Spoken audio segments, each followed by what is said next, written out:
All right, y'all be seated. All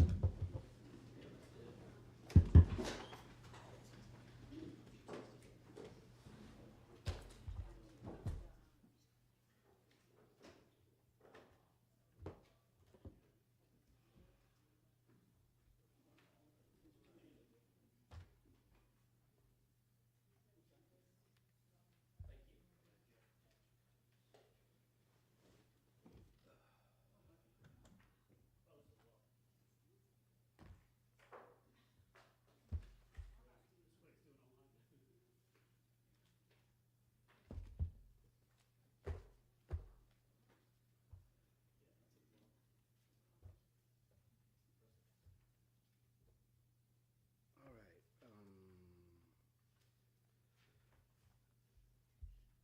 Did y'all get a chance to look over I just now was able to get y'all a printed copy, but I sent y'all electronic copies yesterday. Were y'all able to review the charge and were there any issues we needed to take up? I don't believe so, no. Not this moment, Judge. No, we just stand our objection. All right. The charge conference. All right, there were a couple, I have this little guide on the top that, there were a couple that I went through and dropped out last night. I emailed y'all on one of them.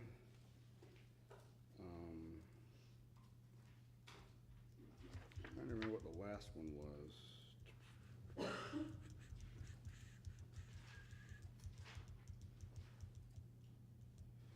I think it was the simple assault, reasonable fear language. I took that out, and I took that out of the aggravated assault charge as well, since it's not charged that way.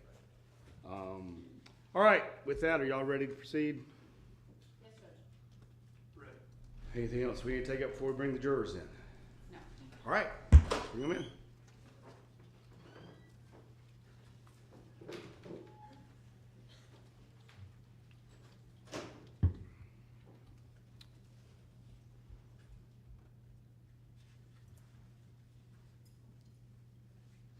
We will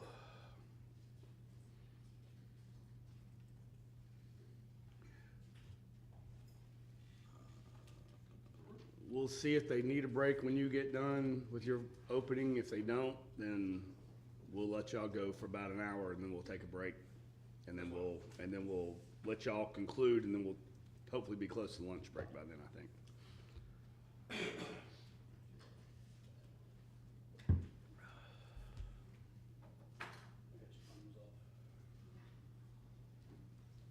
I don't know what time.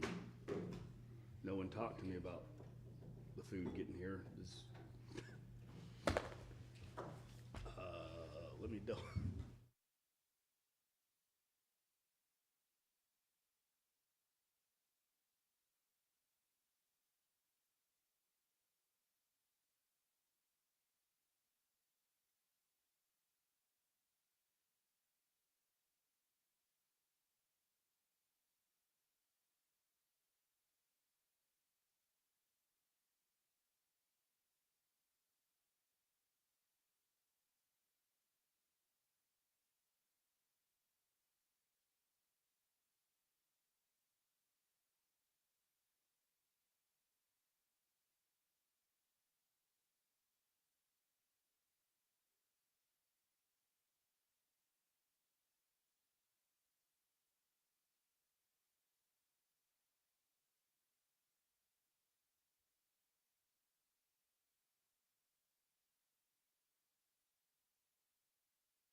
you ready to proceed to closing statements?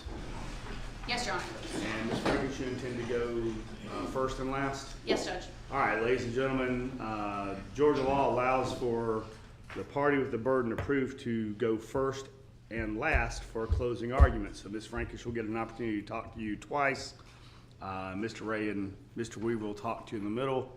I believe Ms. Frankish is going to handle the closing arguments for the state, and Mr. Fogus is going to do his best to remain silent. If he needs to say something, we'll probably give him the opportunity, but I believe Mr. Weaver and Mr. Ray want to split theirs up and want to both talk, and that'll be fine.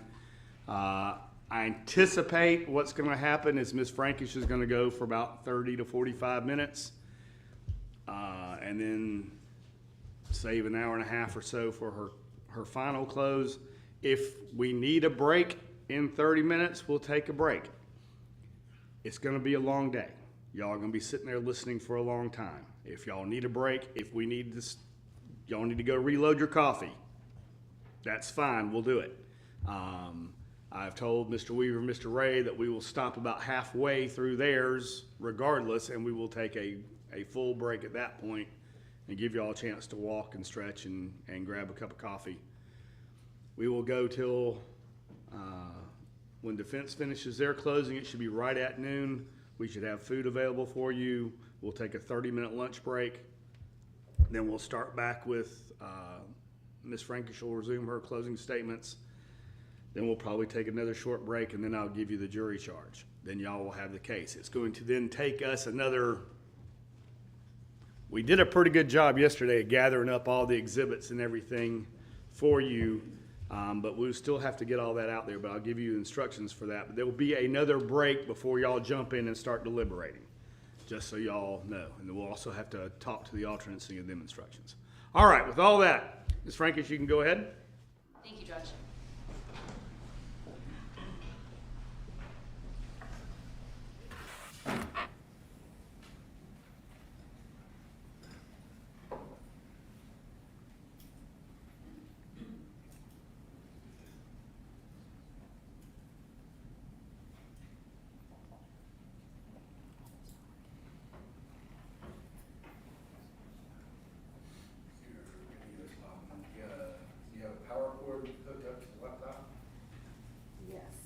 Oh, the power cord? No, but I have Yeah. USB. So, yeah, power, it's your display is going to sleep. So plug a it's power not. cord into the laptop. It's on it's on the screen. I know, I have a privacy. It's Okay. the audio that's not Okay. playing. Oh, There's is it not audio. playing audio right now? Maybe I'm.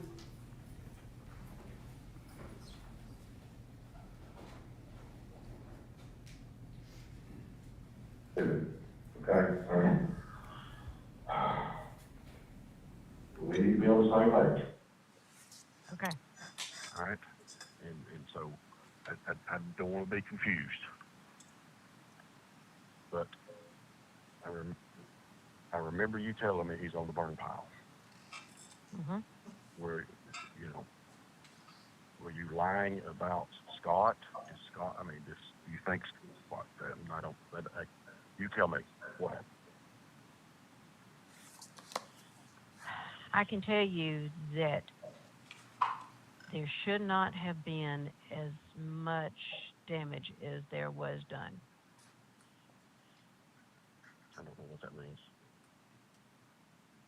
That body should not have been burned up. This case is about Gary Wayne Farris.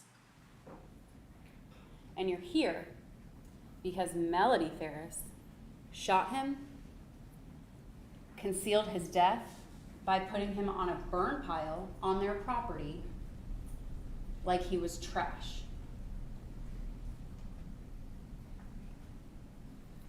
This is not a chess match or a well-played orchestra, as Miss Farris would lead you to believe. This is murder, and it is not a game. Murder is the highest crime we have, and it is your duty to hold people accountable when they commit that crime. Murder does not happen often in Cherokee County. You are in a unique position as a juror, as a Cherokee County citizen, to make sure that remains the case. And to hold people accountable who commit those crimes in your county, to your citizens. You have heard 3.5 weeks of evidence, maybe 4, I've lost count. But today, I'm going to go over the law with you and how you apply that law to the facts and the evidence that you've heard.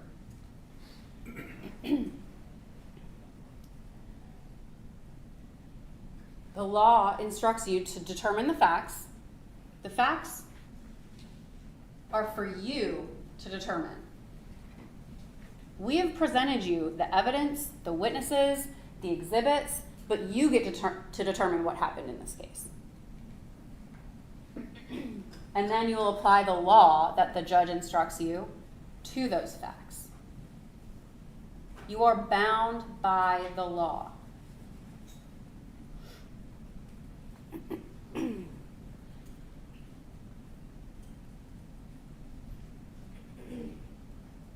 After the judge instructs you on the law, as he stated he will do for about 40 minutes or so, you will be armed with not only all of the materials that we gave you, the evidence, but you will also have the tools, which is the law.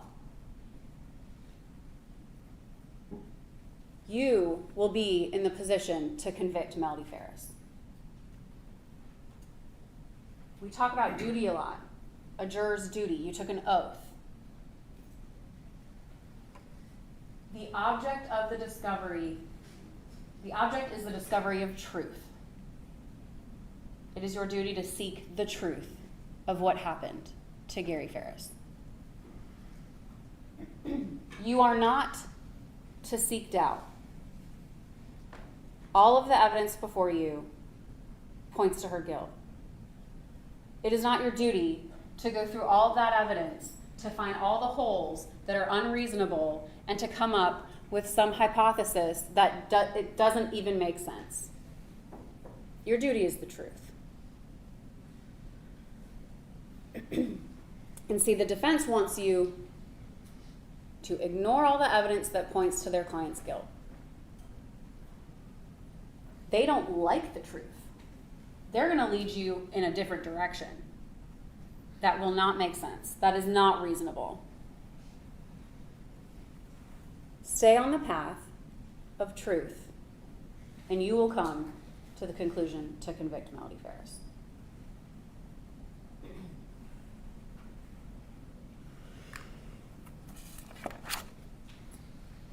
The defense is going to talk about the state's burden of proof beyond a reasonable doubt. As the state, we have to prove a case beyond a reasonable doubt. But that is just that, a reasonable doubt. The doubt of a fair-minded, impartial juror seeking the truth. If there's a doubt in your mind, it has to be reasonable to acquit. It cannot be a doubt that makes no sense that you have no answers for. That's not a reasonable doubt. And in this case, we have proven it beyond a reasonable doubt. All of the doubts that they're going to get up here and try to plant in your mind are not reasonable. And the evidence shows that. And the law demands it. The defense is going to want you to believe that this standard is unattainable. They may even show that stair-step picture that they showed in opening of each burden as it gets higher and higher with reasonable doubt at the top. You cannot define reasonable doubt with steps. It is defined in the law.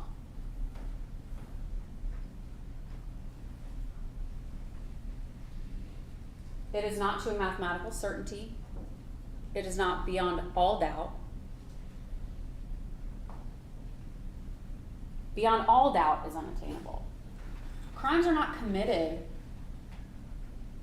for everyone to solve and know about every single detail. Crimes are committed and concealed because no one wants to be caught. That's what you have in this case.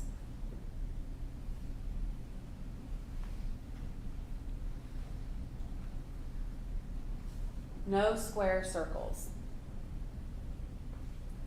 Essentially, that's what the defense is going to want you to figure out. How to make this circle into a square. We can't do that. That's impossible. The pieces fit together and they show the truth. We asked you in jury selection about your experiences in your life, things that you've been through. We are asking you to bring your common sense and reasoning into that deliberation room. Do not leave it behind. Because common sense and reason gets you through life. That's what you need to apply to this case. You make inferences, you can make deductions, and reach the conclusions based on what you know, what you've experienced, the evidence, your common sense. That's how you'll reach the verdict in this case. In the beginning of this case, you were informed that you must be an impartial juror, not biased to either side. Impartiality. That's the starting point. And that she has the presumption of innocence. Well, that was 4 weeks ago. That was before you heard all the evidence. That was before you actually realized that she's just cloaked in all her lies.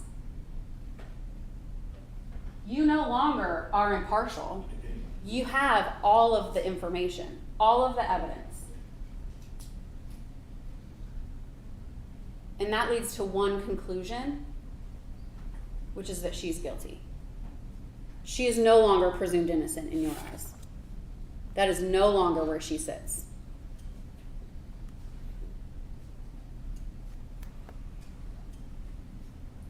There are two types of evidence that the judge will instruct you on, direct and circumstantial. A lot of shows and podcasts and commentators, they all say, well, it's just circumstantial. Right? We've all heard that. But the law says you give whatever evidence, whatever weight to whatever evidence you want. There is no legal difference between circumstantial or direct. You could have the most convincing circumstantial evidence, and yet the direct evidence is just, well, maybe. Or you could have evidence that's actually both. Let me give an example. I have a 3-year-old, and the other night he was eating dinner at the table and I ran upstairs to go get his sister's pajamas or something. We have a box of cookies on the counter by the cookie tin. They weren't in the cookie tin, they were in the box. And I come downstairs and he had crumbs all over his face. There was a cookie missing. And so, based on that circumstantial evidence, I could infer my child stole a cookie out of that cookie box. I'm not going to infer that some cookie fairy came into my house and took it. That's not reasonable. But that is circumstantial evidence. Now, had the box been knocked over on the floor and the crumbs sitting there on the floor and my dog is laying on the couch licking his paws, well, that scene points to my crazy dog probably jumped on the counter, got a cookie out of the box and ate it on the floor. I don't have to see who took the cookie to know who took the cookie. And the scene leads me to believe it's one or the other. because I know my child and I know my crazy dog. So circumstantial evidence is a conclusion that you can reach based on inferences. Direct evidence is something you heard, saw, tasted, smelled, Scott seeing blood on the floor in the basement. All of the testimony you heard, those are things that they experienced firsthand, the witnesses. It's direct evidence. There is no legal difference. You give whatever weight to whatever piece of evidence you deem appropriate.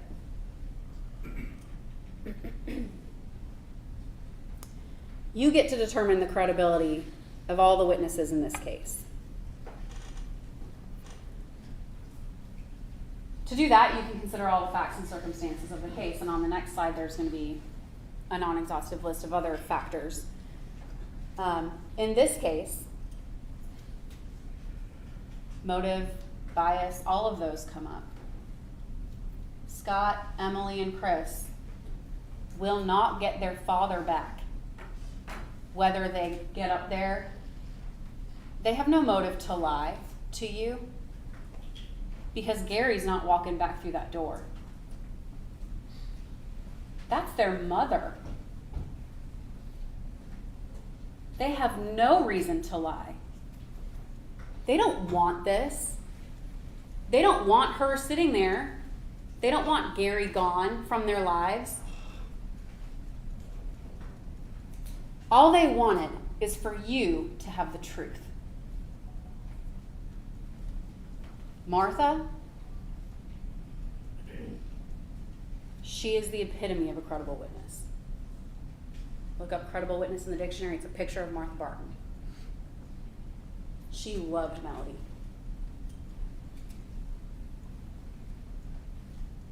She knew it was the right thing to do to come in here and tell you people the truth because you need to know the whole story. She had no motive to lie.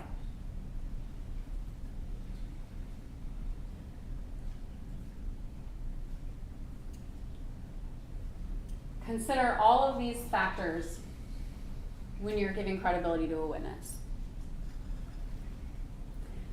All of the facts and circumstances which they testify, their manner of testifying, their means and opportunity of knowing facts, the nature of the facts, the probability or improbability of the existence of that fact, the interest or lack of interest in the outcome of the case, and their personal credibility as you observe it. You actually weigh people's credibility every single day without really thinking about it. You choose who your friends are, you choose who you want around your family, who you hang out with at work. You decide that based on a person's credibility. This is no different.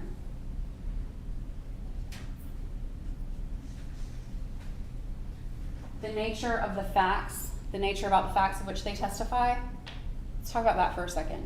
David, Melody's friend, who came in here talking about his one experience with Scott in the driveway in the trailer, he didn't really have the means and opportunity of knowing the facts surrounding that situation. He knew Melody for like a second. Scott didn't know who he was. You know what Scott knows? Scott knows Melody killed his dad and is running around with Rusty Barton still and letting strangers over to the house and throwing Christmas parties. Yeah, he's gonna be mad. His dad was just murdered and burned up in a burn pile on his own property by his mother. And now some strange man is coming and using his trailer. He's gonna be mad. David had no perception of that. Zero. And he has an interest in the outcome of this case. He doesn't want to see his friend go to jail.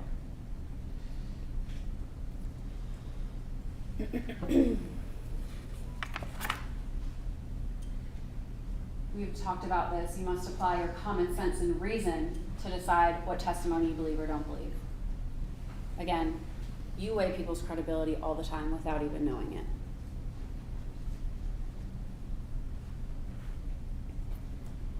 The law allows you and demands that you determine who to believe and who not to believe. And some people, you can believe some things they say and not some things they say, right? Like Rusty Barton. He plays both sides. We know that. We saw that. He wants to stay out of trouble, yet he doesn't want to upset Melody. We know what he said was the truth about her statement, he's in the burn pile, because of the context in which he said it. We know the recantation is a lie because it makes no sense. Why, if she gave that statement at Martha Jane's house after Gary's remains were found, why would Rusty respond with, "Don't tell me anything else"? And he references that 2:20 a.m. call. And then the call you just heard, he references it again, and that was August 2nd of 2018. That is a witness. You'll have to resolve the conflicts of his credibility. But he was up there long enough, y'all know the kind of person he is. Use your common sense and reasoning. Now I want to talk to you about what she is charged with in the indictment. And you'll have a copy of the indictment in the back with all the charges in it.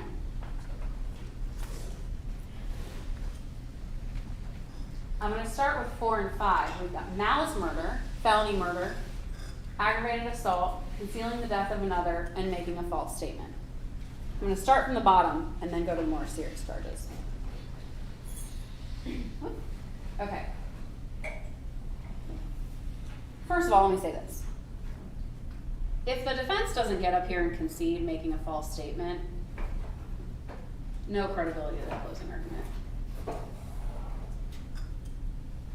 Knowingly and willfully making a false statement in any matter within the jurisdiction of the government of any county. Like Michael Ray said in his opening, lying to the police. I lost count how many times that woman lied to those police. But specifically this charge is about being currently in an affair with Rusty Barton. And y'all heard that voicemail on June, I think it was 25th. It was like less than a week before Gary's remains were found. Call me back, love you. That affair didn't end a year before. She just saw the unraveling. She didn't even own up to any affairs. She lied about Ted Wiley. Oh, we were just friends. We were all just friends. We know that's not true. You literally left your husband and went to stay with him for a significant amount of time. And he had to take the stand and talk about their relationship.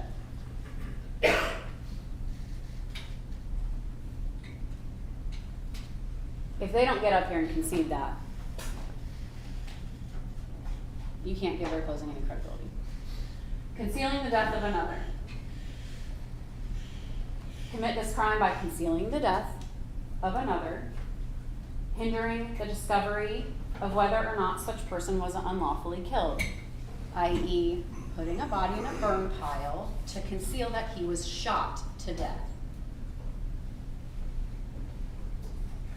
Concealment.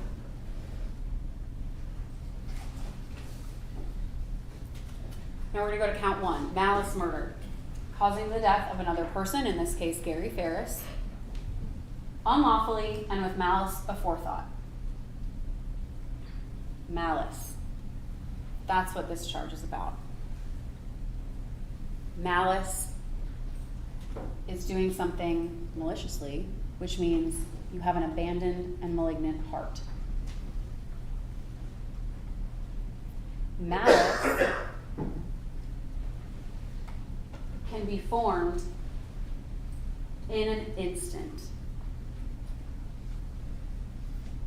Now, we have a lot of evidence of malice in this case. Malice is not premeditation or anything like that. It's not ill will or hatred, although we have hatred. She despised Gary. That's no secret.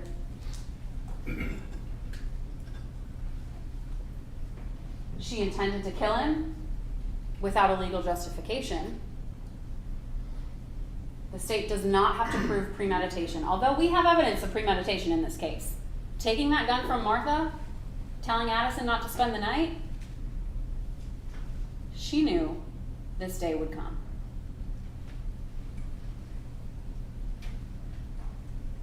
There is no required time to form malice, like I said. Malice can be formed in an instant. Every time she saw Gary, she had malice.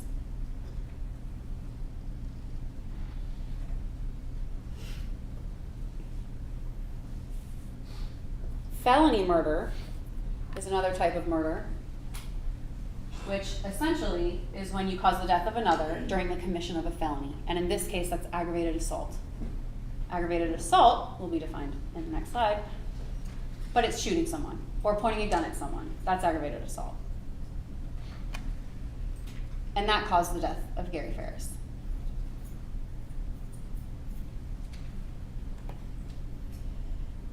We do not have to show in felony murder that Melody acted with malice, even though we know she did. This charge does not require malice. It just requires the commission of a felony and someone resulting in somebody dying.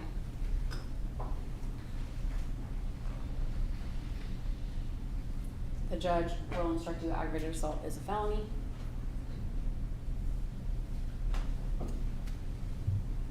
There needs to be what's called proximate cause to the death. So the felony has to have resulted somehow in the death or be connected to the death, which we have. The judge will give you a definition of a simple assault, so you know what assaulted means, assaulted another person with a deadly weapon. And he will also instruct you that a firearm legally is a deadly weapon. We do not have to prove injury, although we have that in this case. It's not required. You can assault a person by instilling fear, but that's not what we have here. We actually have a shooting, and we have a death.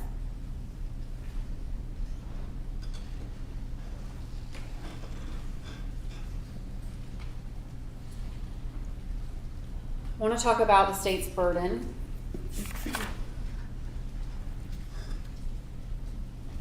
Like I said, reasonable doubt cannot be measured.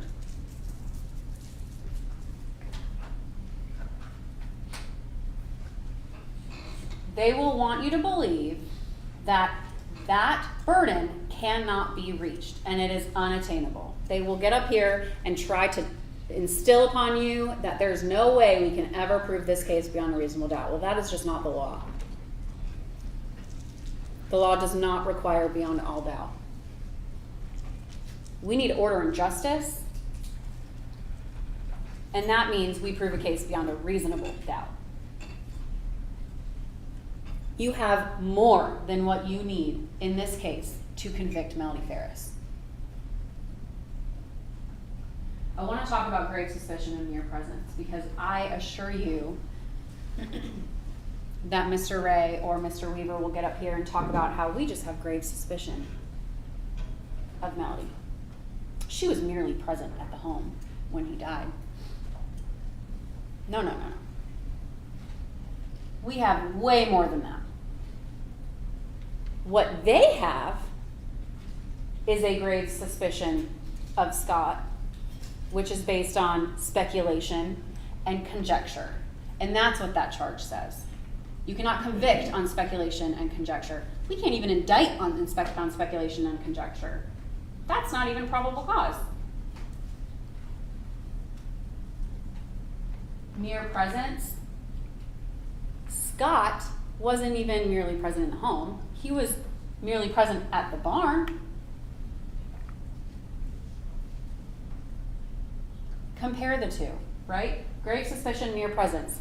Scott Farris. They have suspicion based on what? He's 6'5", he has a messy apartment, he was in the military. I'm sorry, is that a suspicion these days? Do we have to suspect everybody in the military is a murderer? grave suspicion, speculation, and conjecture. That's what they're going to throw at you about Scott Farris. That was all their defense witnesses. Well, I just didn't like the way he talked to me. Well, I'm sorry his dad was brutally murdered by his mother. I think he's allowed to be angry. But Melody, we're here because Melody is sitting in that chair. And we have proven beyond a reasonable doubt that she is the one that murdered Gary Farris.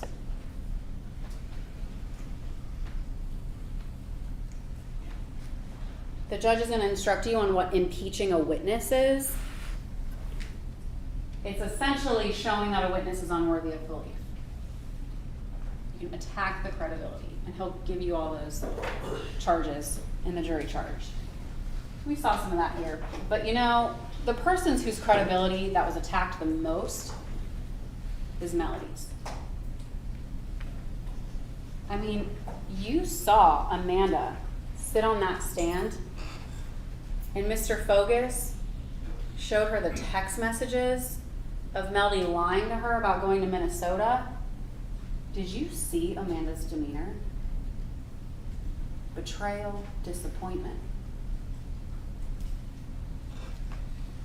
That's attacking her credibility. She's not worthy of belief. Amanda knows that. Her other children definitely know that. They sat up here and told you that. To that same vein, consider the source of a witness's information. If that witness's information is coming from Melody Farris, it is not worthy of belief.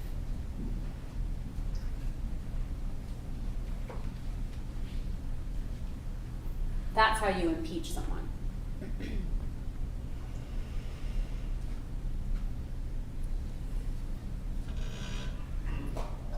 Every crime must be committed with criminal intent.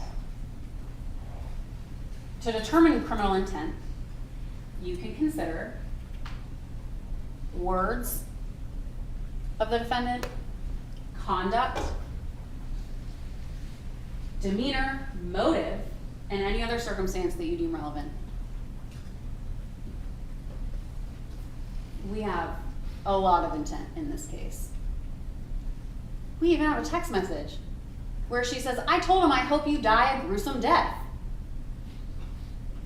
If that's not direct evidence of intent, I don't know what is.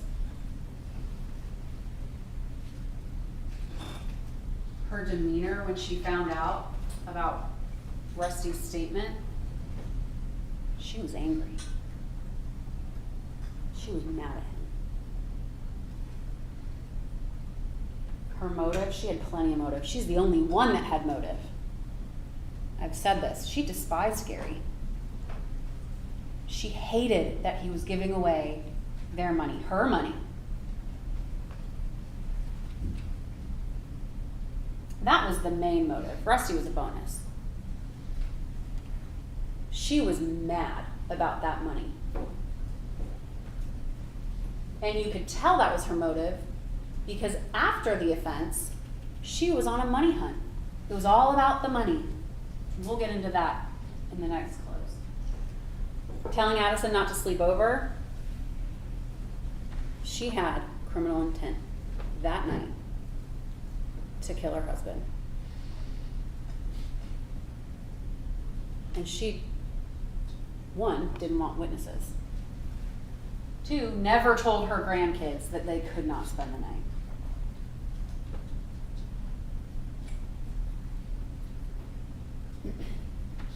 Telling people to, shh, I thought I told you to stop talking.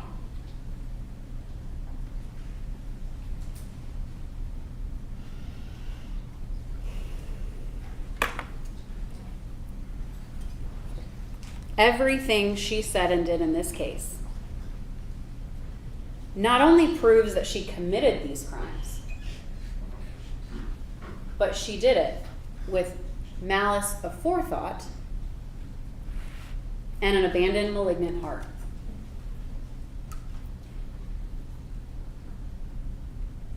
She stood to inherit all of his money. She burned the remains of her husband for almost 39 years in the hopes it would look like an accident.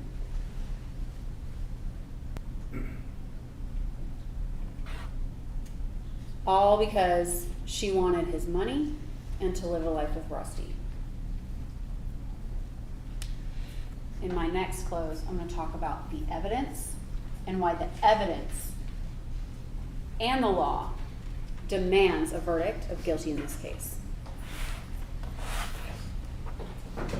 Let's go ahead and take a quick break. I'm gonna try to set up another microphone over here. All right? So we'll try to keep it to 10 minutes. And y'all can go run down and get a cup of coffee if you need to. You can come unlock this.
going to direct the audience that unless you're a member of the media, you cannot have your phones out.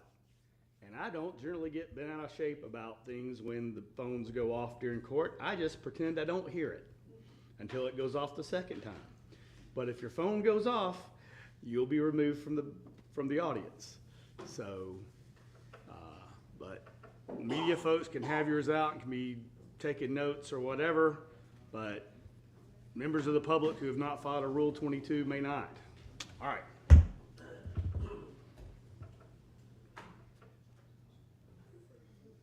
So make sure you have it on mute, and if you're not certain, or if you have some monitor like I do that will go off even if you have it on mute, turn it off. Well, I didn't put it back on after the other day, so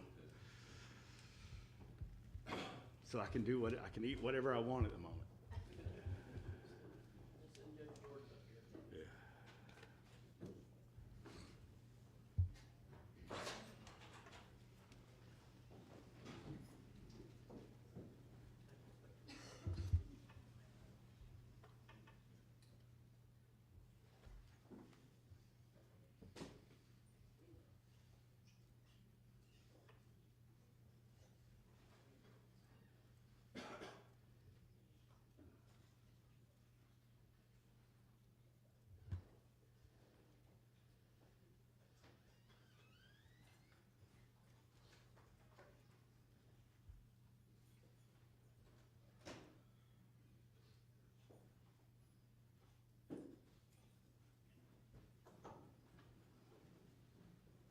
All right, Mr. Ray, go ahead. May it please the court, opposing counsel, ladies and gentlemen. First off, on behalf of Mr. Weaver and Ms. Farris, thank you very much. I know that this has been, for y'all, a long 4 weeks, and definitely for all the lawyers, it's been a long 5 weeks of dealing with this case. And we note that you have been paying diligent attention, taking your notes, and we are very appreciative of that. And with that, and like I told you on October the 7th, when I did my opening statement, you're getting on the Ferris wheel. And it is, in fact, this family is a soap opera. And I think through the testimony that you saw that. Now, first off, the indictment, Ms. Frankish went over the indictment with you, so I'll just touch on it briefly. Count 1, malice murder. Count 2, felony murder. Count 3, aggravated assault. Count 4, concealing the death. And count 5, making false statements. Now, this is just to point out, Ms. Frankish pointed out that, we're disingenuous if we don't just get up here and freely admit about count 5 making a false statement. So I'll just go ahead and give you a preview that Mr. Weaver is going to be coming up with. He does not have a PowerPoint. He's got 2 books and about 10 pieces of paper, and he's going to be specifically addressing that with you. But what I will be doing in mine is walking you through what the actual physical evidence was in the case. And we're actually going to start by walking through the front door of the Farris property. Now, first off, with reasonable doubt. Reasonable doubt is the doubt of a fair-minded, impartial juror honestly seeking the truth. Ms. Franklin said it to you. I said it to you in opening. The judge is going to say it to you again. Mr. Weaver is going to say it to you again. And Ms. Frankish was right. There is a stair step. I found that several years ago, and I have used it ever since, and I absolutely love it because it shows what reasonable doubt is. Because you're not finding this case and deciding this case based on reasonable doubt. It is beyond reasonable doubt. So it's a doubt that you can give a reason for. They have to go beyond that. They don't just get up to the reasonable doubt step and stop, because that's not guilty. They got to get up on that top step, beyond that doubt. And it is a long burden. Look at all the stairs, no evidence until a reasonable suspicion, probable cause, preponderance, clear and convincing, reasonable doubt, and then finally beyond reasonable doubt. They have not come even close to beyond reasonable doubt. The state has introduced a case to you and spent 4 weeks presenting evidence, and it is so full of holes, and we're going to go through all of those. Remember I told you about when John Luke and I were getting ready for this case, and he had kind of hit a wall that day. And he was like, I'm leaving. I'm done. Can't listen to any more interviews. There are so many hours and hours of interviews in this case. He was like, I'm leaving. And he went to the drugstore close to our office. And he was just talking to the clerk there. And she said, well, sometimes the greatest questions go unanswered. came back in rejuvenated the next day. And we're like, hey, we got a theory, because we do have a lot of unanswered questions. So what are just some of those? The questions that have no answers in this case. How about the easiest one? Where was Gary shot? All right, if you remember from that drawing from Dr. Gooding, and I'll show it later, he could have been shot here. But she also said he could have been shot here. They don't actually know where he was shot. They don't have an entrance wound. They don't have a wound path. They don't have an exit wound. And in fact, and I'll go over it more later, Dr. Arden stated that the bullet is lodged in the soft tissue, never entered the body cavity. In that fact, that bullet that they found in the burn pile, there's no way that it would cause death. It would cause some bleeding. He said it could possibly bruise the lung. But in his medical opinion, it's impossible that that bullet caused the death. How was he put on the burn pile? This trial started out, it was a week of establishing the fact that they have a tractor. And there are now hundreds of photographs of a tractor and an RTV. But how did he get on there? And we'll go through what the tractor and the RTV shows. Where is the gun? No idea. How about where are the bullets? No idea. Scott's odd behavior, and I'll talk more about that shortly. How did Gary even die? And that ties into where Gary was shot. You heard Dr. Arden say that he would have to say that the manner of death is undetermined and that the cause of death is undetermined. And he said that because that was his medical opinion. And he was very clear in stating that I am saying this because I just do not have the facts. And I have not been given the facts. And the state hasn't shown me the facts to be able to make to a medical certainty of what the cause of death was and the manner of death was. And there are countless others, and we're going to be going through several. So, walking through the crime scene. This is the front door of the Farris home. You'll remember from talking, or from the testimony of that point in time, he was an investigator, now he works at the school, Shaw. You remember him. Shaw stated that he was brought back in, I don't think he can remember who told him to, but there was a blood droplet. I don't think my little pointer will work on the TV, but it's right there, kind of underneath the window in the middle of that hallway that there was a blood drop, a potential blood drop. But what ended up happening, that blood droplet was not collected or tested, and actually when they brought Agent Coffey out, or Agent Honey, they didn't even have her blue star it either. So there is a spot on the floor of unknown origin, and nobody knows actually what it is. Moving further into the house, into the dining room, and you'll remember if I am facing this photograph, the door to the stairs to go down to Gary's living quarters, it would be to the left. Agent Honey sprayed this entire area, if you'll remember from her testimony, in Blue Star. Nothing.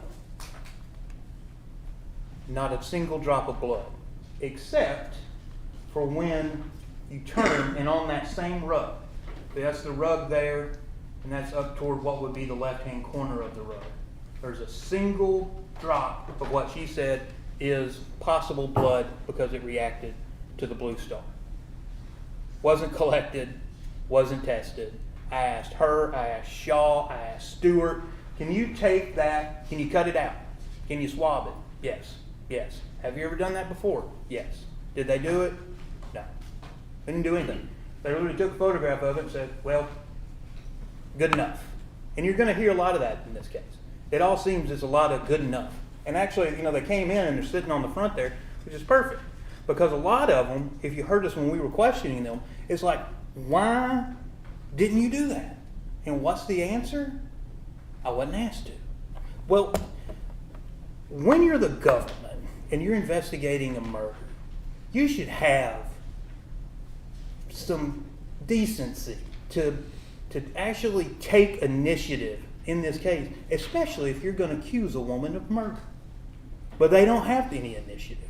In fact, they had Kuykendall over there standing next to a tractor at 8 o'clock at night for no reason instead of actually investigating. They abandoned, and of course, Hayes ain't getting off the hook that easy, but that sheriff's office, they abandoned Hayes.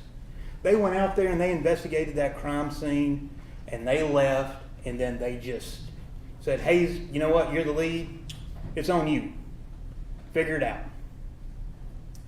And just left it. That's why Pope had to go with him to Tennessee. He don't even work for the sheriff's office. He's an investigator with the fire department. And he goes all the way to Tennessee to interview Martha Jane, I believe, and also Rusty Barton, because he was left. But so there's no initiative. Agent Honay says, when I asked her, did you collect it? No. Why? Nobody asked me to. No initiative. Here's the other blood spot, and this is two separate photographs. One on the left is essentially how the photograph is taken if you just took it while we're standing here today. The second one is you turn off the lights, and you remember with Shaw how you got to manipulate the lights, and then I did the whole thing about instead of taking a photograph and manipulating it, why don't we just set the stage in the house to actually be able to show the luminescence of the blue star actually on a photograph instead of manipulating the photograph to maybe see the blue star. So, that one's been manipulated, but that's fine, because what did Honay say? It reacts like blood, but it could also be something else. Because remember, I went through with her different types of food that can react to blue star, different type of chemicals that can react to blue star, different type of minerals that can react to blue star. So she said, I don't know what it is, and also, did they sample or collect it? No. So essentially what we have here is a photograph of something that proves nothing. The stairs were the same way. I was going to go in, put in the blue star on the stairs, but, not just going to sit here and beat a dead horse. They didn't do anything with the stairs. They said, well, there looks like blood. Well, we're not going to collect it, and we're not going to test it. So, good enough. Now the downstairs, we actually get some investigation going here. You see from 1, 2, 3, and 4. You heard with the GBI that essentially we were calling 1 and 2. That's EM1 and EM2. And that's just, EM was evidence marker, so 1 and 2. Now, those blood droplets are the DNA, blood DNA, of Gary Farris. That is proven, that is a fact. 3 and 4 were not collected nor tested based on the testimony of Shaw and Thrasher, and Hayes as well. Side by side, up close comparison of EM1 and EM2. You can see the blood droplet of EM1 is a centimeter, a little bit smaller. EM2 is those tiny, substantially less, less in size than a centimeter, 3 little droplets. Now, the basement. We talked a lot about the basement. So I just put that in there from a backed away perspective of this. You can see there where the arrow is, that's about where EM1 was. It's essentially at the foot of that wooden spiral floor length. The projectile that was found in the basement is in between the cushion and the chair. And there's a close-up of the projectile. Now, here's what's interesting about the projectile. The projectile, they testified, did have DNA of Gary Farris on it. And I believe that they actually tested a piece of skin, is what the testimony of that was. But look at that bullet. It's in a very peculiar spot. According to all the witnesses that testified, there's no impact marks, there's no bullet holes, there's no nothing. There's no marks on the ground where this bullet landed or anything like that. And then when Honay got on the stand, because remember she blue starred the basement, and also with Kuykendall, since he's the one that found the bullet, no blood found around that bullet. The only blood is EM1, 2. That's the only blood in the basement. Around that bullet, there is no blood. So there's no blood found anywhere around the projectile. Now, Honay said she blue starred it, the whole basement. I'll show you another photograph here in a second. And also the GBI quantified that they examined the bullet and there were no textile fibers found on the bullet. And if you'll also recall with, I think her name was Bagwell with the GBI, talked to her about how a bullet can go through, especially with those types of bullets that you saw. And you'll have it back there. You'll see that the flanges that kind of go out, kind of got, almost looks like kind of teeth on them where the bullets opened up. And they talked about how that can go through and snag on clothing and things like that, and you could get fibers and other types of materials on the bullet, of which they found 0. Now, showing the basement out again, the little area, that's where Honey blue starred. And I asked her specifically, did you blue star on the couch and the chair and on? Her testimony was, and you'll remember this as well, was that she believed that she had blue starred the whole basement, but she would only take photographs if it showed the luminescent or presumptive blood. And she had no photographs of the couch. Nothing. Up here, any of the walls, and this applies upstairs too. Nothing found. Nothing found on the back walls, nothing found on the ceiling, nothing. The only thing found, 2 less than a centimeter drop of blood in the basement. Now this was admitted through Thrasher, I believe. Essentially, and this is the pivotal piece of evidence, because when you're looking at the photographs, it's kind of hard to figure out, especially for you guys who hadn't been there and seen all this stuff, of actually trying to navigate that house. Very confusing, especially when you get in the basement. But you can see, and you'll have this back with you as well. This is the main floor layout, and you've got the porch and all that. And I've taken this and I've put the little dot. So that first dot closest to the bottom, that's where they said they thought was blood, but they didn't do anything with. Then you move around and you've got nothing, nothing, nothing until you get to that little drop at the top of the stairs that Honey talked about, as well as Thrasher, and then that other kind of swipe mark closer to the family room and the drops going downstairs. Now, what I thought was interesting in this, and the reason for it is, so you supposedly have, because you'll remember Mr. Fogus asking, I think he asked Hayes, did you have evidence of a violent crime being committed in this house? And he said yes. Okay, so that's your evidence of a violent crime. 4 supposed drops of blood that was never collected, never tested in this entire, y'all saw the house. It's a pretty big house. But where else was nothing found? Or what else was found? So we got the living room, there's nothing. Kitchen, nothing. Breakfast area, nothing. Little hallway that leads to the bathroom and the mudroom, nothing. The hallway leading into the dining room, nothing. The dining room, there's just that one little drop that they didn't collect on the carpet. But other than that, nothing. Study, nothing.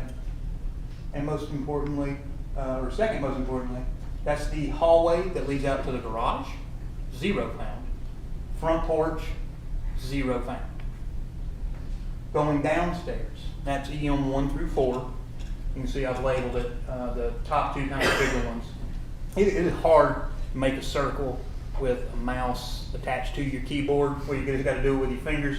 So pay no part of that. But also down here, so we got that, and we also got the projectile, right? So let's not forget that. But what else do we have?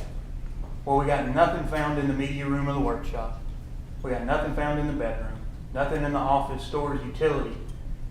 Nothing leading out of those sliding glass doors to the outside. And nothing leading out upstairs, going back again, we'll do that, leading out the front door. This is pivotal. And also, you remember I asked, I think it was Shaw, and he hemmed and hawed around most of the stuff I asked him. But there's no damage to any of the doors, leading in or out of this house.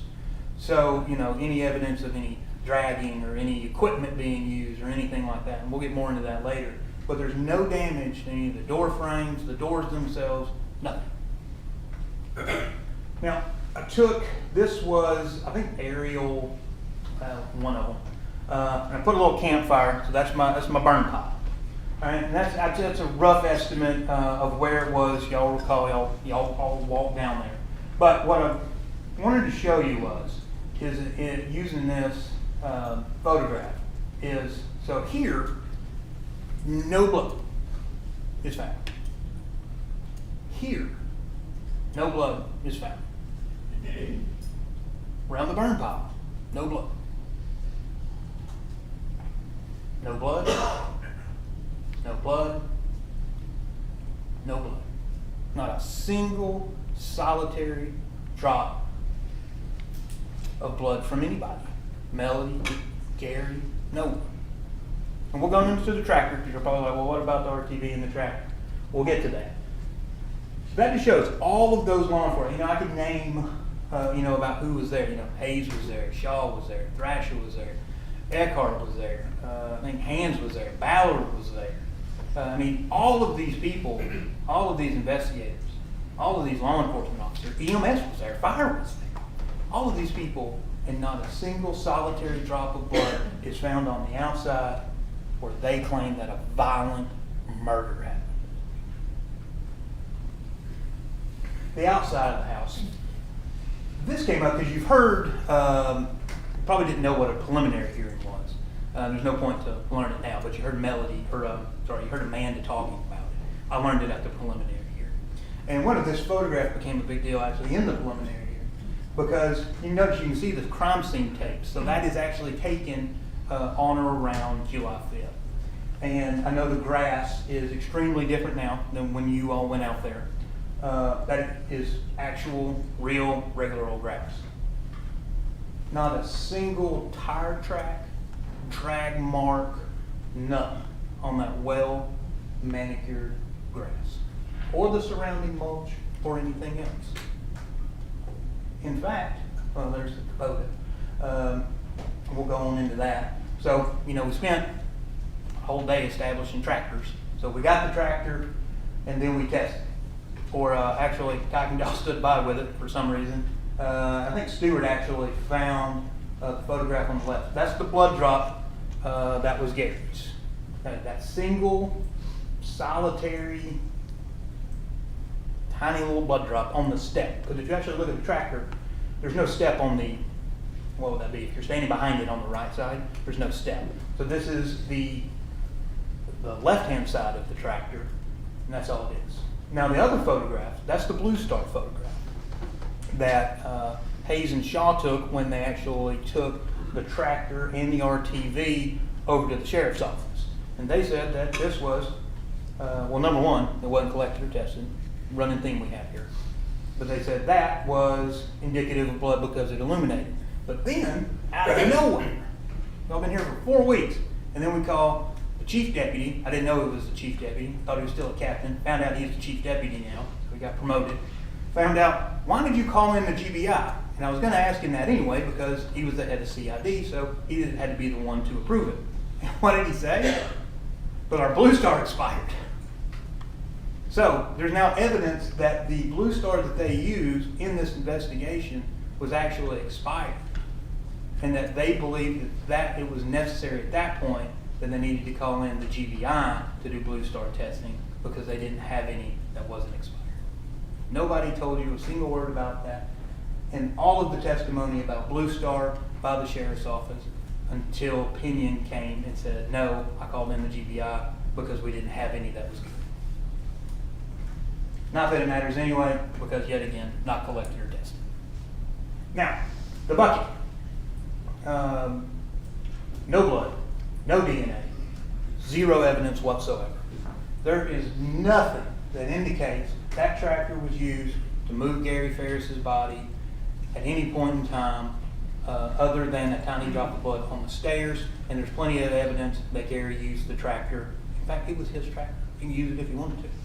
And there's a tiny drop of blood on it. But where we're talking about a murder, we're talking about moving a 6'5", 300-pound man, we got to have a way to do it. Use the tractor.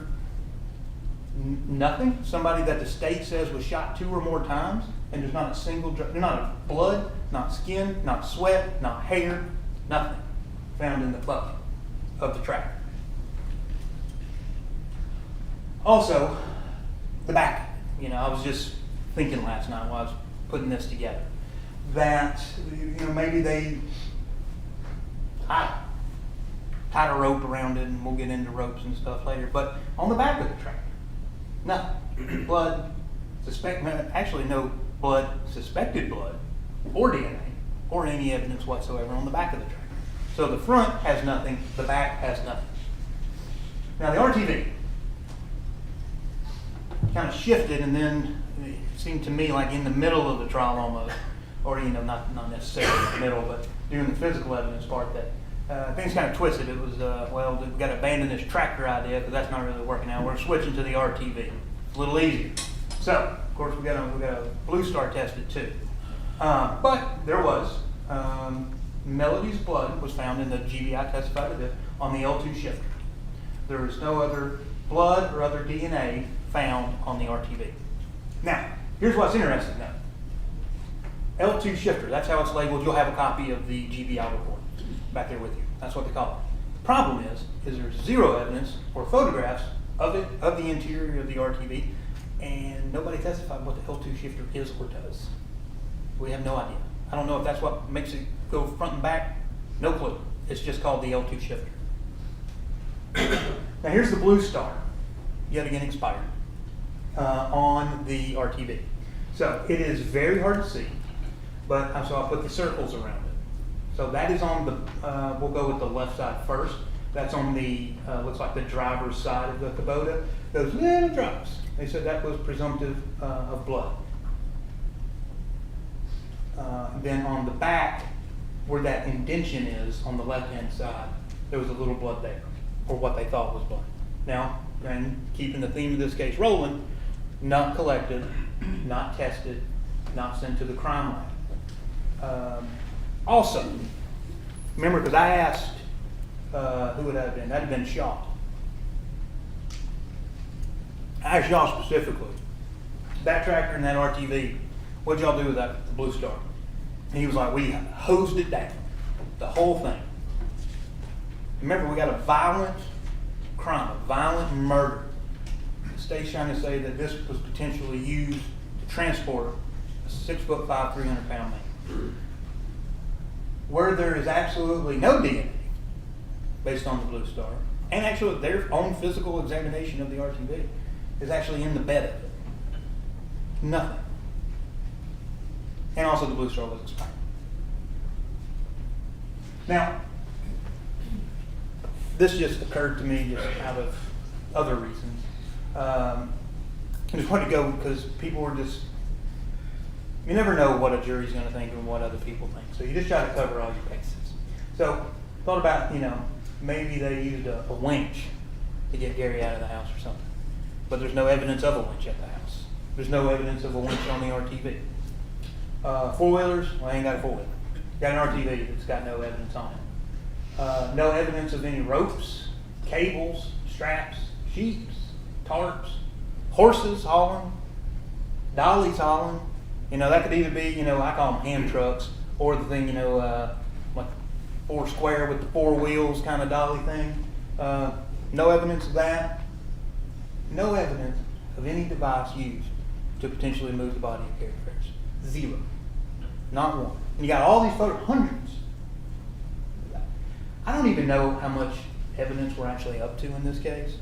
Y'all can count it when you get back to the jury room if you want to. But I mean, there's probably 1,000 to 1,200 photographs alone. A lot of them are like this. That's why I put these 3 separate photographs together. It's like, look at all this stuff. But nothing is found.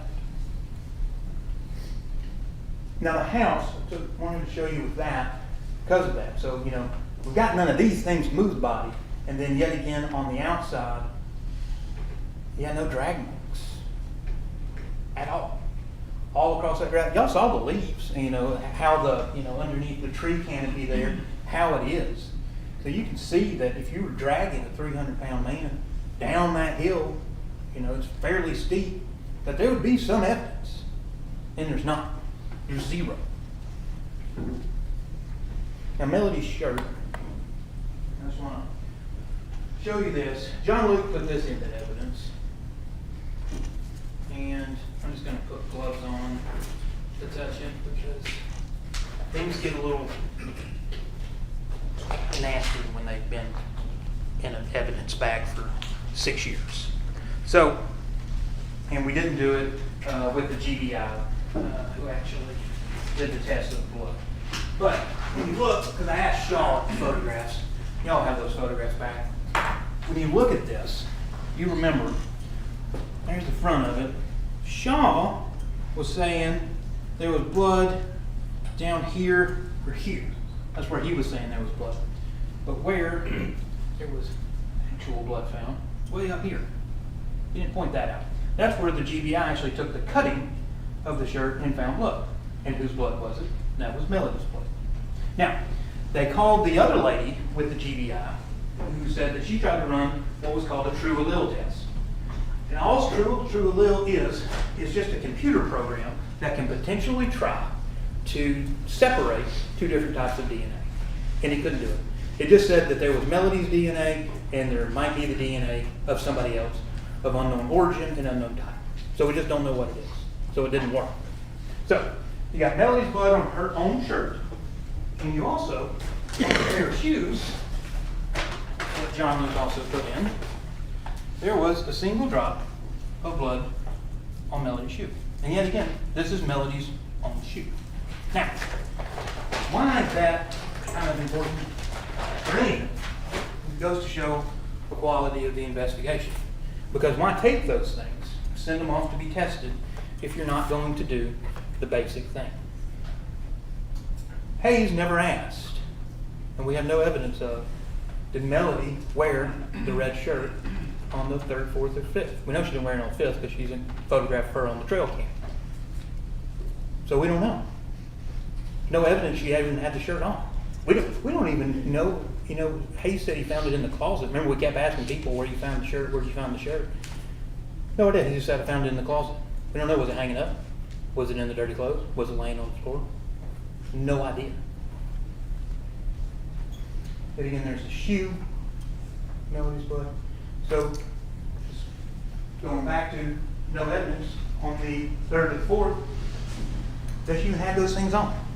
I mean, it's her own clothes with her own blood on it. And there is evidence, remember, because she broke the plate, and that she actually had a cut on her finger. That's in evidence. So, there you go. But they didn't take that initiative that you have to when you're investigating somebody for murder. Take the initiative to say, hey, this shirt's got blood on it. When's the last time you wore it? You know, let's document where we found it. Let's take photographs of it before we pick it up. Let's do those simple tasks. But they don't have the initiative. Shoes, who knows? I don't know when the last time she wore them was. Put this in. You'll have it back there. I tried to cut and paste using paint. Didn't come out too good. But I just know what it says. These are the blue shoes and the t-shirt saying that is the blood of Melody Farris. You know, fine. It's her own clothing, it's her own blood. And her fingers cut. We don't even know when she had it on. Also, they sent off some towels, if you recall. Very limited testimony regarding these towels, but they sent off, it looks like 26 was the package, so A, B, C, D, E, F, sent off 6 things. 1 white towel, 5 white washcloths.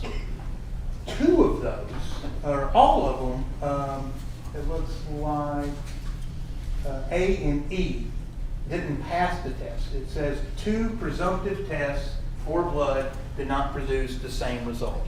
And the GBI testified that basically they did a preliminary test on it, and they do it twice, and it gave different results. So they said, well, at that point in time, we can't tell you that it's blood, so we're just not going to test it anymore. The other items that they sent down there were negative for blood. Now the barn. The bane of my existence. That nothing was really done in the barn, other than Lieutenant Stewart. And you know, I kind of feel bad for him, kind of like I do Hayes sometimes. He just got told to go out there, but to his own fault, he didn't take any initiative. And yet again, when you're investigating a murder, you got to have some initiative. Because he took photos, but asked him about Blue Star, all that. He said, I wasn't asked to do it. And one thing is, going back to Lieutenant Stewart, he works in the courthouse now, so I see him every day. And, I was even talking to him this morning. But at the end of the day, it's like, you got to do your job. Whether or not I like you. Lindsay and Allison over there, every day. Talk to them almost every day. See them every day. Most of the deputies in this courthouse. But I tell them the same thing. If you're going to charge my client with murder, then you better take some initiative and actually investigate. So the barn. They took photographs of the barn. That's it. That's literally it. And we had pointed out, and I'll switch the slide in a second, just because we were going through, and I'll kind of lay the framework for this, what we did is our staff, who they got here late, and so they did not get a seat, are standing over there, there's two of them. Now, they had to go through and print out every photograph in color in this case. One folder that is from July 15th has 2,006 photographs in it. And we had to print, and that's one folder. There's probably almost 3,000 photographs taken in this case in total. So we printed all of those out, and John Luke sat there listening to interviews, flipping through photos. And then I started going through and flipping through photos. And then we started noticing that, Scott living in the barn, and, he's a 30-something-year-old man, probably not going to be very clean.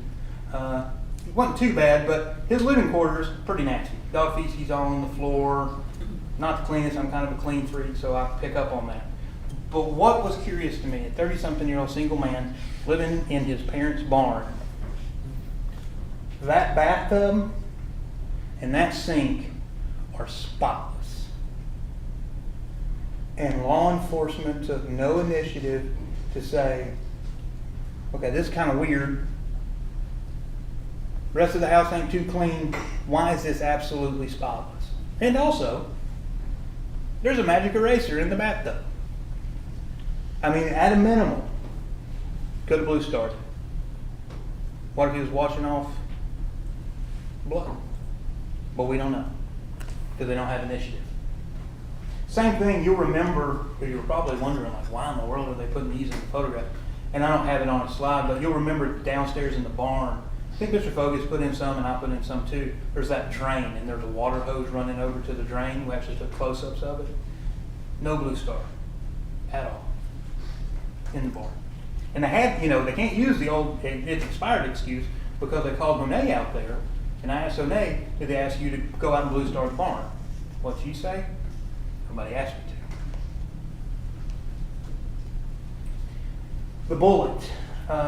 This is just more for my own curiosity why I kept asking these questions. And the answers were kind of shocking. We know the bullet on the right. We know who found that. That's the one from in the basement. That's Kuykendall. He found that. But the one found in the rib in the burn pile, of who found it? Dr. Gooding, remember her, she was the actual anthropologist. She said she found it. Now, before she testified, Detective Westbrook testified, if you remember him, kind of the bigger man with the beard that we put in the photographs of the Melody's car. He said he found it. Sally Sims, the coroner, who made herself a witness in the case somehow, she said she found it. And then everybody's favorite investigator, Shaw, he claimed he found it. It's just puzzling as to, what is supposedly a critical piece of evidence in this case. And you've got 4 of your own witnesses being the person who claimed to find it. I mean, that is simple. That's really the easiest thing you could have done. Is who saw it first, documented, located bullet, rib, done. But they got 4 people saying that they're the one that found it. Just doesn't make any sense. Like a lot of things in this case. This is the GBI, the ballistics report, saying that it was a 38 bullet as found in the basement. And you'll see the way they differentiate it. 38 bullet basement floor, and then 38 bullet jacket. That's the one from the rib. When it says bullet jacket, that is the one from the rib. And that one is in evidence somewhere. I think it's probably in here. So you can actually have that back. It's in a clear case where you can actually look at it.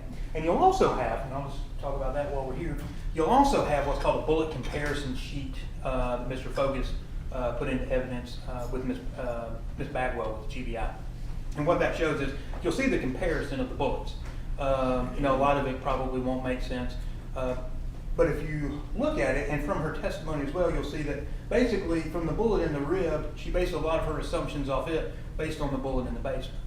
So the bullet in the rib is burned up, and I said, how can you tell what kind of bullet it is? And she says, well, I'm making the assumption that since the bullet in the basement is a Hornady brand, according to her testimony, I'm just making the assumption that the bullet in the rib is a Hornady as well. And I would say assumptions isn't reasonable doubt. It certainly isn't beyond reasonable doubt. You'll also see things like the weight of the bullet and stuff like that. They're both very, very different. But y'all will have all that back there to look at. Next, we also learned that 357 Magnum can shoot a .38 special bullet. Pretty well uncontroverted. There's plenty of evidence about it. And because you'll also, or when you're looking at this document, you'll see that the GBI, they gave a list of possible firearms from the bullet comparison. And most importantly, she says this list is provided as only an investigative lead and is not intended to be an all-inclusive list. So short answer is, it's a .38 bullet. What kind of gun shot it? We don't know. But it may be some of these, or some like these. Now, bullets, these are what Scott had in the barn and in his bedroom. The one on the left is actually from his nightstand. And what kind of bullet are those? Those are .38 special bullets. .38 special, 158 green, lead round nose. American Eagle. And I also heard Scott talking about, actually he said, Chris said he didn't own a handgun, never did. We know that's not true. But he's got this many .38 bullets in his immediate realm, so to speak. That's a lot of .38 bullets for somebody that doesn't have the ability to shoot a .38 bullet. But he did, because we know from his own testimony, he had a .357 Magnum. Now he claims it was stolen, and we'll get into that in just a few minutes. But, so that's a lot of bullets for somebody that ain't got a gun. Now what did he say? Well, somebody bought those over. Who? No idea. When? No idea. I mean, bullets fairly expensive. I'm not going over to somebody's house and leaving my box of bullets. Yet again, just doesn't make sense. Missing .357. And I call this, you saw that next slide, the magic gun. We'll get into it, but so I want to talk just real quick about Scott's missing .357. So John Luke had introduced these with Scott, and it was Scott Defense 97 to 100. And you heard John Luke questioning him about where was your gun stolen and all that. He said it was down in Columbus when he lived down there. House got broken into, remember? Guns missing, they called law enforcement.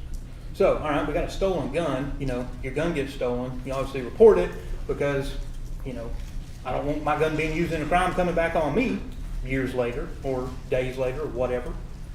So, he claims to have reported it. So, we asked the Muskogee County Sheriff's Office, give us all records. I believe it was between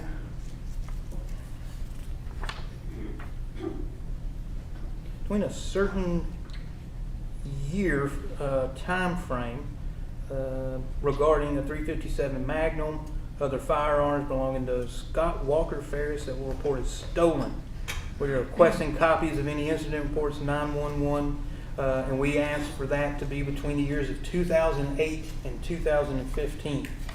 And Muskogee County Police Department, from the sheriff himself, Scott 98, in response to your open records request submitted to the Muskogee County Sheriff's Office, please be advised that the Sheriff's Office was not able to find information requested in your details you gave.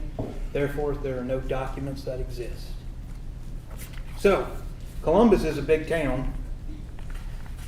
Had to call my buddy Cody, because he's from Columbus.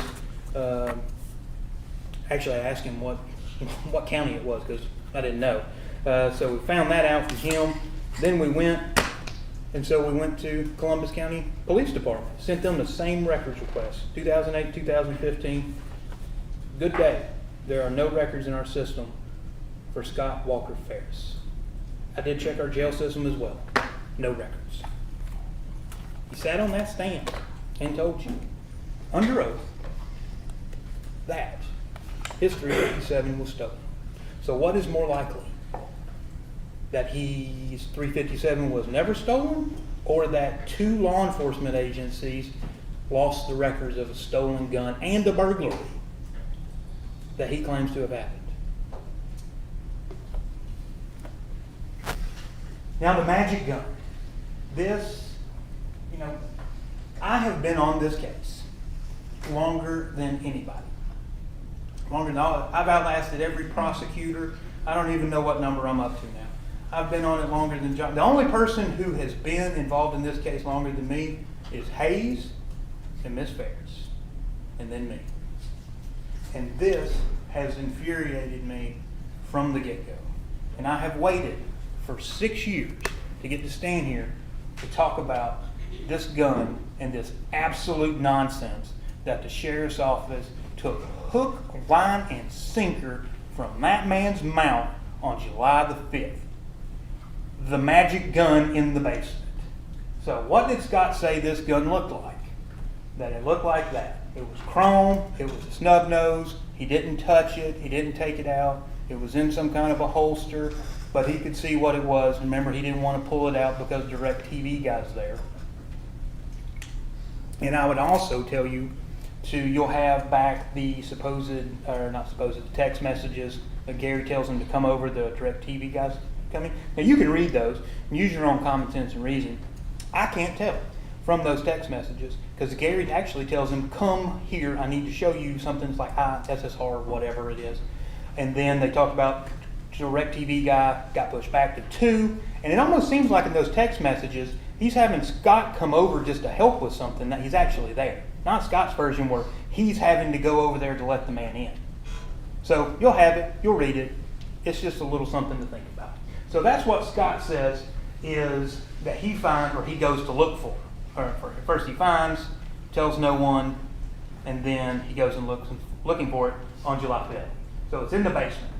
Now Martha Jane, she's safe for the end. What did she say? Looked something similar. She actually said she couldn't tell what color. She didn't know what color it was. Now Jenna, that was out of the blue, got on that stand and said,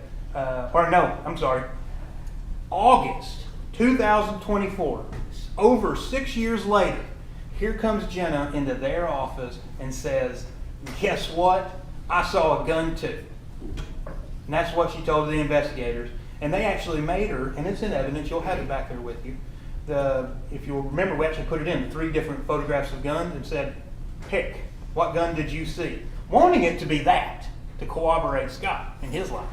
But nope, they can't hold it together to do something like that. She picks a completely different looking gun, wood handle, black, and that's what she said that she saw. And we'll get to the locations here in a minute. Now, Chris, on the other hand, yet again 6 years later, he hops up on the stand, and guess what? He's seen a gun too, but he didn't see it in Purcell Lane House. He saw it back in Alpharetta. Remember, it was just laying on the kitchen counter, and he's never told anybody, and he took it and he put it up on top of the refrigerator. And what did that gun look like? We don't have a photograph of it because it's not in evidence. But he said it was a silver gun with an ivory handle. Ladies and gentlemen, what I would propose to you, what that is 3 people trying to corroborate one. The problem is they just don't have the capability to hold it together because it's a lie. You know what Mark Twain said, that you don't have to remember anything if you just tell the truth. The problem is when you're lying, you've got to remember the details of what you're saying. So Jenna knew to say it was a revolver. She couldn't remember the color, couldn't remember the handle. Chris, same thing. He remembered the color, but he got the handle wrong. He also got the location wrong. He said he saw it. They moved to Purcell Lane in 2013. So it had to be before 2013. Chris never told law enforcement in all of his interviews, sitting there talking to Hayes and Kuykendall and Pope, never said anything about this gun. Jenna never said a word in over 6 years about seeing a gun in that basement. Martha Jane, yet again, she's got her own slide. 2019 to 2024, 5 years, 2 law enforcement interviews, nothing. And Scott telling law enforcement within minutes of arriving on July 5th. Remember what Chief Deputy Pinion said. He's literally just walking down the driveway to the house to get things checked on, And here comes Scott, and then he said, he changed the conversation, and he starts talking about a missing gun and affairs, and pointing the blame at his mama. Immediately. And you heard it from Amanda too. Amanda gets there, I'm going to check on that gun. You don't even know what's happening. You don't know where Gary is, supposedly. You don't know that might be a gun involved. You don't know anything. Why are you looking for a gun? Frankly, also, why are you these kids? Your dad's missing, and let's go through and let's look for his wallet. Let's look for guns. Let's see, where's his credit cards at? You got Emily days later trying to access bank accounts. Pope had to go out and freeze all the bank accounts. Took all Amanda's money. Hadn't done anything. Nobody accusing Amanda of anything. But all her money got frozen too. Remember, because I think she said it was about $800, and that's all she had.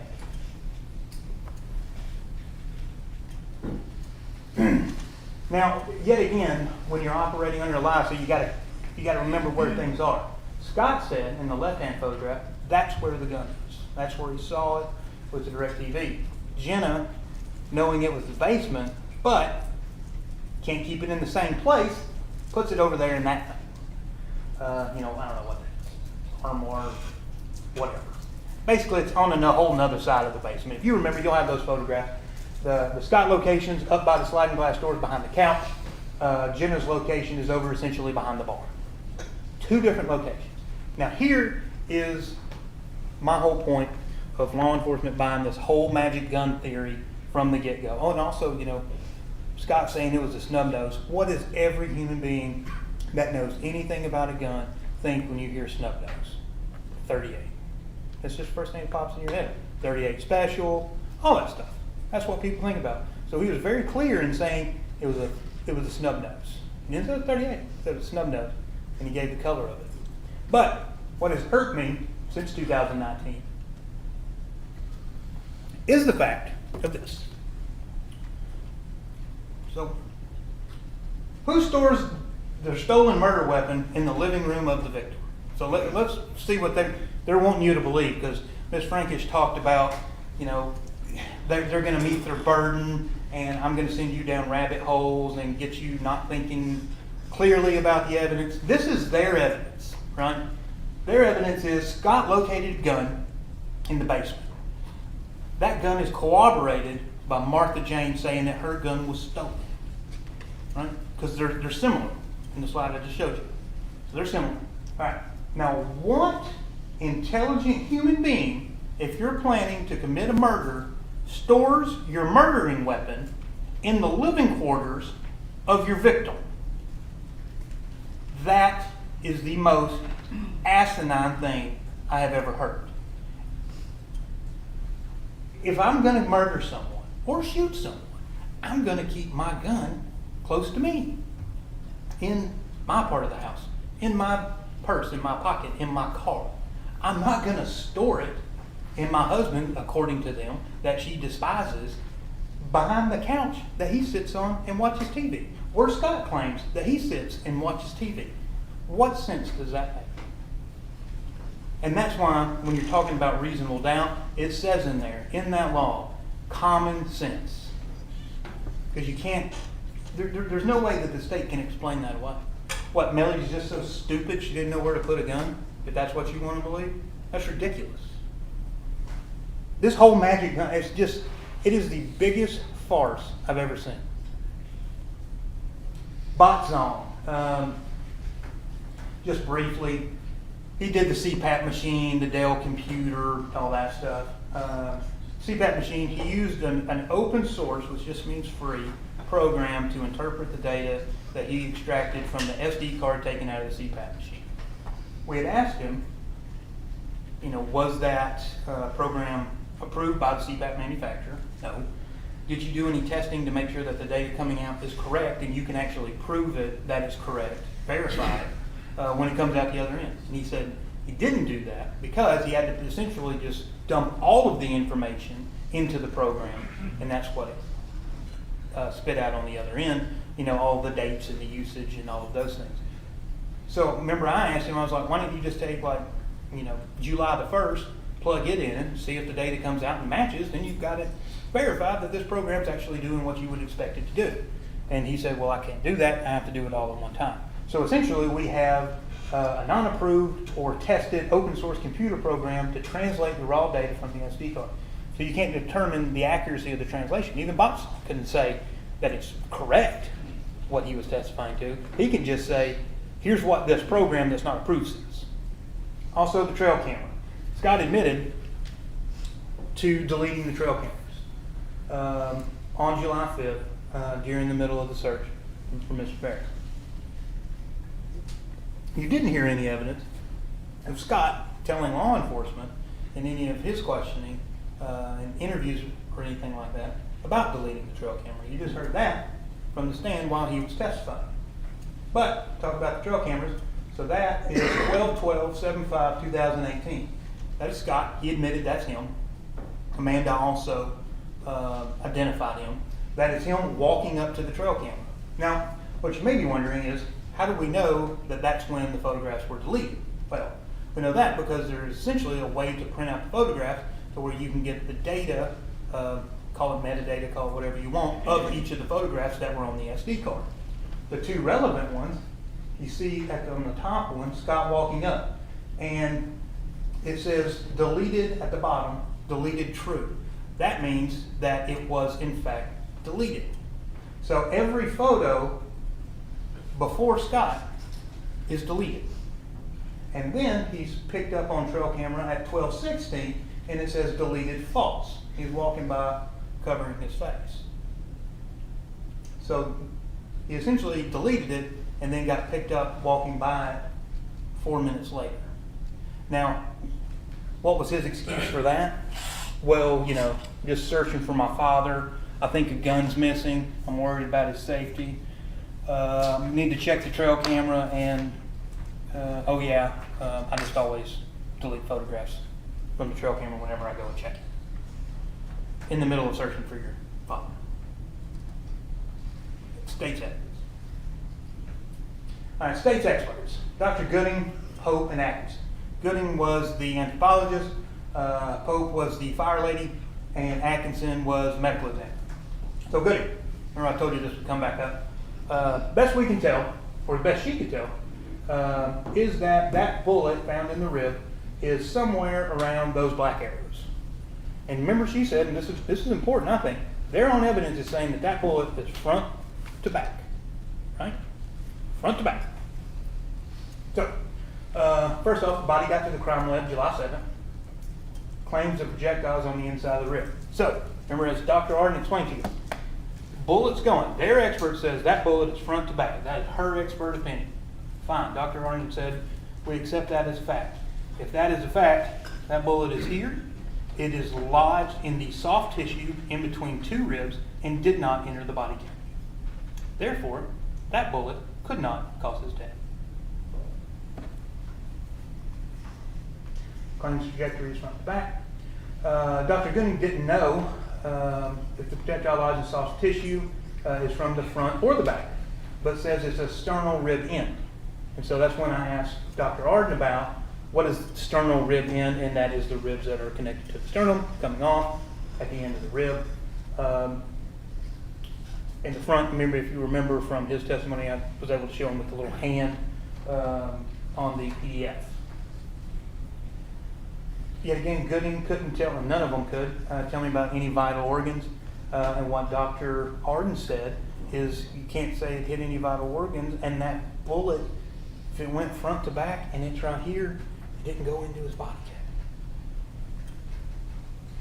Also, most importantly, Dr. Gooding found no damage to any bones by projectile or otherwise. So there is no evidence, according to the bones, really, or the soft tissue, there's no evidence of saw marks, cut marks, knife marks. No evidence to the rib where the bullet is found, lodged in between the two of them. It had not been damaged. And there's no other damage to any other bone other than thermal damage caused by the heat of the fire. So, looking at it from the state's case, they want to say that Gary Farris was shot 2 or more times. Right? If that is the case, he shot 2 or more times and not a single bone in his body that they can find was damaged.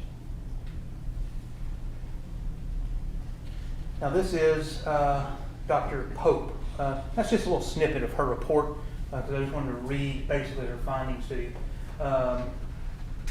She said that that's easier if I just read it. The fire that burned this victim's body is consistent with a single burn event where the fire was set and left to burn as a slow rendering fire. And then for some reason it says in parentheses hours. That remained undisturbed until discovered as a crime scene on July the 5th. The duration of the fire was less than 24 hours old. You'll remember from her testimony, she made that assumption based upon how hot the fire was when law enforcement arrived on July 5th, somewhere around 1 o'clock or so, 1 o'clock, 2 o'clock, whatever that is. Now the important thing is, at 24 hours. I also wanted to point out, so it's post-testimony that Gary's remains are in that state of cremation, being on the burn pile 24 hours or less. Okay. If you remember from those interviews you were hearing, where Kuykendall and Hayes are talking to Melody, saying that we've seen people come out of house fires. We've seen people die in collapsed house fires, and they don't look that bad. They're not burned up like that. According to the sheriff's office, they don't even believe their own expert, because she said it happened in less than 24 hours. And not a house fire, an open pit just laying there burning. And also, no accelerants, no gas, no alcohol, no nothing. Now, the reason that 24 hours I've always thought was curious. So, if the fire was 24 hours old, 24 hours old when they arrived on July 5th, 1, 2 o'clock, that means that the fire had to be set less than 24 hours or less before. So that'd been 1 or 2 o'clock on July 4th. Common math. Actually went over that with Pope, and she agreed. Because I do remember. I was crossing here and it was 1:09, if you'll recall. I was like, it is 1:09 p.m. right now, 24 hours ago. It was the day before at 1:09 p.m. and she said yes. So 1 or 2 o'clock, law enforcement's there. Fire's burning less than 24 hours old. Well, at 1:54, Melody is an hour away on the 4th of July, verified at Lake Lanier. So we know that it's about an hour or more on a major holiday to Lake Lanier. Amanda said traffic was horrible. Getting in was horrible. Also know Melody went to Target, had to go buy the chair. We don't know exactly when she left, but through the state's expert, it seems like less than 24 hours, unless you just want to say, well, less than 24, maybe it was 10, maybe it was 5, whatever. Use your common sense there. But if you put it around the time of 24 hours when that fire was started, according to their expert, Melody's in Lake Lanier. She wasn't even on the property. And that is verified by that receipt, that is verified by Amanda, that is verified by Cameron as well, that Melody wasn't at Purcell Lane, that she was at Lake Lanier. Now, Dr. Atkinson's report, you'll see, this is basically the summary of the findings that Dr. Arden was referring to. I probably should have put it up when I had it.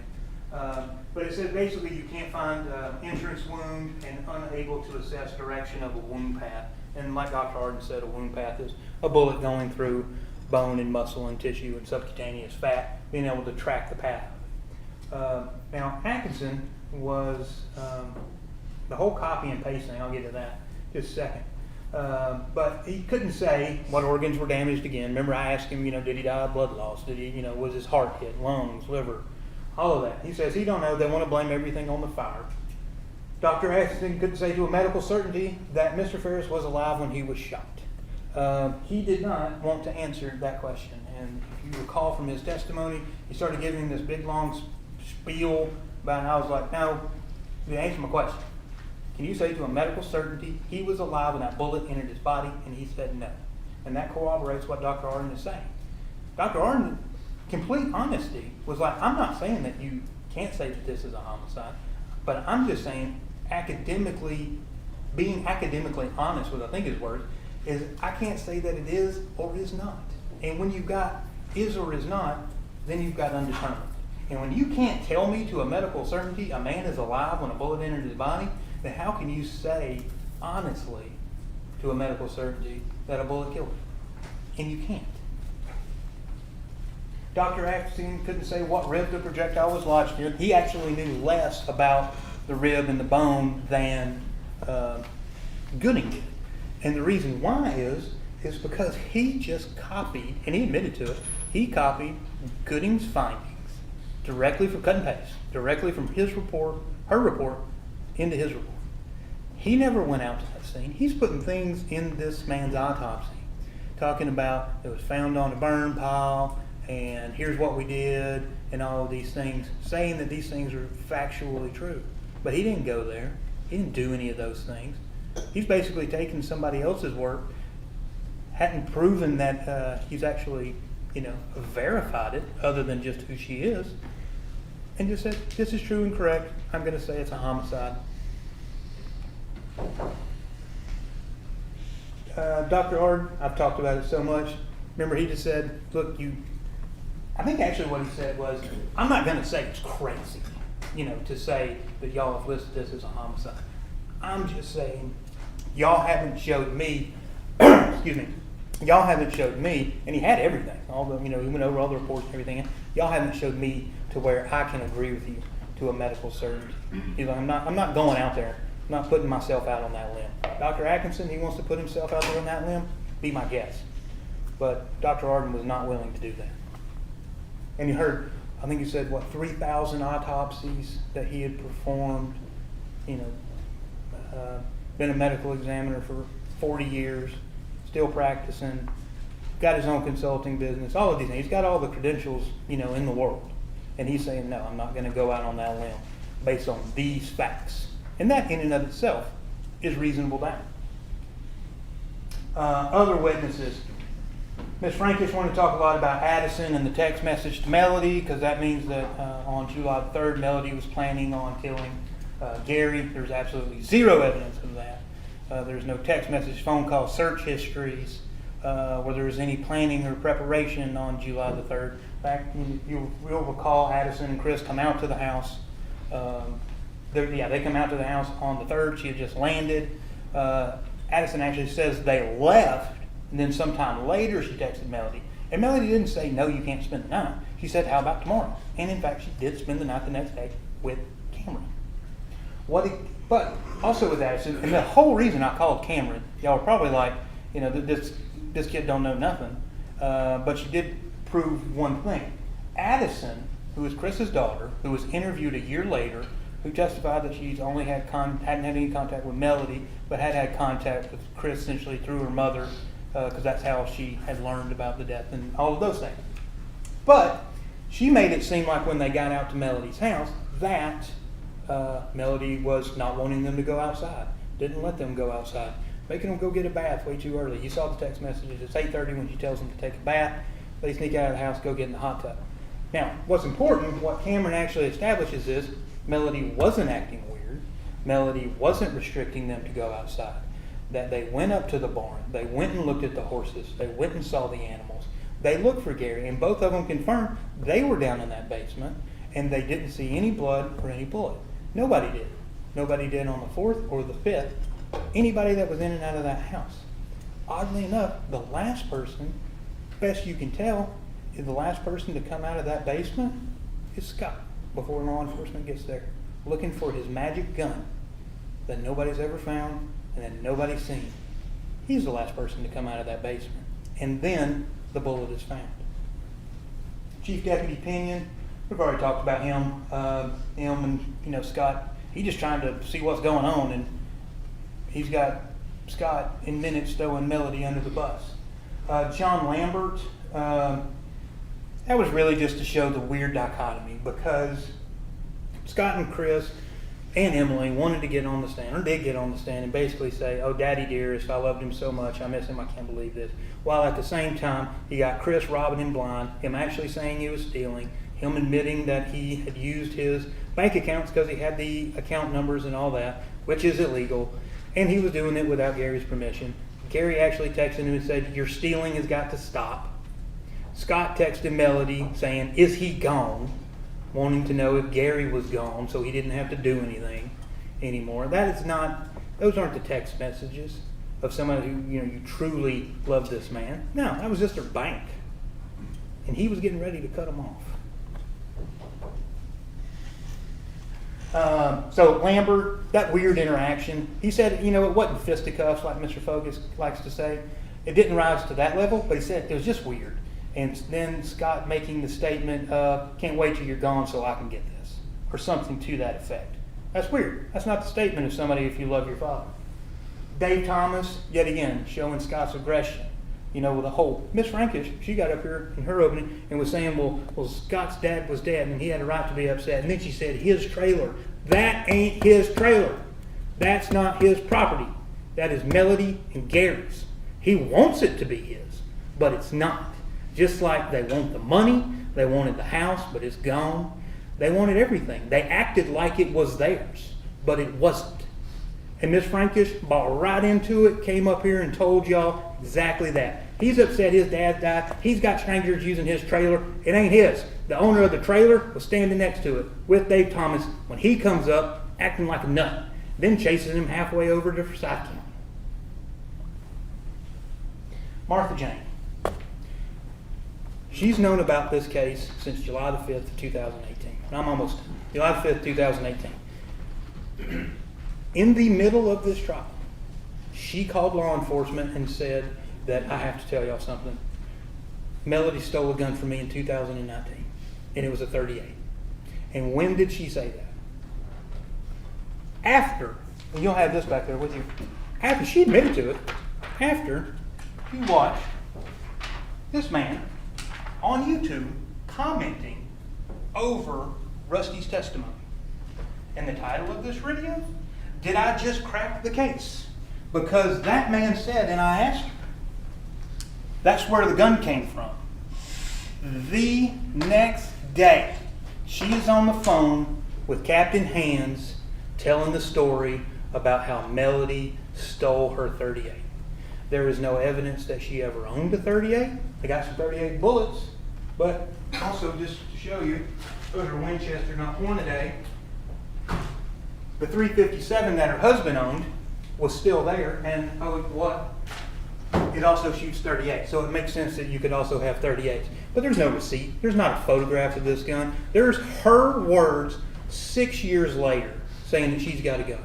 Now she sat on the stand and said, "Well, law enforcement never asked me about no guns." Yet again, July the 5th or the 6th, she knew Gary had been shot. And you don't think that might be relevant then? It only becomes relevant when a little man with a YouTube channel tells you that it's relevant. And she admitted to that. She also admitted that she was embarrassed. She was furious at this affair that she found out about, essentially on live television. Now everybody in Tullahoma knows it. She said she got to hang her head whenever she goes. Rusty destroyed the Barton name. And I also asked her, "You believe that a mother should always protect her children?" She said, "I do." And I said, "When you saw John Luke and I crossing those witnesses, you were furious." And that's when Mr. Fogus started his objections about let her finish her answer. Let her answer. She's 85 years old. She might be 84 years old. She might be 84 years old, but she came up with this lie because of YouTube and this trial being on television. That's the only way that she came up with this. She wants to talk about, Miss Frankish wants to talk about, her picture is in the dictionary next to the word credibility. She has no credibility. She watched this whole trial.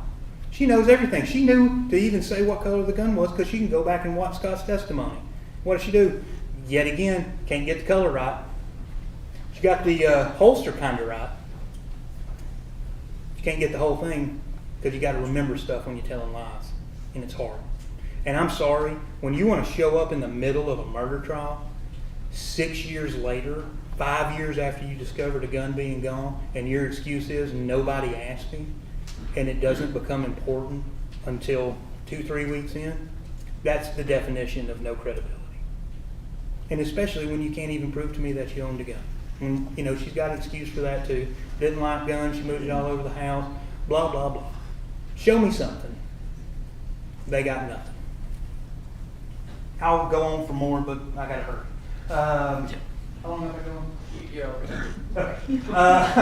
Real quick, motive means opportunity. Motive, they want to say it's money, all right? Melody had access to money. You've seen the house, she could buy whatever she wanted. Here's where they messed up, though. It was with the financial accounts. You'll look at those. You should have them back there with you. Gary had actually added Melody back on as a life insurance beneficiary in 2012. That's around the whole Ted Wiley fiasco and her leaving in Alabama and all that. She added him back. Here's where they messed up. They did not prove that Melody knew anything about the existence of life insurance. There's not a single witness who has said Melody knew about the life insurance policies, that Melody knew that she was a beneficiary. In fact, you heard from their own witness, Martha Jane. She said Melody didn't know anything about their finances. She didn't know where the money was. She knew that she had a debit card and that she could use it, and a credit card and that she could use it, and that Gary tracked her. But she didn't know anything about other than that. She didn't know anything about the life insurance. She didn't know anything about the 401k. She didn't know about the partnership stuff, though, because she called and asked about it. But that's it. They want to say that money is the motive, then you might want to establish some evidence that the person who's wanting the money even knows the money exists. The only thing that Melody knows about money existing in this trial that is a proven fact is a receipt in her car with $11,000 in the bank account. So with that, I'm going to just go ahead and end there so John Luke can do his part, but that's the confirmation bias. And that's what it looks like. You remember I talked to you about that in opening. Confirmation bias. They got their beliefs and they leave all these facts. So with that, ladies and gentlemen, I would ask you to find Melody Farris not guilty of all these charges. Mr. Weavers, after a break, we'll be talking to you next. All right, let's take try to keep it 5 to 10 minutes.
Weaver, go ahead. Mr. Frankish, Mr. Fogus. Ladies and gentlemen of the jury, we're already halfway through a long day, and I'm going to try to be as quick as I can. You've heard my partner, Mr. Ray, speak about a lot of facts in this case, but I want to speak to you now about the gravity of the situation. What we're here and what we're asking you to do and why we're asking you to do it. You are a jury, and you're well aware of that. And I think Michael mentioned my books, and this is a book I got on my first day of law school. It's the Constitution of the United States of America. And there's an amendment, the Sixth Amendment to the Constitution, and it's been in place since 1789. And it is the Sixth Amendment. In all criminal prosecutions, the accused shall enjoy the right to a speedy and public trial. I think we've given them a public trial. By an impartial jury of the state and district where the crime shall have been committed, which district shall have been previously ascertained by law, and to be informed of the nature and the cause of the accusation, to be confronted with the witnesses against him, back then it would have been him, to have compulsory process for obtaining witnesses in his favor, and to have the assistance of counsel for his defense. That's it. That is the bedrock of what we're doing. And it has been here for a very, very long time. I told you back in jury selection that I was only looking for my client 12 fair, impartial jurors honestly seeking the truth. And you all swore that that was you.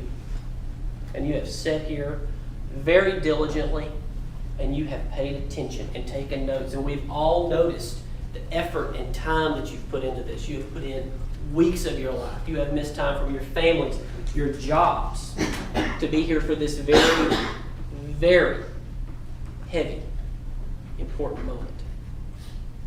And I also told you you had another job. And I don't have my PowerPoints. I go with literally what you guys are going to have to work with. This is the charge that the judge is going to read to you once Ms. Frankish is finished speaking in this case. And your one job was to hold the state, and that's my job too, is to hold the state to their burden of proof. What is it? I'm just very clearly and succinctly going to read it to you, and then we'll talk about it. And I'm going to talk about some other elements of doubt that I think we should discuss, and I'm going to sit down, and the defense in this case will be over, and we're going to leave this to you, the jury, who is the most important group of people here. And I want to know this. I've been meaning to tell you this for weeks, and I can't tell you this. My client, you may notice that she does everybody else in the courtroom. They rise for you. They rise for the jury. We don't. Here's why. You are a jury of her peers. You're her peers. We're on the equal footing. The judge sits above us all as he represents the law. And we are all under the law. So when the judge walks in, the bailiff says, all rise, we rise for the judge as the representative of the law that we must live under. But our framers, who wrote this Constitution, and then, I had to go dig this up, because we don't actually use these books much at the office, I'll admit that. The Constitution of the state of Georgia, which was actually adopted in 1983, so it's a much newer document. And it embodies the same principles in our modern time. Now, some might say 1983 was quite a long time ago, but not to me. It embodies it in our real time, in our real life to this day. Because our framers knew the government is, in fact, that's why we're here. That's why we're not part of Great Britain anymore. And almost every, even the modern democracies of Western Europe kind of think we're nuts. They think we're crazy. Because we have 12 people who have no association with the government is to come in here and decide the facts of a criminal matter, to check the government. For that very reason, we left over there because we knew that the government should always be checked, not just trusted implicitly with power. So I just wanted to explain to you, my client is not being disrespectful. I told her to do that because I so believe that we are equals. We are peers. The burden of proof. The defendant, and still is, by the way, presumed innocent, because this case is not over. The defendant is presumed to be innocent until proven guilty. The defendant enters upon the trial of this case with the presumption of innocence in his or her favor. The presumption remains with the defendant until it is overcome by the state with evidence that is sufficient to convince you beyond a reasonable doubt that the defendant is guilty of the offense charged, or offenses in this case. No person shall be convicted of any crime unless and until each element of each crime is proven beyond a reasonable doubt. You're going to get this document. This is the indictment. These are the charges. They have to, every page of this indictment, count 1, count 2, count 3, count 5. Every element, every word has to be proven in each count beyond a reasonable doubt. It can't just be maybe. I'm going to slow down. No person shall be convicted of any crime unless or until each element of the crime is proven beyond a reasonable doubt. The burden of proof rests upon the state to prove every material allegation of the indictment and every essential element of the crime beyond a reasonable doubt. There is no burden of proof upon the defendant whatsoever, and the burden never shifts to the defendant to introduce evidence or to prove innocence. However, the state is not required to prove the guilt of the accused beyond all doubt or to a mathematical certainty. A reasonable doubt means just what it says. So here it is. A reasonable doubt is a doubt of a fair-minded, impartial juror honestly seeking the truth. A reasonable doubt is a doubt based upon common sense and reason. It does not mean a vague or arbitrary doubt, but is a doubt for which a reason can be given arising from the consideration of the evidence, a lack of evidence, or a conflict of the evidence. After giving consideration to all the facts and circumstances of this case, if your minds are wavering, unsettled, unsatisfied, then that is a doubt of the law. And you must acquit the defendant. It says the word must. But if that doubt does not exist, if your minds as to the guilt of the accused, then you would be authorized to convict the defendant. If the state fails to prove the defendant's guilt beyond a reasonable doubt, it is your duty to acquit the defendant. You will be given this. You'll be given a verdict form with 5 counts. Count 1, malice murder. Count 2, felony murder. Count 3, aggravated assault. Count 4, concealing the death of another. And count 5, making a false statement. It is, in fact, a heavy burden. But I contend to you that the state has not come close. Mr. Ray is far more eloquent than me. And Mr. Ray is far more intelligent than me. And his brain works in a way I truly am fortunate to have such a good partner. But he found that diagram years ago of the stairs. I'll come down here and I use the bar. I say, a scintilla of evidence is down here. Probable cause or preponderance of the evidence is somewhere towards the middle of the bar. Clear and convincing evidence, which is not the standard in this case, is a little further up here. And then beyond a reasonable doubt, it's almost all the way here at the end of the bar. It's not all the way. I'm not saying it is. But I think this case that we have set and listened to, and I think it is, the time was taken as needed to get through the case.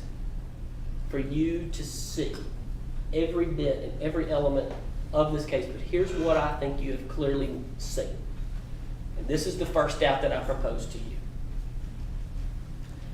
That the district attorney's office and the sheriff's office and all law enforcement involved in this case, from day one, from the early minutes of the 911 call, which let's think who made the 911 call. It was that man right there. He was in control from the very first minute of this case, Scott Farris. Scott Farris was always in control. And the fact that he had to immediately control the case, to me shows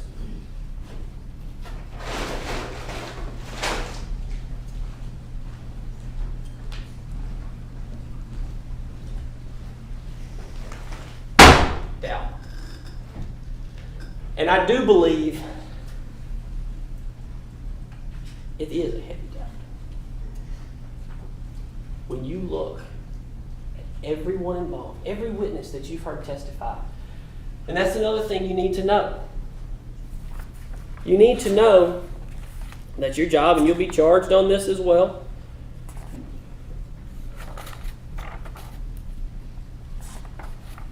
As a witness, you are to determine the credibility of the witness. Now, I'm going to read the charge. There's not a lot to this charge, and there's a reason why.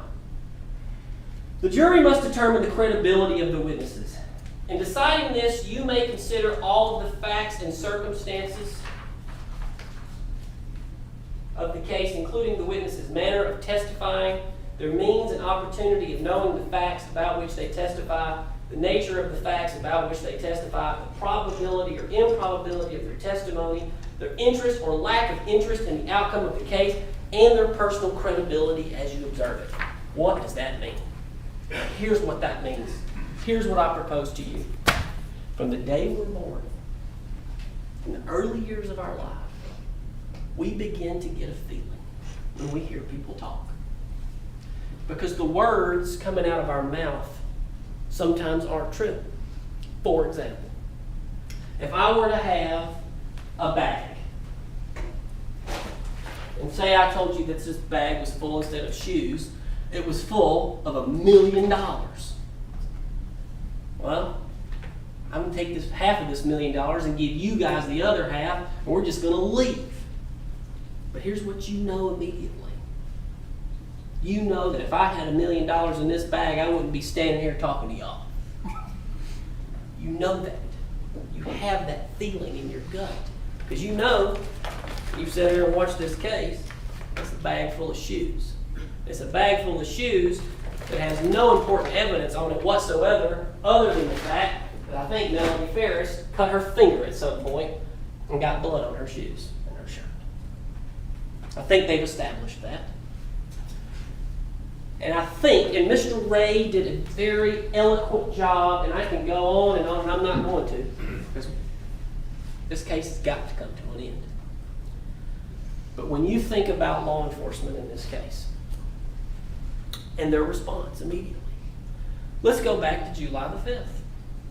Let's go back to the time that Scott Farris, who's sitting right there, goes up to Detective Kuykendall, who's sitting right there, and he gets in his car for an hour and begins to tell him the story of the missing gun and his mother's affairs. And in opening statements, Mr. Fogus talked about circles. Circles getting big, smaller, smaller, smaller. And I think circles will be talked about too when we talk about Miss Harris. But those circles were controlled by one man. And that's Scott Farris.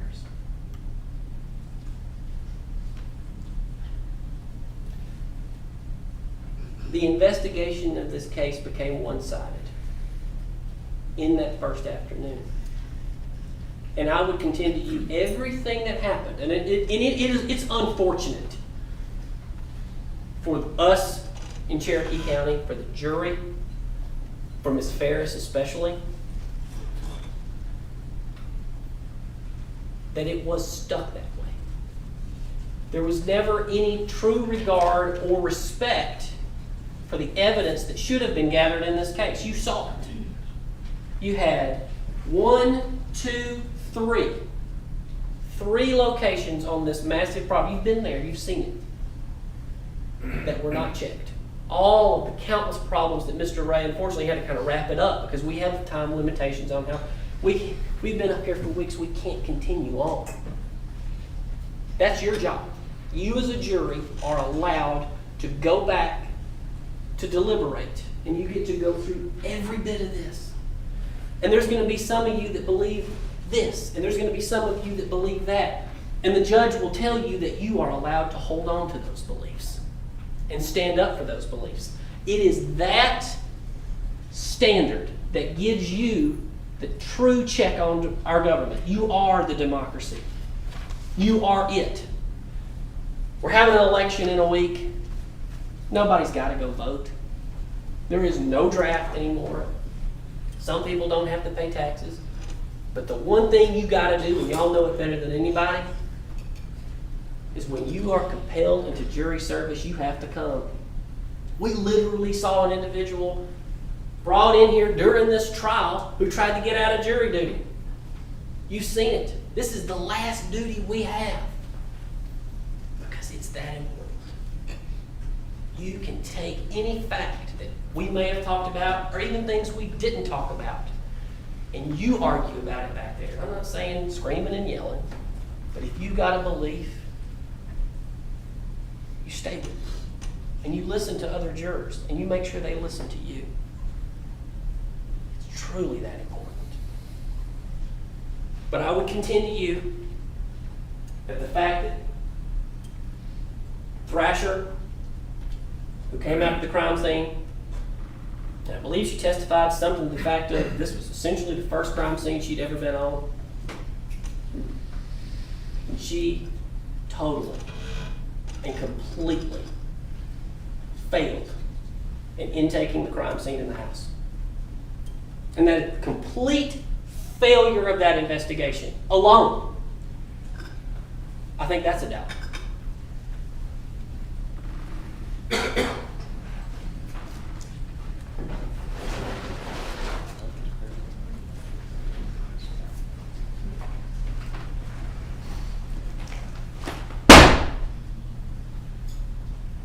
I think going further into that day and the fact that this investigation was completely veered in one direction, and that's to Melody Walker Farris.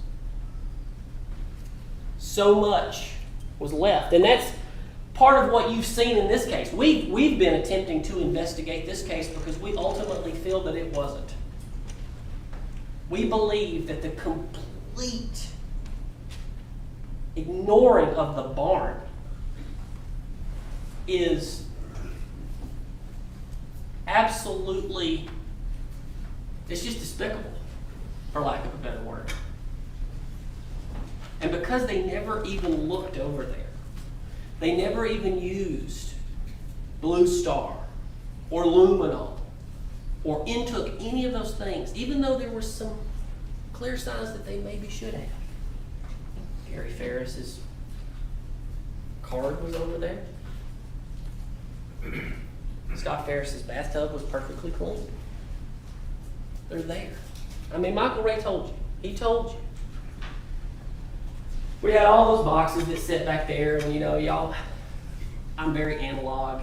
That's the way I am. So we had all these pictures, and I'm going through all these pictures for months and months and listening to all these interviews, and you guys have gone through most of those things. And sure, I got real frustrated one day. Michael's told the story, but I'm going to tell the story to you too. I think you need to know. So after going through this for weeks, preparing for this trial, hours on hours on hours, count hundreds and hundreds of hours preparing for this case, I finally threw up my hands. I mean, my paralegal will tell you, Sometimes I throw up my hands and I'm out. Michael says, "Where's John Luke?" I don't know. So I have to go pick up my family's prescriptions at our local drugstore, and I go over to the drugstore. And there is this little, she's young, I think she's 17 years old. She loves to read. But I walk in and they're redecorating the drugstore. This is a drugstore that's been owned by one family in our hometown for about 70 years, Jasper Drugstore. So I go in there, getting my prescriptions, and she's like, "John, what's wrong?" So I tell her. Oh my goodness. And she looks at me. 17 years old, redheaded too, unrelated. 17 years old, she looks at me and she says, "You know, Mr. Weaver, sometimes the greatest questions, they go unanswered." I mean, literally. Ton of bricks. The second she said that to me, it finally cleared it up. Because I've been running around trying to solve this case for 4.5 years. That's how long I've been on it. Mr. Ray was on it longer than me. But because it is not answered, that's a doubt in itself.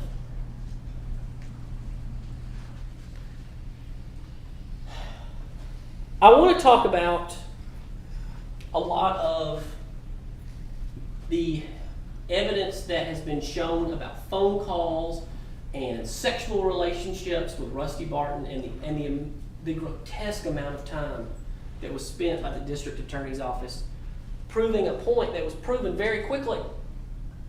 And that's that my client had extramarital affairs. But also evidence was shown that so did Gary. And they were in an open relationship. They lived on separate parts of the house. And Amanda, I thought Amanda was a truly fascinating witness. And it's kind of sad that we had to call her. I think she's the only child that is impartial. She literally just looked at you guys and said, "This is y'all job." I believe in my mama unless or until she's proven guilty beyond a reasonable doubt. And I think Amanda is such a credible witness because she also testified she was with her mama the day of the 4th. Nothing was out of place. And sure, they were texting and they were calling. And you see all this back and forth bickering all the time between them. And that's the Ferris wheel. And the moniker that has come to be in this case. And I know we are all sitting on top of the Ferris wheel, and we just can't wait for that ride to let us all off. That's y'all's job. And we're going to get there.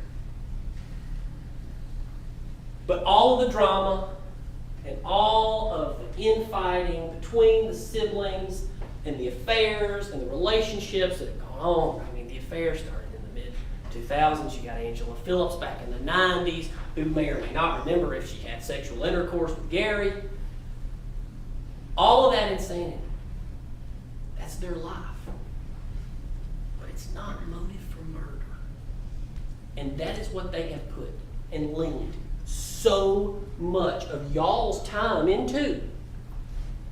Because they don't want you looking at this. They don't want you looking at what they didn't do to get to their burden. But let's go back to those phone calls the night before. Let's go back to the timeline. There's something that is absolutely bizarre to me. We did not find out until, I think it was last Friday, when Commander Harris testified that Gary Farris went to dinner, we think, by himself the night he was murdered. We don't know. We'll never know.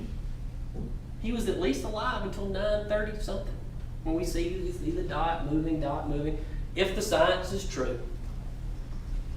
But sure enough, he went to dinner. They never thought to go get a video of that. Let's go up there, interview somebody. Maybe he was with somebody at dinner. We'll never know.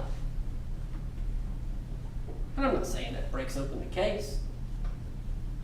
But I contend to you, that huge glaring hole in the timeline right there, I'd say that's a doubt.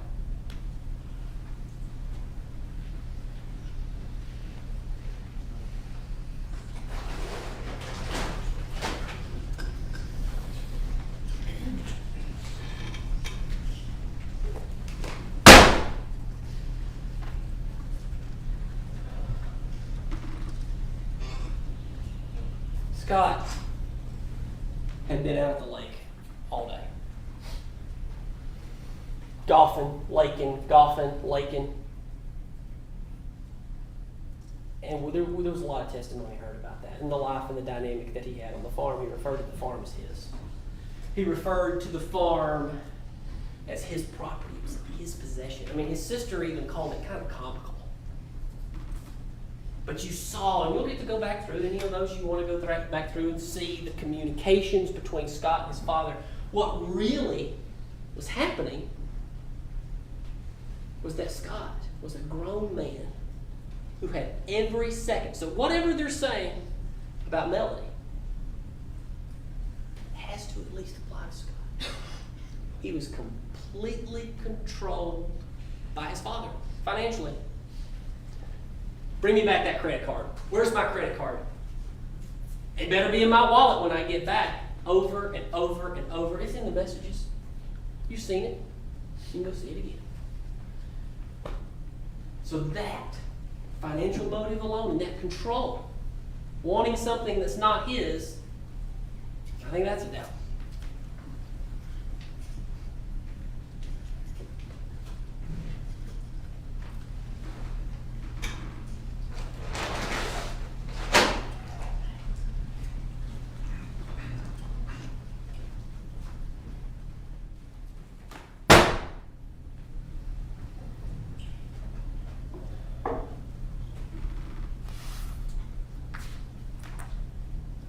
The timeline of the phone calls. You will have seen from Commander Harris something regarding activity in phone calls. But I think that you guys have enough common sense to know, and this is just some things we saw, that other days and other times you went back and extrapolated out over a year, sometime back in 2017, and we clearly saw that there was more activity the night before a baby shower in Nashville than would be alleged for Melody to have shot, killed, moved, and burned Gary Farris. This is no easy task. That's a doubt.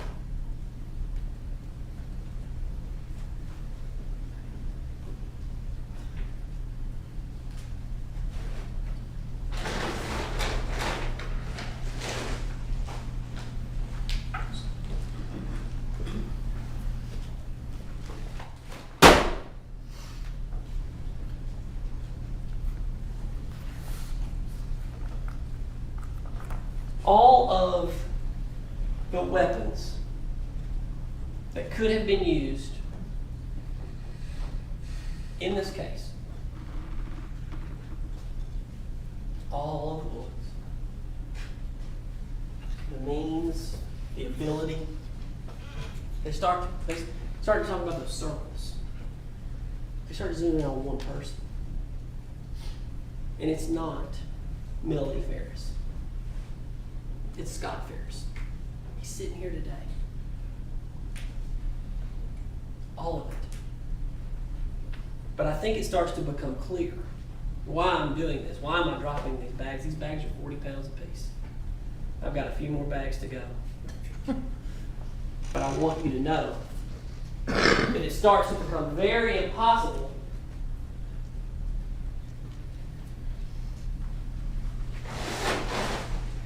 when you add this up, that someone who weighs 120 pounds can move this. that is a doubt in its own right. But there was a person on the property who could. And that's Scott Farris. He's sitting there today.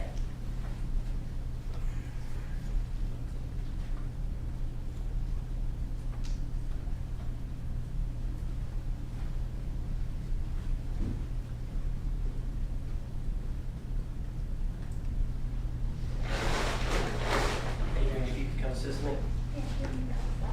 Both of them, please.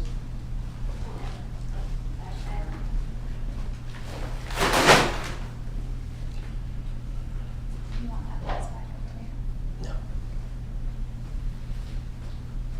If you could hold this up, please.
This is 320 pounds.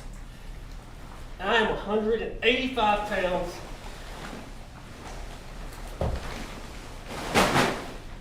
And that's all I have. I think it is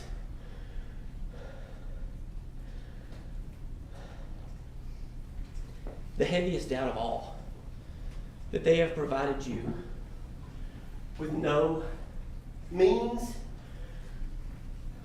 plan that this could have ever happened by Melody. They have established there was tractors on the property and RTVs, but as my client, or as my partner very clearly laid out to you, I'm sorry. As my partner very clearly laid out to you, they didn't do their job. They've provided no way that you could have done this. They didn't check the boxes.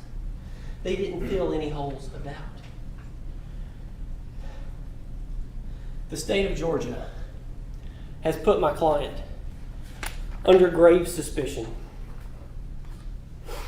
That is exactly what they have done. They have put on her grave suspicion, the most grave suspicion of all, and that is murder. But the doubt, I contend to you, absolutely exists. I'm sorry I had to do this demonstration, but they didn't. They didn't show you what 300 pounds truly feels like. I'm not saying I'm the strongest person in the world, but that is as heavy as a thing as a person can move. And I'm almost a 200-pound man. No explanation has been given, and I keep bringing this back because the grave suspicion that they put on her, these affairs, calling Rusty, all of these things. And I want to note about Rusty as well. Let's note a few things, and I know you've listened to it and you saw it. Pope, he threatened to arrest him. He threatened his own warrants against him, the death penalty. Bugged my client for over a year. No confessions. Her own daughter has lived with her for years and years and years. No confessions. Now I want you to know this too, and it's a charge that the judge will give you.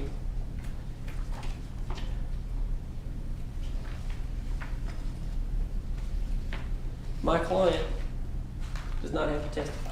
She didn't. She chose not to testify. And we talked about this in jury selection, that you wouldn't hold it against her, but the law is clear. The defendant in a criminal case may take the stand and testify and be examined and cross-examined as any other witness. However, the defendant does not have to present any evidence nor testify. If the defendant chooses not to testify, you may not consider that in any way in making your decision. Because again, the burden never shifts to us in the defense. I feel like there's been so much time that we felt like we're trying. I'm trying to get you to see the side of the story that was never investigated. I feel like we've been able to do that, but we didn't have to do that.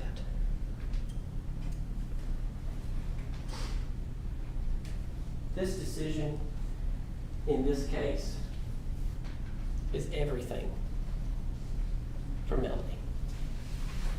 Melody has had to live under this grave suspicion for 6 years. But now is the time that 12 fair and impartial jurors, a jury of her peers, can finally give us answers. I'm not saying that you guys can ever answer what happened that night. The greatest questions, I do believe, they really do go unanswered. And in this case, and it may be some of you as it was me that day. Very frustrating. You want to figure out what happened. But it's okay to know that you can't. And I contend to you, ladies and gentlemen of the jury, that because you can't explain what happened that night, they have not proven this case beyond a reasonable doubt. And I ask you to please hold to your oath and find my client, Melody Walker Farris, not guilty. Thank you for your time. All right, we're gonna break for about 30 minutes. We may go, I haven't gotten word that food is here yet, but I directed them to have it here at 12:15, and so I may be closest to being on time that I have been for the last 4 weeks. So anyway, when food gets here, we're gonna give you all a break. I'd like to be up and running in 30 minutes. If y'all still need some more time, y'all just let the bailiffs know, but we'll be up and running at least by 1 o'clock. All right, everyone can be excused. We're gonna close the courtroom for the recess so the deputies can have a break. So we'll open the courtroom back up at 10 till, and then we'll see if the jury's ready.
before Gary Farris is murdered. They want you to think that's a coincidence? Man, they're in for it, because there's a long list of coincidences if that's the game they're playing. If that's what they're trying to get at.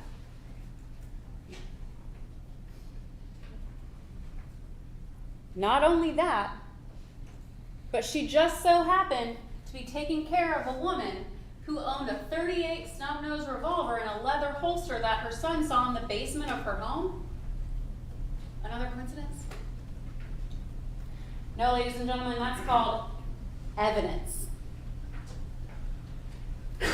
They want you to think there's an individual, innocent, reasonable explanation for all of the incriminating evidence against her. That it's a giant conspiracy. That the gunshot wounds didn't kill him?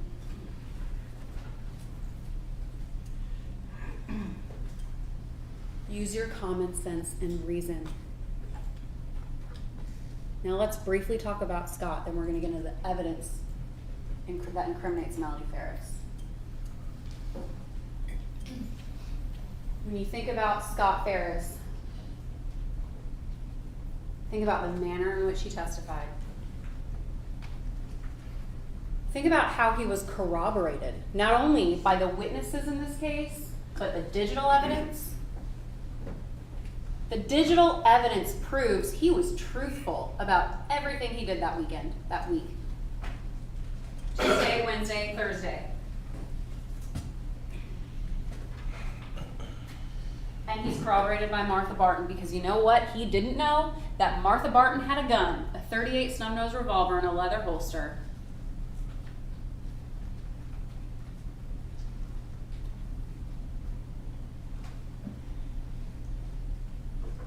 And a huge piece of evidence, he knew Melody the best. He knew his parents. He knew their dynamic. He knew that Melody never had a credit card. He knew that Melody was angry. He was there when she slammed that plate down and said, "God, I can't wait till the day he's dead." He saw that. The day before his father was murdered. He knew that Melody despised Gary. And he would get caught in the middle.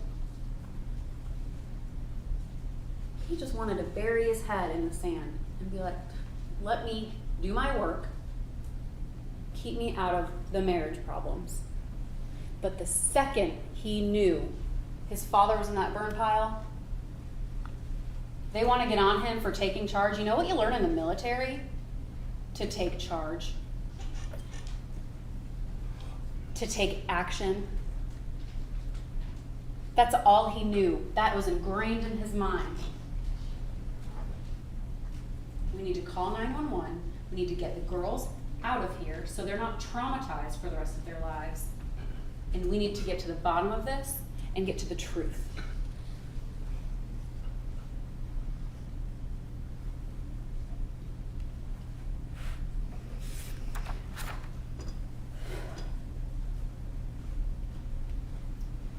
Let's talk about lack of motive for Scott.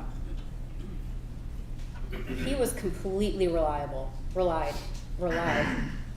He completely relied on his father for everything. His livelihood, the place he lived, the money. Why would he take that away? He would have nothing left. Melody would kick him out immediately.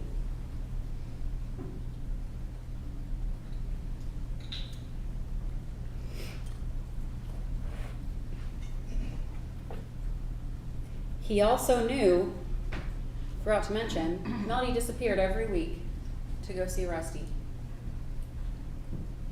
He knew that. One of her motives.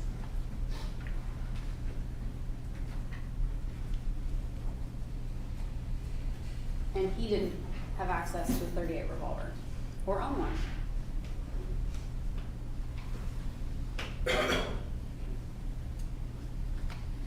Think about this. Scott committed this crime, there's no way she wouldn't know about it. She was home the whole time. Law enforcement didn't blue star the barn because nobody saw blood in the barn. They blue starred where there was physical blood. No blood found in the barn. They didn't have to. The bullet was in the house. Gary was on the burn pile.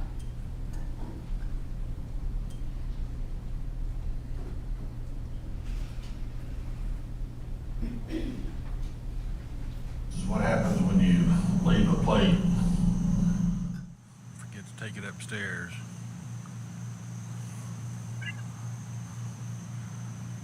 A minor temper tantrum. Of course, I had supper tonight and it was fixed for me, so I'm sure I'll be feeling poorly here within minutes. But we'll see. There was testimony about Gary talking about Melody poisoning him. We didn't admit that or get that in evidence because we think he was poisoned. That shows his state of mind. That shows he knew Melody would kill him if it came down to it. She's the only one that would have. And he knew she wanted him dead.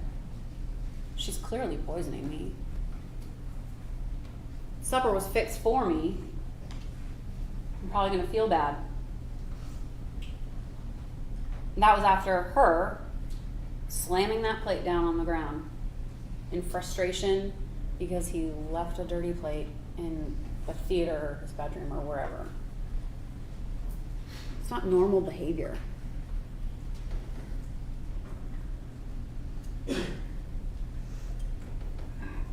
That corroborated Scott.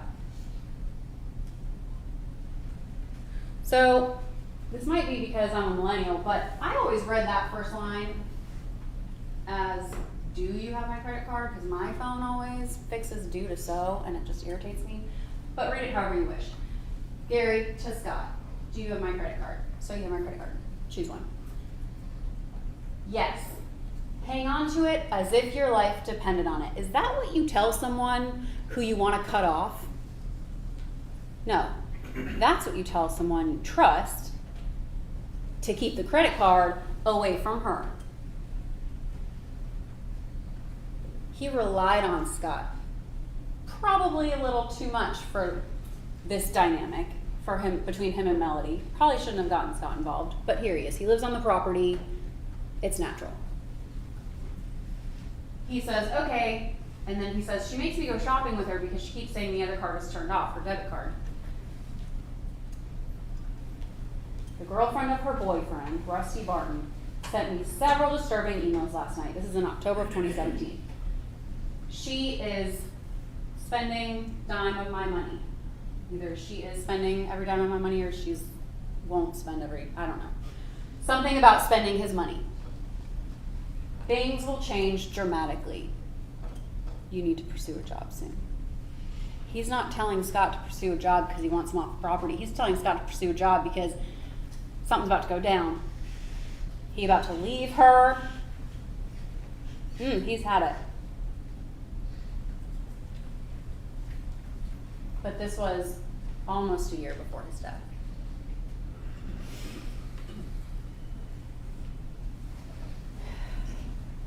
Melody wanted everyone to believe after Gary was murdered that Scott was some big, scary dude that everyone should be afraid of because he's got PTSD or whatever, and he's just a big guy, so you should fear him. She even had Amanda and Chad change locks on that house. But if you go through these text messages, which is S. Ferris 5, State's Exhibit, it's all their text messages post-offense when they were living on the property together. You know what she did? She relied on Scott. She left him keys under the rug to get into the house, but then turned around and told people he stole stuff out of the house. If that's not two-faced, if that's not malicious, I don't know what is. That's your own son.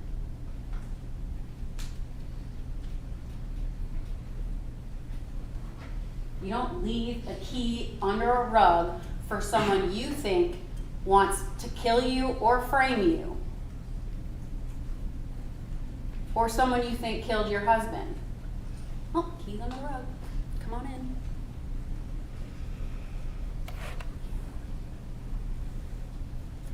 One more thing about Scott. Mr. Fogus mentioned the oath we take as prosecutors. It is our duty to uphold the law without fear, favor, or affection. There is no evidence that points to Scott in this case.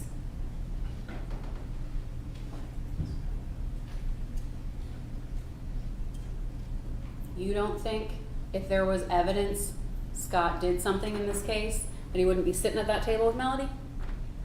Sure make our job easier. I'm not going to indict someone where there's no evidence he committed a crime. Let's talk about a little about the Farris family history. In the beginning of this trial, y'all probably were wondering why we walk through every child's history and experience growing up in all these different houses and states, and what their dad was like when they were younger, what their mom was like when they were younger. Then you realized how far back and how deep this goes.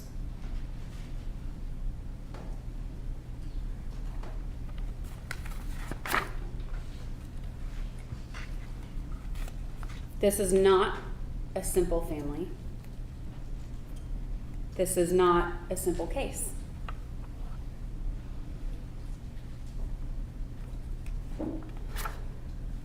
But in order to fully understand the dynamics of this family, you had to hear all of that history.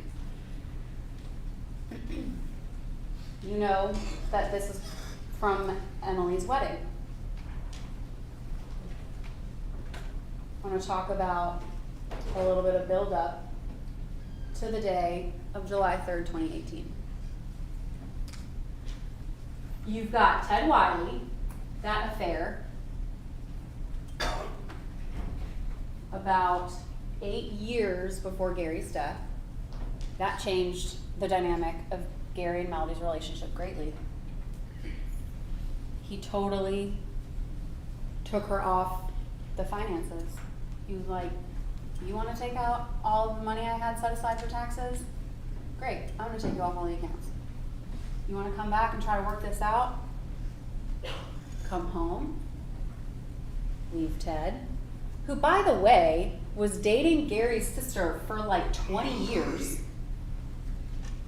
before she decided to hook up with him. 2010, he dismissed the divorce that he filed.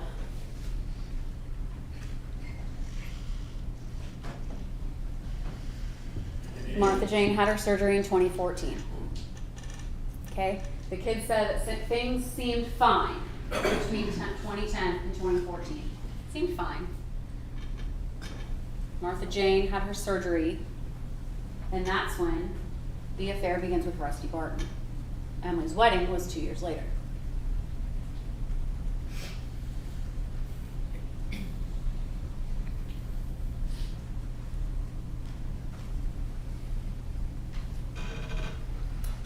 She flaunted that relationship in front of people that night. She didn't care. She had no conservative spirit about that whatsoever. And Gary had to pretend like it didn't bother him that night because his daughter was getting married. It was supposed to be the best night of her life, but you know who couldn't help but make it about her? Melody Farris.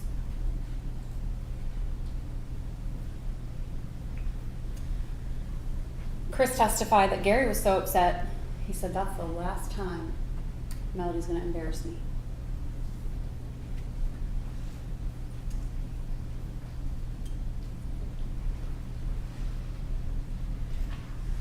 Then you have in 2016, Martha tells Melody about the location of her revolver. You also have in 2016 Melody telling Gary, I hope you die alone and a gruesome death. And remember, Terry Braswell, this was Terry Braswell's phone, and he had her burner phone number. This was a phone she thought nobody would ever see the inside of. She's not saying that type of stuff on her 9029 number. And then Terry says, he's gonna push you over the edge, and she says, I know, and that scares me.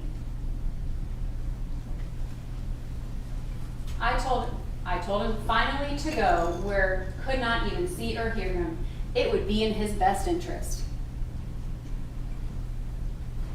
She knew she had no self-control. She hated him that much.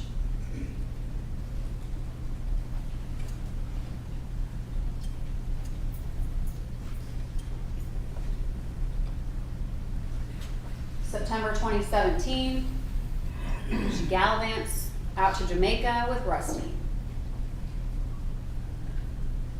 Meanwhile, she sends her debit card through the mail to Sherry Cooper to run it in Minnesota, because she told everybody she was in Minnesota.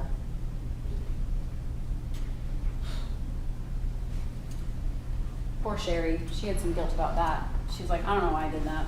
That was stupid. Don't forget, Melody betrays every person and uses every person close to her for her own benefit.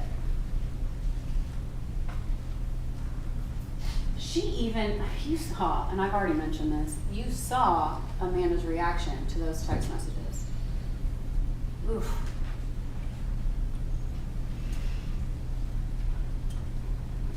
She did not like being used like that. Gary receives an email from Christina Grant. Just FYI, your wife and Rusty Barton have been lovers for 3 years. I'll give it. Oh, it's supposed to black out Miss Grant's email. Sorry. I'll give it to her. She's the only one who's bringing this to light. Everyone else sweeping it under the rug. Christina's like, nah, y'all ain't gonna get away with this. Mm-mm.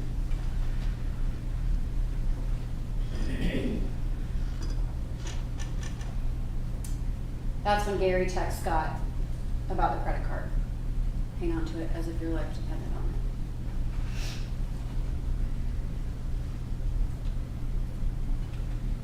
it. March 2018, Gary sends Melody this text message. Your profligate spending must stop. He says in the middle there, between you, Chris, and Scott, I can't keep up. You treat me like I don't exist, which is offensive, typo, my typo, given how you repeatedly betray me.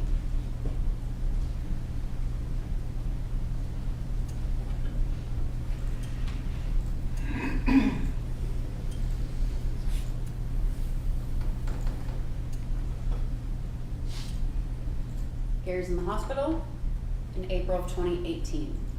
Meanwhile, she's telling Rusty Barton he has like esophageal cancer and he's spitting up blood and he's on his deathbed. Even Chris said she made it sound like he was bad. And then he shows up to the hospital and Gary's like, what's that look on your face for? And he's like, I thought you were like real bad.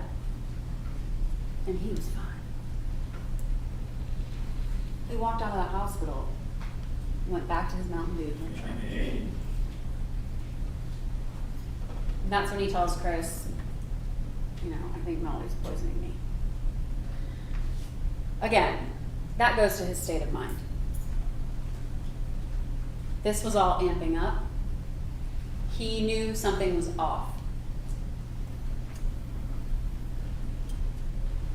June was a big month, 2018. June 6th, DirecTV comes to the house, and yes, please look at those chats, because Gary says, hey, come to the house real quick, I need to show you the issue, so you know what the issue is when they get here.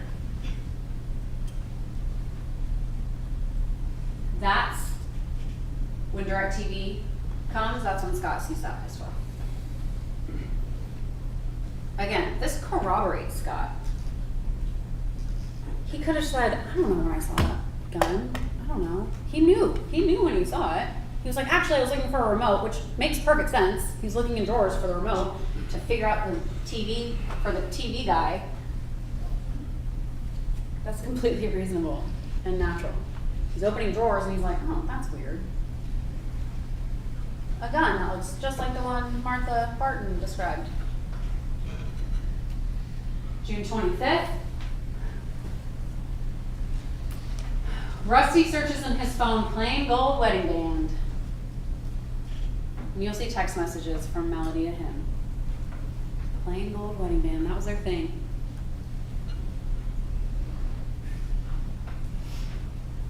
And then Gary's birthday, Jenna sees a revolver. Jenna has no dog in this fight. Her and Chris aren't even together anymore. They don't talk. She has no dog in this fight. She didn't want to be here talking about this.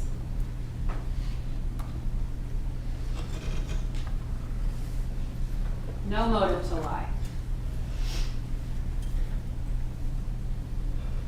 Then on June 28th, Melody learns about the beach trip, which is supposed to be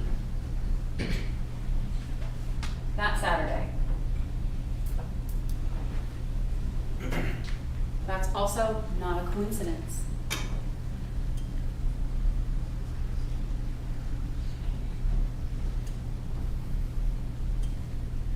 Then the text messages.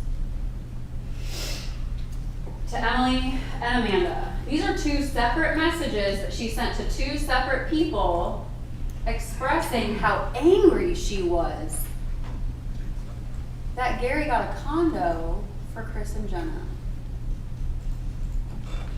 Not a reasonable reaction. She was over it. I'm taking measures to stop this insanity. No one thought these would be the measures. But here we are. Because the next day, Gary's murdered. Again, not another coincidence.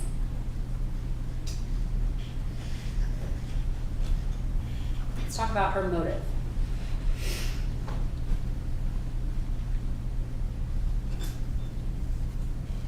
That first text message, I was shocked when Sherry told me you had a boyfriend, but don't blame you. From Terry Braswell to Melody. Plain gold wedding band. That's when he searches on his phone. Rusty does. This note, Crown XO, March 31st, 2014. She made a note in her phone about Rusty's favorite drink.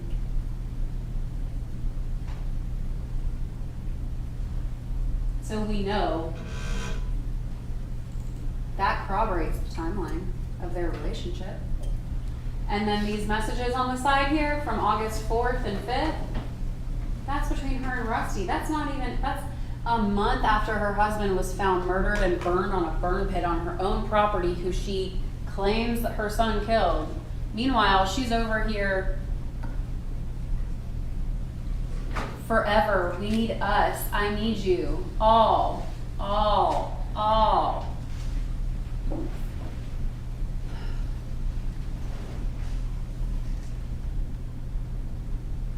You don't get more motive than that.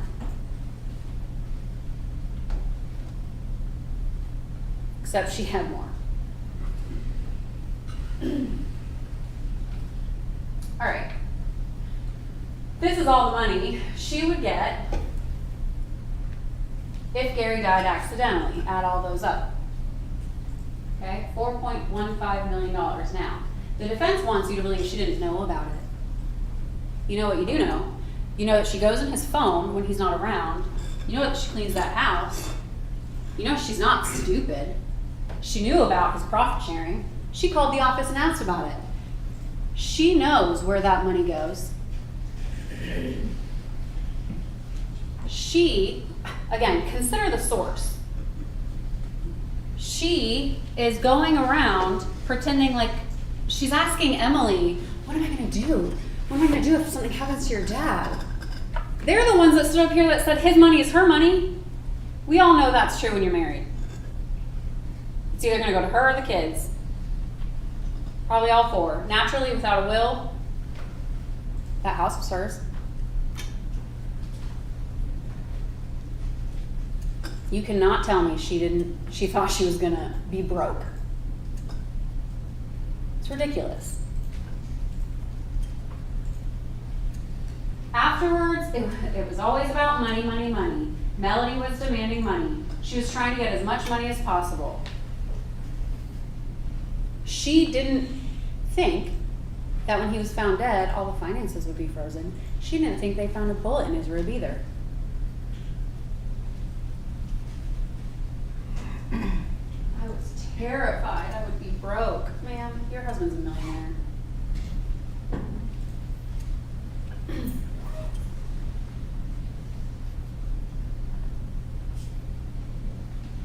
And here we have it, the condo. This is Hayes 55. Did you talk to Chris about his beach trip? What beach trip? He wants to take the girls down there the weekend after the 4th. Let him take them. I haven't gotten past him standing on my porch telling me he was going to beat me unrecognizable, and then only time he wanted to see me again was when they put me in a box in the ground.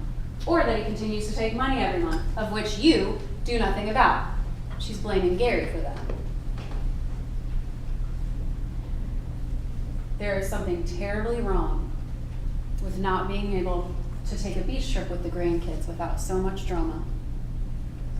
I guess such a trip is not exciting enough for someone like you. Man, he knew his wife, didn't he?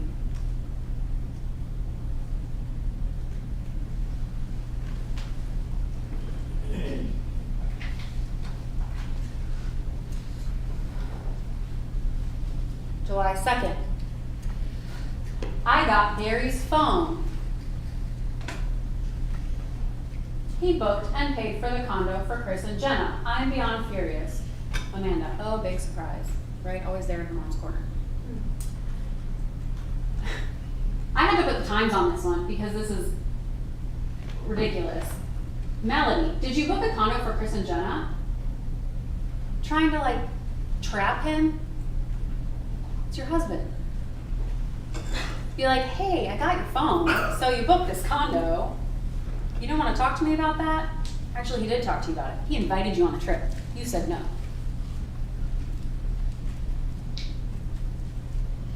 I booked one for me and the girls as well.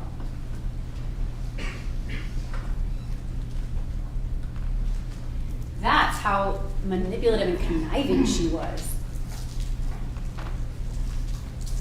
And you remember, in Lindsay Harris's presentation, you saw the group chat among Amanda, Gary, and Melody about she was making a photography appointment, Amanda. She invited both of her parents, and Gary said, I'm going to the beach. Melody chats her on the side. This is your time to ask him. Thanks for the invite. Manipulation, conniving, deceit.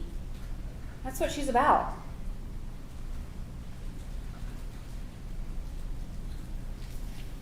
Again, these text messages.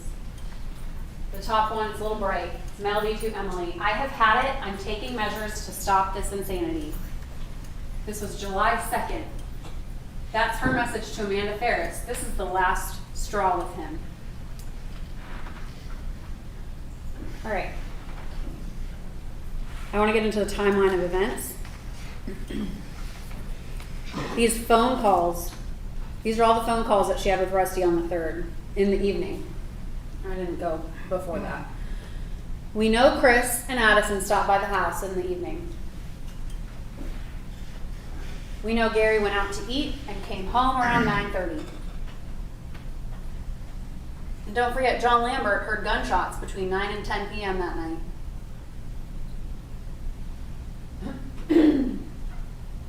They talked for an hour and 14 minutes at 11:45 p.m. But they talked for 5 minutes at 11:28. The call in between that is the one to Scott, 11:34, when Scott calls when he gets back home. Because, you know, she has to tell Scott to come home. She calls him and she's like, what time are you going to be home? The horses got out. And I want you to think about this. In her statements to Detective Hayes and Detective Kuykendall, she talks about these horses getting out. I think it starts like before dinner. And then it starts with like one horse, right? And then for some reason she's still chasing horses 3 hours later, but then it goes to two horses. And then she's like, oh, but then the third one got out after that. Inconsistent. You weren't chasing horses. You were murdering your husband. She had to call Scott because she didn't know what time he'd be home. She had to call Scott to see what time he'd be home. Because then, when she says, well, the horses got out, and he's like, okay, I'm coming home. She's like, well, I got him put up. Okay, then why are you calling? It doesn't make sense. The horses are the cover-up.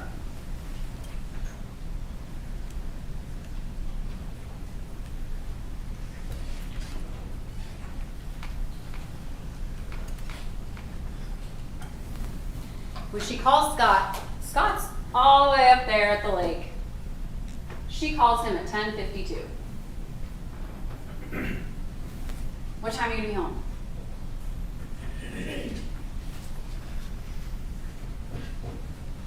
All those calls with Rusty in between. I want to talk about this notification. At 12:24 a.m., the morning of the 4th, so the night of the 3rd, the night Gary is killed, she uses her debit card to purchase minutes on Straight Talk. Y'all heard a lot of testimony. 1, about how she doesn't have a credit card. 2, about how Gary would get financial alerts for all of her purchases. Lindsay testified, Ms. Harris, testified. This was the only alert that popped up in his email, in his phone, for Straight Talk. That's not a coincidence. She knew Gary was dead. So using her debit card to blast that she has a Straight Talk phone, not a problem.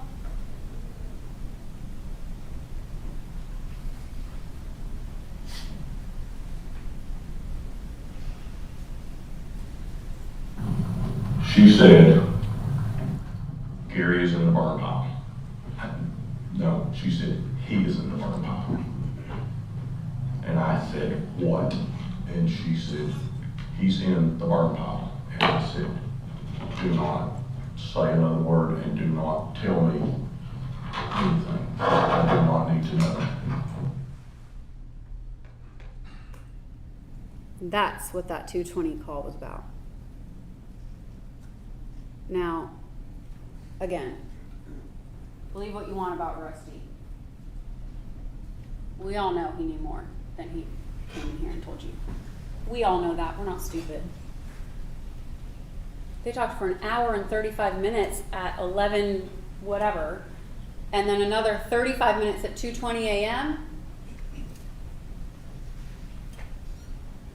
But that's all he was willing to give. But that's enough. And you know that that's how it happened because he gave you the context and he told you when that call happened.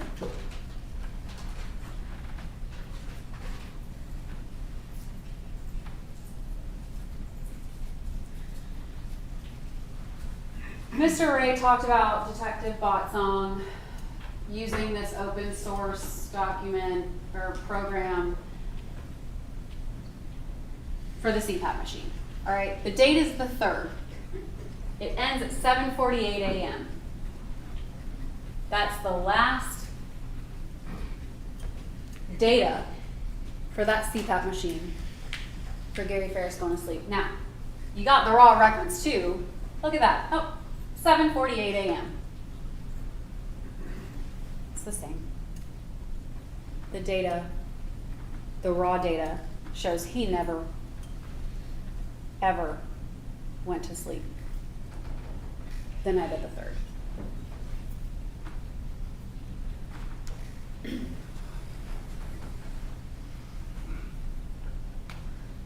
Now, I want to talk about this map.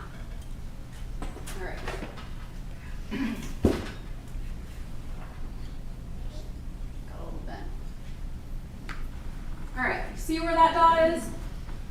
And that's Gary's phone. The morning of the 4th at 6:37 a.m. till 7:21 a.m. Right there at that burn pile. We know Gary's dead. And we know it goes from the house to the burn pile. You'll have that with you in the jury room. And then it goes back to the house.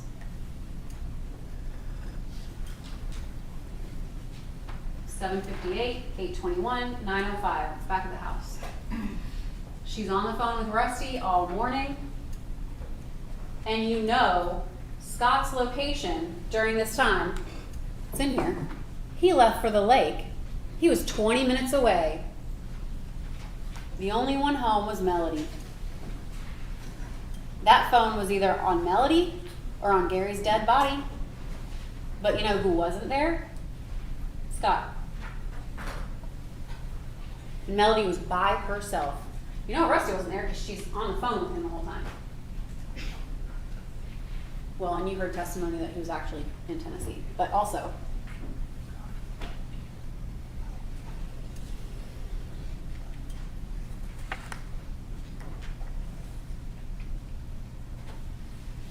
We know what time she left for the lake. She left 12:47 p.m. She puts that location Amanda sends her into her maps and heads out to the lake. Now the thing about Dr. Pope's testimony in that 24-hour window is she said that that was dependent upon the fuel. And you heard testimony that that burn pile was huge. You know what she did? She lit that burn pile and she left.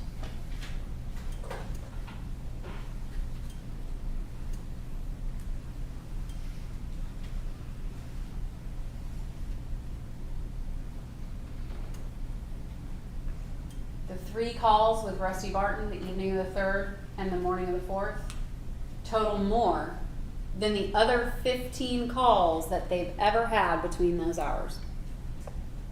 Again, that's not a coincidence.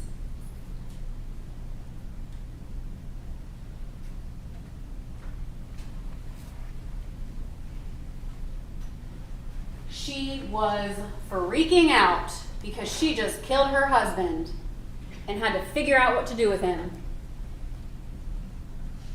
You know who she turned to? Rusty. What do I do?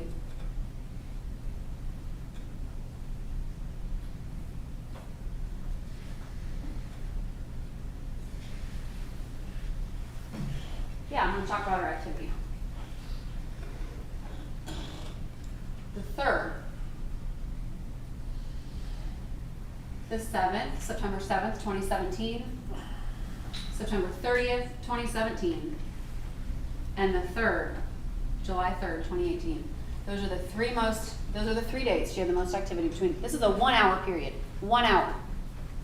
From 11 p.m. to midnight, okay? Now, we talked about Jamaica, the one on the 7th. That was probably a data dump, okay? All right, fine. Let's get rid of it. 2. The 2 most active nights she has ever had in a year are gallivanting about Broadway when she's out in Nashville with Chad and Amanda, and the night she murdered her husband. That tracks. That makes sense. That's reasonable.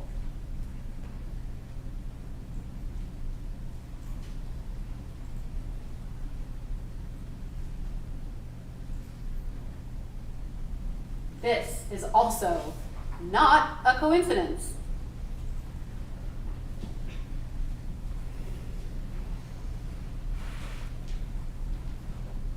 I want to talk about the money. We know Melody didn't have a credit card. The only card she had was a debit card. And that card is the one that ended in 0076. 7-8, the one Scott used at that ATM that morning that he got from the house and brought back. Okay, there's that ATM withdrawal. That's the one he brought back to his mom.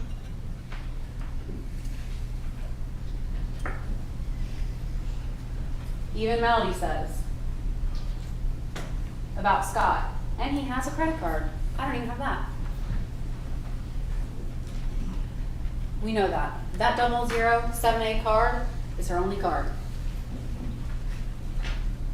Until law enforcement empties her wallet. That card on the right, ending in 1727. That's the card Gary got mailed to his office less than a month before his murder. That was a new credit card.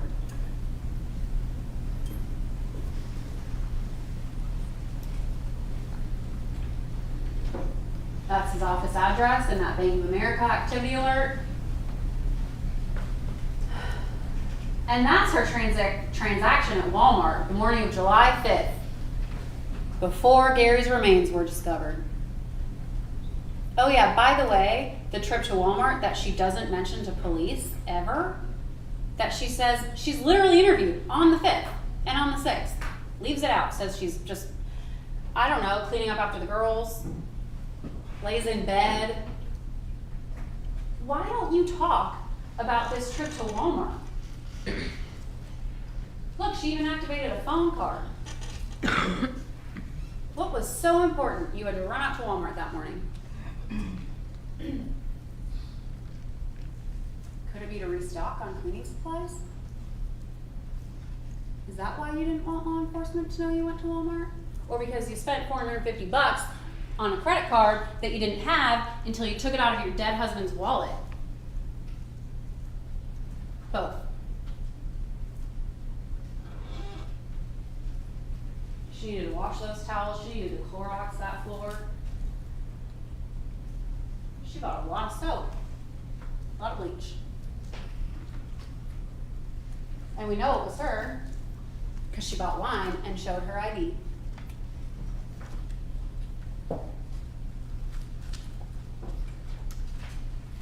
Let's talk about the truth of July 5th, 2018. Melody is actually the one who pointed out Gary's remains to Scott. And yet she's letting everybody gallivant around saying, Scott found him, Scott found him. That's not true.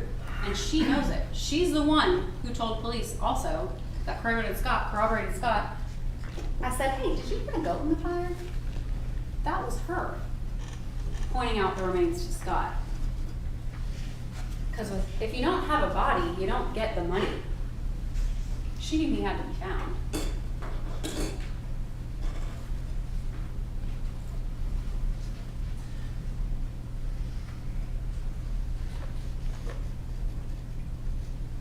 Melody actually knew the night before that the girls couldn't find him. Addison said that.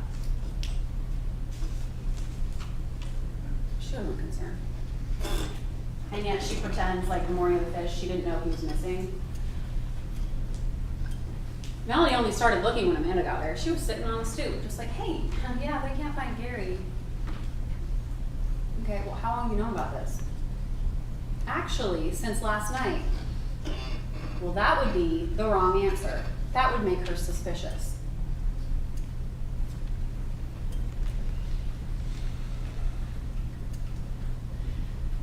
And when Amanda described the events on the 5th, boy, were those vastly different from everybody else's. Thing about it, and what got me was she was like, nobody asked me. Weren't you told not to talk to the police? You were the one who didn't want to tell what happened. So then you live with your mom for 2 years and decide to tell what happened, and by then, you've been completely tainted.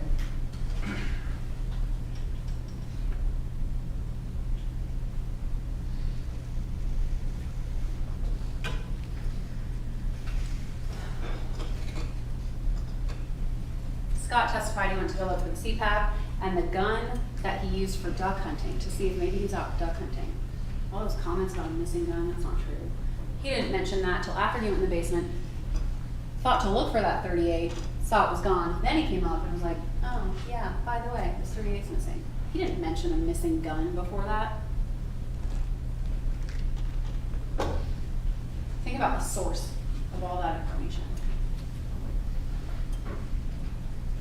That's Melody being vindictive and planting thoughts in her daughter's head.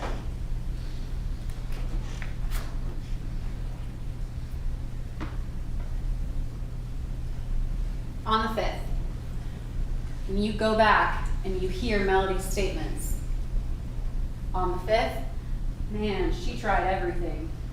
Scott's health issues, suicide, Chris steals money. Here's the thing. Here's how it went down, okay? I have a picture of an octopus up there. Do you know what an octopus does when it feels threatened? It squirts ink in the water to escape. The closer she felt like she was getting into trouble, the more she felt threatened. She started spewing all this ink about her kids.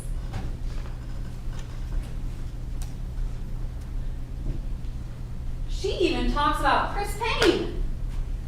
He wasn't even in the state. I mean, she does not care who she throws under the bus to save herself. It is actually insane.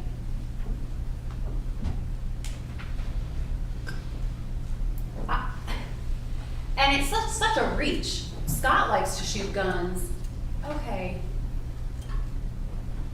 Chris takes money. Okay, well, he was in Buckhead, so this is going nowhere. And then the suicide. It's funny because she says, no, he wasn't suicidal. And then when she feels threatened, she's like, oh, well, yeah, no, he used to be suicidal before we got married. Once she realized that the jig was up, ooh, she was frantic. The only person she didn't throw under the bus was Amanda. Because she'll need one child to support her. She just needs one. It's all about what she wants, what she needs. It's not about anyone else.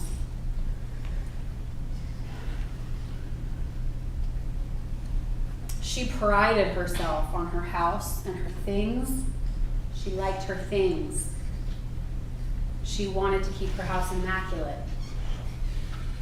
She talked about that. She decorated it to a T. Not my style, but you know, to each their own. And yet, it was pretty dirty on the 5th.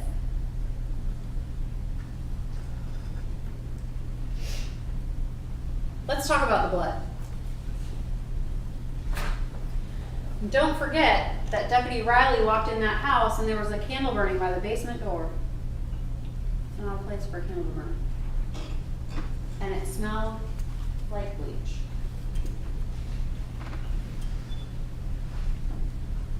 We've got Gary's blood right there on that basement floor. The defense wants you to believe these are all different sources of different things. That's not reasonable. We've got a blood trail. And it goes from the top of those basement stairs, where that attempted cleanup is, down the stairs, into the basement.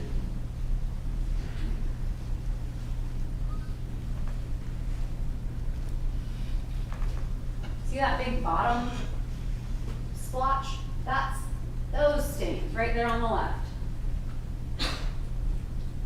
That's blood.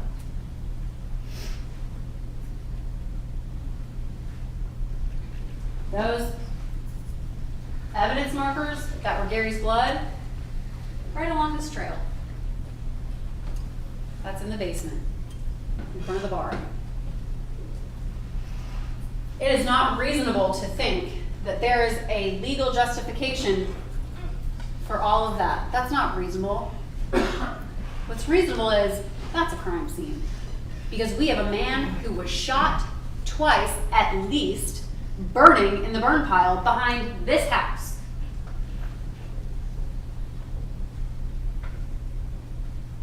To think otherwise is to seek doubt. And that is not your duty.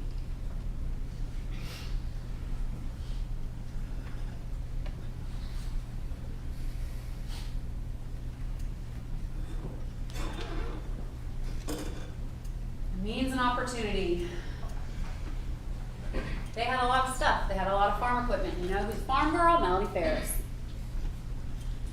And she's, you know what? She gets it done. She's determined. She's self-sufficient.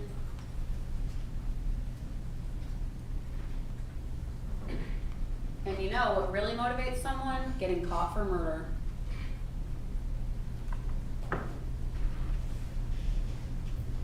It wouldn't have been easy for anyone to move that body. Not Scott by himself, not Chris by himself. Anyone would have needed something. And you know what? It's okay if you all think different ways in which she moved his body. One of you could think she used the tractor. One of you could think she used the RTV. One of you could think she literally just got down and rolled him there. It was all downhill, you saw. One of you could think she tied him up like a deer to the back of the RTV and dragged him over there. But he ended up on that burn pile. And a fairy didn't put him there. A murder fairy didn't put him there. No one else. There is no evidence anyone else was on that property.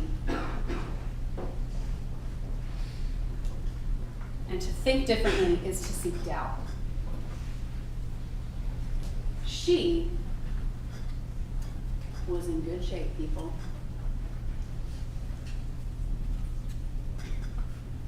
She had no choice but to move him, or she would have been caught literally red-handed. She's not stupid.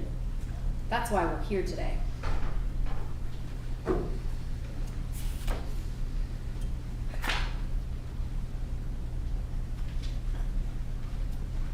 Now we're going to talk about guns. Scott doesn't have a pistol. We introduced that. She is a self-proclaimed, not a bad shot. She told that to Terry. That means she's shot guns before. And remember, she's a farm girl. And a .38 revolver, pretty easy to shoot. Martha Jane. Ooh, they're mad about Martha Jane.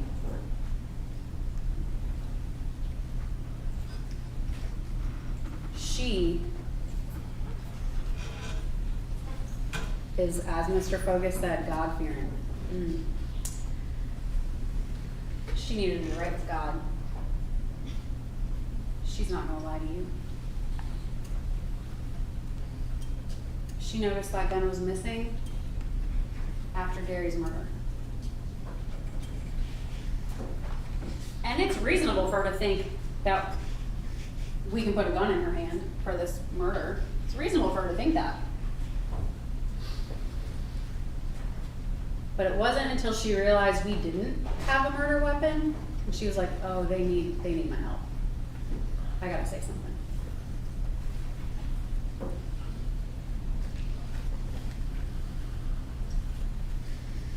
And it was in a leather holster. You know who that gives credibility to? Scott.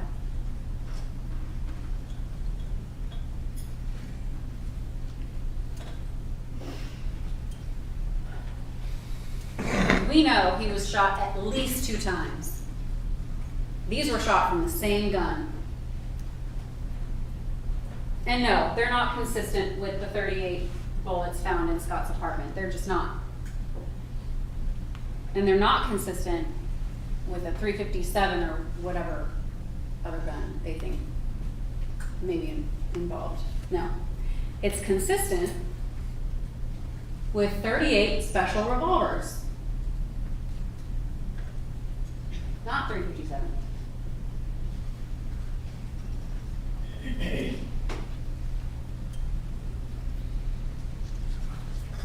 I'm going to talk about Melody's lies. She was interviewed by Sergeant Hayes and Sergeant Kuykendall. And when she was told that her husband of almost 39 years was shot, do you remember what her question was? Do you know what kind of bullet? That would not have even crossed my mind to ask. No suspicion. What do you mean he was shot? What? I thought he just, what do you mean? He had health issues. She's not worthy of belief. She lied to them about Ted Wiley. She lied to them about her phone. She lied to them about Rusty Barton, her XO tattoo, going to Jamaica with Rusty, Gary going out to eat on the 3rd. She never mentioned that. Because you know what? She was waiting inside that house with her gun, ready to confront him. She lied about going to Walmart. She lied about how much money I spent nothing. Man, profligate spending? I had to look that word up. She kept saying Chris booked a beach trip. No. She knew Gary booked that, but she wanted to blame Chris. Gary being on his deathbed, coughing up blood. Occam's razor, y'all. The simplest answer is the truth. The simplest answer in this case is where all this evidence points, and that is to Melody Walker Farris. It points to no one else.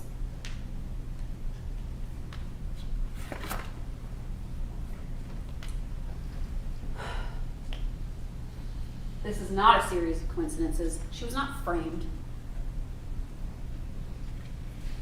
She's not the unluckiest woman in the world. And again, there is not a series of justifiable reasons that explain her conduct.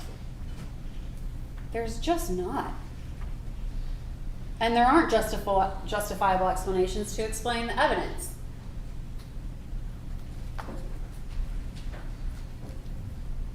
July 24th, Rusty says, to law enforcement, she told me he's in the burn pile. She's arrested a year later, booked into Cherokee County. They have a jail call on June 24th, and whoop, on June 25th, he recants that statement. Y'all, there's Melody Farris for you. That manipulation. She knew Rusty was her Achilles heel in this case. She knew that. She had to shut it down.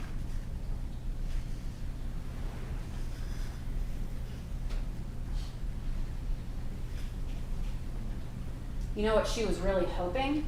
This is how she wanted it to go down. She knew the only way out of this marriage was murder. She knew that. I don't know why she thought that, but that is what she knew. Murdering the father of her children. She was hoping his body, being on that burn pile, would be chalked up to a health episode.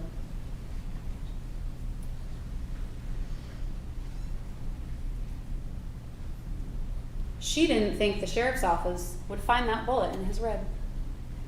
She just didn't. That's clear. She didn't think there would be blood left in her home. She didn't think anyone would be looking for it. She didn't think law enforcement would be all over that house. Well, we found it. And we kept digging, and we found more and more and more. We found out about your affairs, your disdain for your husband, your obsession with money and things and materialism.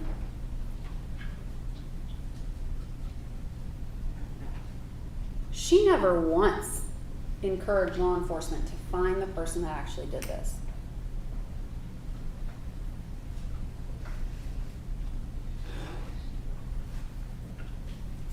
She didn't think this is how any of this would play out. She manipulated her own mother to have an affair with Ted Wiley. She manipulated Martha to have an affair with Rusty.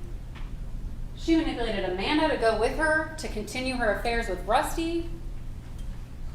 She manipulated Emily. She would go to Nashville to see Emily and disappear to go see Rusty. She used all of the people in her life. She used Sherry Cooper to see Rusty. She used Rusty to try to get away with murder. She used Scott Farris to try to get away with murder. She used Chris Farris to try to get away with murder. And she used Gary throughout the entire marriage.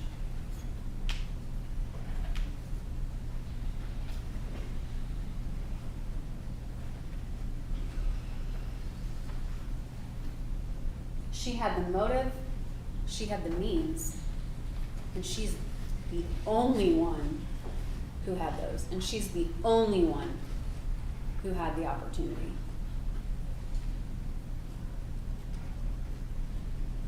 There is no evidence this was Scott.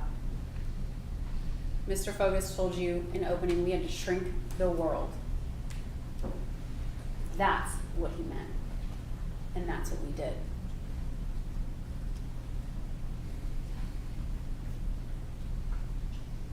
There is no evidence that she had help. That would make our job a lot easier. Her help was on the phone. It was Rusty Barton. There is no evidence it was anyone else.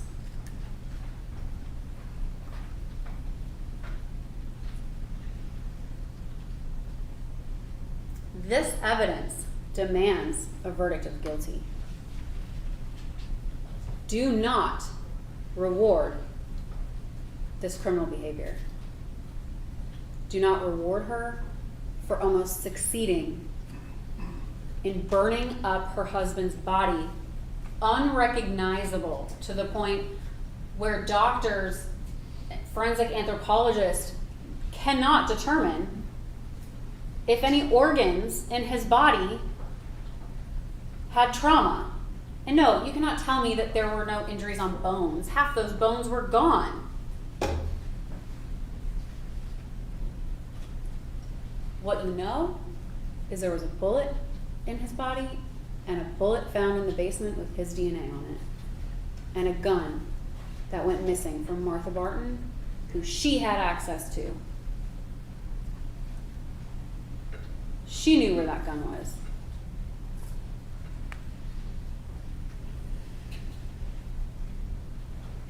Do not reward her for almost concealing successfully the death, the gruesome death of her husband. Hold her accountable. Melody was the only one who wanted him dead. She was the only one who would benefit from him being gone. She was the only one repeatedly betraying him. There are no games here. Murder is not a chess game. It is malicious. And Gary did not deserve this. The last thing he saw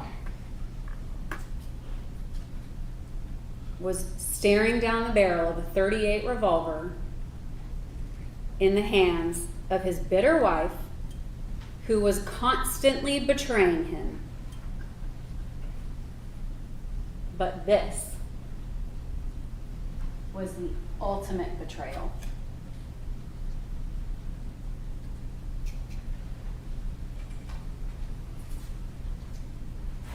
Hold her accountable.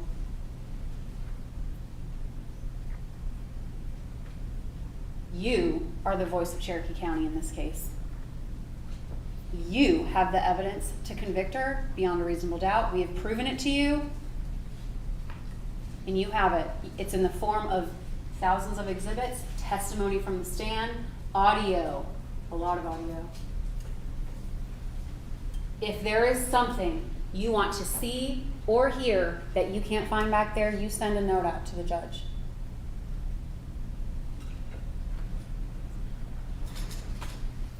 Do not reward her for being a smart criminal. You are the voice of Cherokee County that we do not tolerate this in this county. You do not get to shoot and mutilate your life partner. You don't get to take away the grandfather of your grandchildren.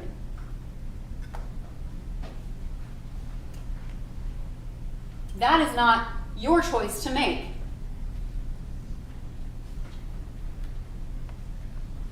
The ultimate betrayal.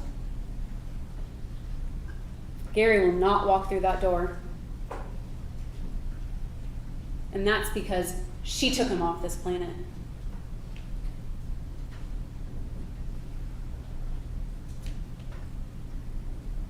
Find her guilty of all the counts in this indictment. The evidence and the law demand it.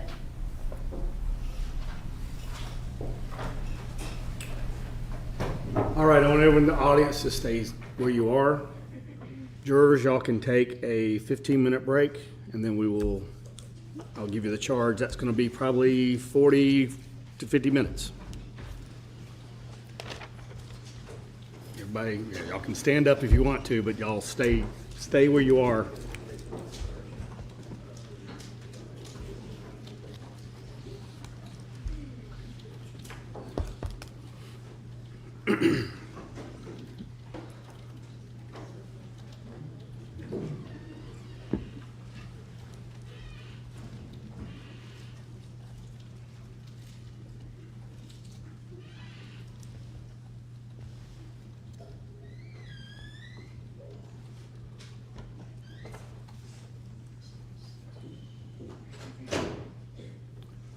All right, I'm going to address the audience for a minute, and folks in the back, y'all can keep rolling while I do this.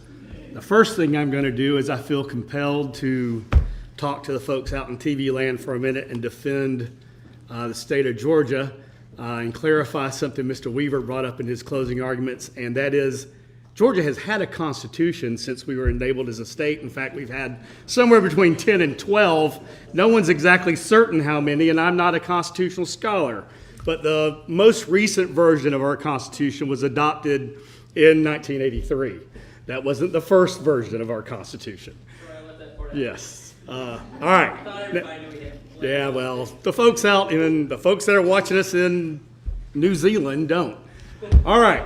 All right. Couple of ground rules for those of you in the audience. We're going to start charge. All right. This is something that's not covered in TVs and movies very often. It is long and it is relatively boring. But there are two times that I close my courtroom and don't let people come in and out. One is during adoptions, which are closed proceedings. Two is when I am charging a jury. It is critically important that the jury hear the instructions that I'm giving them. The bailiff will be manning the door and will not let anyone in or out. We're going to take a 15-minute break, and if y'all want to take a break, please do. If you want to remain with us after the break is over, I'm going to give 5-minute warning and I'm going to start. But once I start, you will not be allowed back in the courtroom. So if you don't want to remain for the entire 45-minute closing charge, then don't come in. Most of the lawyers in the building that would usually come in and watch a closing, because they typically do, are watching them on the internet so they can tune out to this part because it's, like I said, relatively boring. All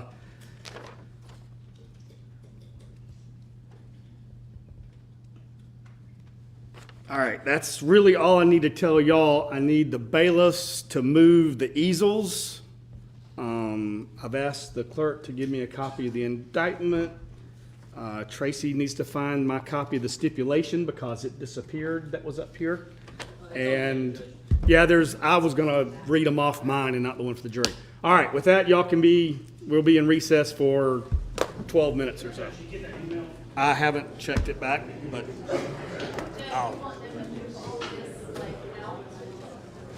fold it down, put it on the floor, move it out of the way. Move the lectern, please. Yes. I'm gonna I'm gonna move the remote control off my stack of books here. I'm gonna, Oh, no, I still never did. You never did it? I know, I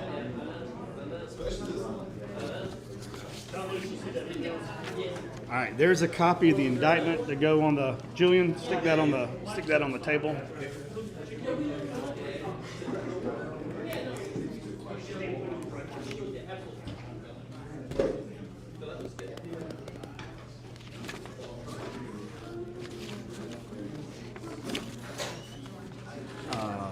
The copy of the, Mr. Weaver, the copy of the indictment I have down there isn't signed, but that's typically what You want these back further? I want them out of the way completely, because we've got a juror in that back corner, so I want them taken down, moved out of the way, tossed, whatever.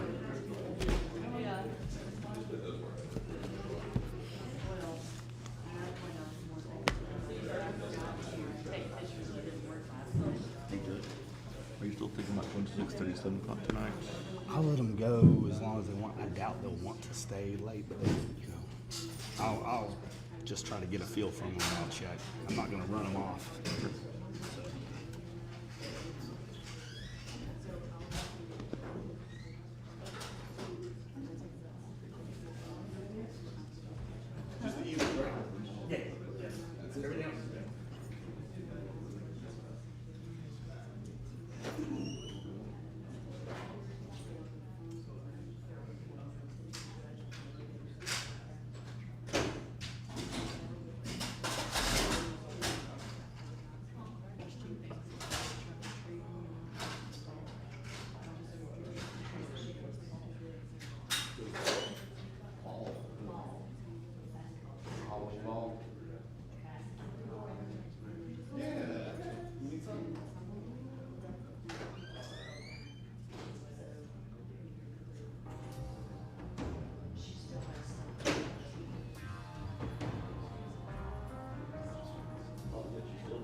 Whatever you say. I'll say a lot.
And I think it's lame, but not actually practically important, the proper fee to do it.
decided to not stay. All right, ladies and gentlemen, you are considering the case of the state of Georgia versus Melody Walker Farris. Due to the length of this charge, I am attempting to have it in writing and have you read along with it. I've been doing this for some time now. I have concerns about presenting the jury charge to you in writing in your hand. I find it is easier for you to read along with me as I give it to you. There is a movement among judges to provide juries with a written copy of the full charge. There are too many issues involved that I am not comfortable doing that. I do not know which one of you is a high school English teacher and will dissect the charge or my jury instructions. I call it a charge. It's the jury instructions, but we charge the jury is what we call it. I don't know which one of you will dissect the charge and come up with a completely different meaning of it than I intended based upon a misplaced comma. This document is not grammatically perfect. It has errors and uses the wrong pronouns or tense or refers to multiple defendants instead of a single defendant or vice versa. I also like to randomly capitalize words, so to the extent that there are any of those errors, please consider them as the proper pronoun, tense, or plurality. It also has headings and numbering that you are not to consider. But if I don't put that in the charge, I can't keep track of what is contained in it. There may be different type styles, fonts, or sizes as I cobble the charge together from various sources, including the lawyers. You are not to consider anything being more or less important based upon text size or style or font. This charge is to be taken as a whole. It would take another full day or longer for me to attempt to get the charge as close to perfect as possible, to give it to you in writing, and then it will still likely contain a mistake. I may even edit this charge as I give it to you. The grand jury has indicted the defendant with the charges of malice murder, felony murder, aggravated assault, concealing the death of another, and making a false statement. You will have a copy of the indictment out there with you. I'm not going to read it to you. The lawyers have referred you to it. I've read it to you before. As I will go through the counts. Count 1 is malice murder. Count 2, felony murder. Count 3 is aggravated assault. Count 4, concealing the death of another. And count 5, making a false statement. I think, Shane, if there's a copy of the, I don't have the verdict form up here. I think we put it on the table. We got Yeah, if you got, yeah. Let me, that's just, I have a stipulation, yeah. Thank you. Anyway, you'll have a copy of the indictment out there with you. The defendant has entered a plea of not guilty to this indictment. The indictment and the plea form the issue that you are to decide. The copy of the indictment that you have out there does not have Ms. Farris's signature on the not guilty line. That is the original that's in the clerk's file. This copy was made from the original indictment when it was filed. Neither the indictment nor the plea of not guilty should be considered as evidence. Likewise, you should not consider the length of the indictment or the number of charges against the defendant as evidence of guilt. The defendant is presumed to be innocent until proven guilty. The defendant enters upon the trial of this case with the presumption of innocence in her favor. This presumption remains with the defendant until it is overcome by the state with evidence that is sufficient to convince you beyond a reasonable doubt that the defendant is guilty of the offenses charged. No person shall be convicted of any crime unless and until each element of the crime is proven beyond a reasonable doubt.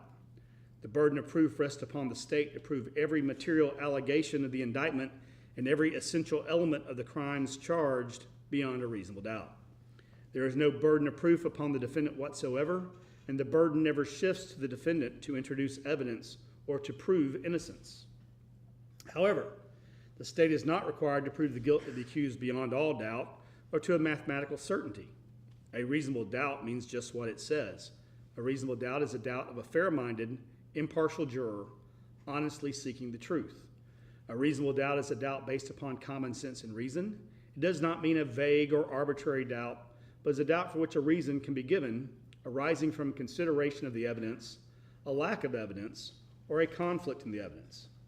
After giving consideration to all the facts and circumstances of this case, if your minds are wavering, unsettled, or unsatisfied, then that is a doubt of the law, and you must acquit the defendant. But if that doubt does not exist in your minds as to the guilt of the accused, then you would be authorized to convict the defendant. If the state fails to prove the defendant's guilt beyond a reasonable doubt, it would be your duty to acquit the defendant. The objective of this trial is to discover the truth. Members of the jury, it is my duty and responsibility to determine the law that applies to this case and to instruct you on that law. You are bound by these instructions. It is your responsibility to determine the facts of the case from all of the evidence presented. Then you must apply the law that I am giving you in this charge to the facts as you find them to be. Facts and circumstances that merely place upon the defendant a grave suspicion of the crime charged, or that merely raise a speculation or conjecture of the defendant's guilt, are not sufficient to authorize a conviction of the defendant. Your oath requires that you will decide this case based on the evidence. Evidence is the means by which any fact that is put in issue is either established or disproved.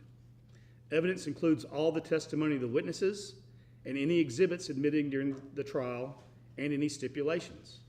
Evidence does not include the indictment, the plea of not guilty, the opening or closing remarks of the attorneys, or any of the questions asked by the attorneys. Evidence may be direct, circumstantial, or both. Direct evidence is that which may be seen or heard, or otherwise directly sensed, such as by smell or taste or touch. It may be brought into court in the form of exhibits or the testimony of direct witnesses to such matters.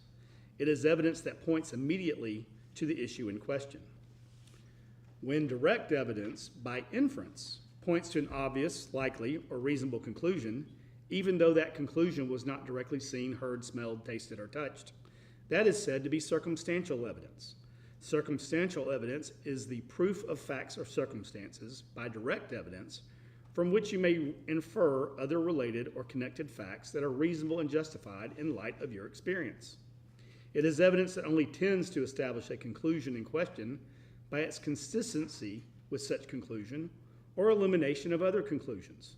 Sometimes circumstantial evidence may point to more than one conclusion. The law does not require a higher or greater degree of certainty on the part of the jury to return a verdict based upon circumstantial evidence than upon direct evidence. You would be authorized to convict only if the evidence, whether by direct, circumstantial, or both, excludes all reasonable theories of innocence and proves the guilt of the accused beyond a reasonable doubt.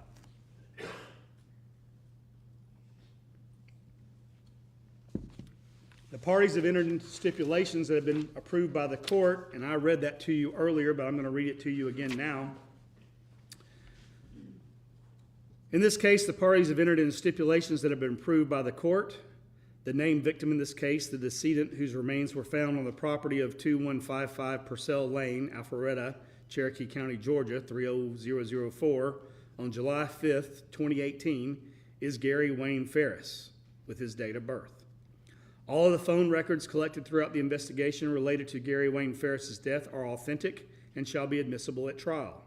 All the Google records obtained through the investigation related to Gary Wayne Farris's death are authentic and shall be admissible at trial.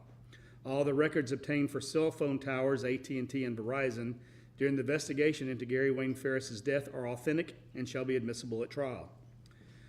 5, all the digital evidence, including cell phone data obtained, extracted, searched, or analyzed during the investigation into Gary Wayne Farris's death is authentic. All the reports and any opinions thereof from the GBI, Division of Forensic Sciences, are authentic and shall be admissible at trial. And you'll have a copy of those stipulations as part of the evidence as well. Where parties stipulate facts, that is the nature of evidence. You must take that fact or those facts as a given without the necessity of further proof. You make all decisions based on the evidence in this case. Where parties stipulate to testimony, documents, or exhibits only, this is in the nature of evidence. You may take that testimony as if it were given in court, and you may rely on it if you find it credible. However, either party may dispute such testimony by other evidence. You make all decisions based on the evidence in this case. The jury must determine the credibility of the witnesses. In deciding this, you may consider all of the facts and circumstances of the case, including the witnesses' manner of testifying, their means and opportunity of knowing the facts about which they testify, the nature of the facts about which they testify, the probability or improbability of their testimony, their interest or lack of interest in the case, and their personal credibility as you observe it. Testimony has been given in this case by certain witnesses who are termed experts. Expert witnesses are those who, because of their special training and experience, possess knowledge in a particular field that is not common knowledge or known to the average citizen. The law permits expert witnesses to give their opinion based upon that training and experience. You are not required to accept the testimony of any witness, expert or otherwise. To impeach a witness is to show that that witness is unworthy of belief. A witness may be impeached by disproving the facts to which the witness testified. The credibility of a witness may be attacked by disproving the facts to which the witness testified. The credibility of a witness may also be attacked by showing bias toward one party or another. This may be shown with evidence of specific instances of conduct of that witness in question that may relate to that witness's bias. In determining the credibility of any witnesses whose credibility have been attacked, as I have just described, in any testimony by that witness or witnesses in court, you may consider evidence offered to support the credibility or believability of such witness that shows a lack of bias toward a party. The credibility of witness may be supported by other evidence, and you may consider such evidence in determining the credibility of a witness. Your assessment of a trial witness's credibility may be affected by comparing or contrasting that testimony to statements or testimony of that same witness before this trial started. It is for you to decide whether there is a reasonable explanation for any inconsistency in a witness's pretrial statements and testimony when compared to the same witness's trial testimony. As with all issues of witness credibility, you, the jury, must apply your common sense and reason to decide what testimony you believe or do not believe. The testimony of a single witness, if believed, is sufficient to establish a fact. There is no legal requirement of corroboration of a witness, provided you find the evidence to be sufficient. Evidence relating to DNA comparison has been admitted for your consideration. Identification by DNA comparison is considered opinion evidence and is governed by the law concerning opinion testimony as it has been given to you. As opinion testimony, evidence relating to DNA comparison is dependent upon many factors. Among the factors are the credibility, believability, and accuracy of the witnesses who were involved with the process of obtaining, identifying, preserving, recording, and maintaining the physical evidence, and upon the accuracy and validity of the testing procedures themselves that were used to form such opinions. All of these issues are matters for you, the jury, to consider and determine. It is for you to determine what weight, if any, you will give to the evidence relating to DNA comparison in your decision in this case.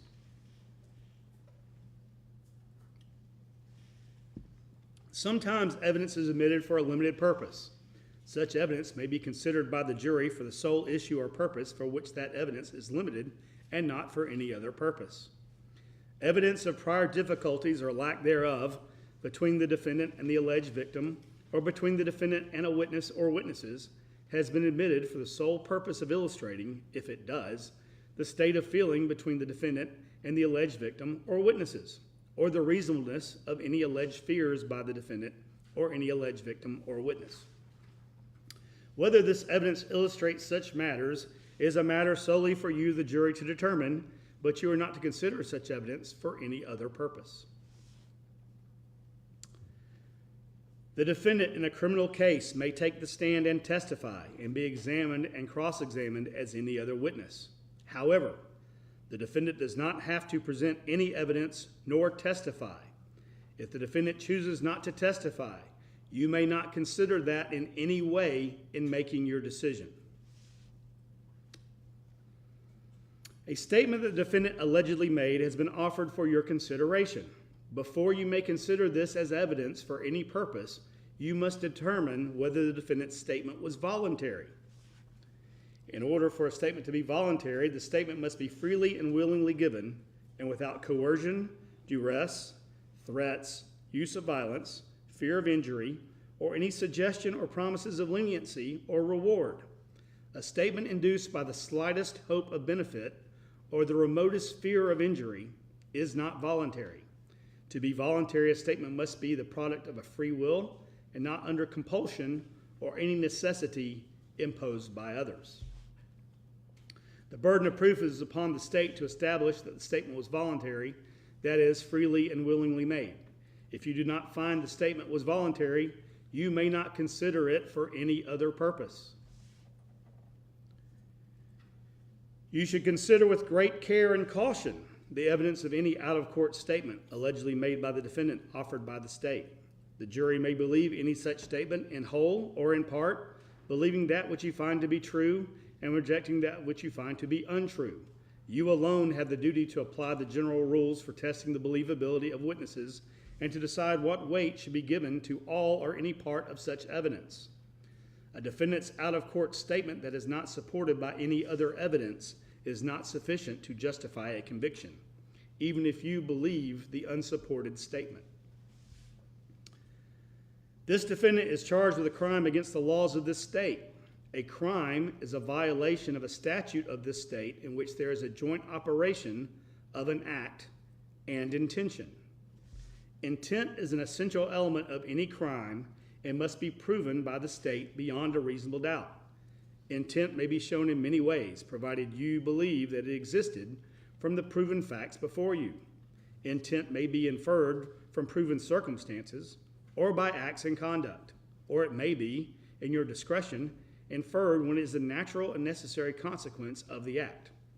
Whether or not you draw such an inference is a matter solely within your discretion. Criminal intent does not mean an intention to violate the law or to violate a penal statute, but means simply the intention to commit the act that is prohibited by a statute. The defendant will not be presumed to have acted with criminal intent, but you may find such intention or the absence of it upon a consideration of words, conduct, demeanor, motive, and other circumstances connected with the act for which the accused is being prosecuted. Every person is presumed to be of sound mind and discretion, but this presumption may be rebutted. You may infer, if you wish to, that the acts of a person of sound mind and discretion are the product of that person's will. A person of sound mind and discretion intends the natural and probable consequences of those acts. Whether or not you make any such inference or inferences is a matter solely within the discretion of the jury.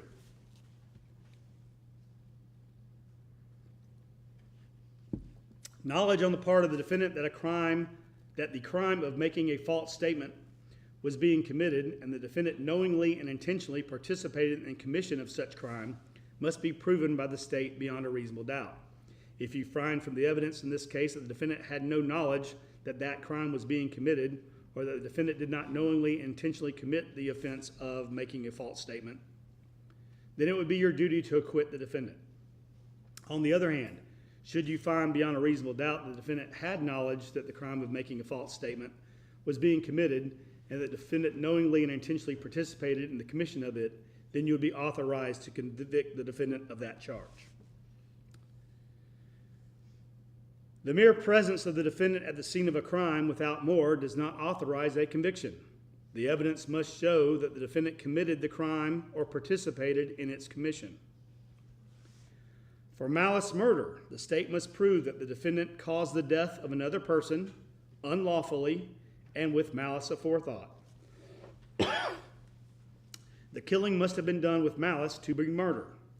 Malice, as the term is used here, is not necessarily ill will or hatred, rather is the unlawful intent to kill. You may find malice when the circumstances show that the defendant acted with a deliberate intention to unlawfully take the life of another person. You may also find malice when there does not appear to be a significant provocation and all the circumstances of the killing show an abandoned and malignant heart. The state does not have to prove premeditation to prove murder.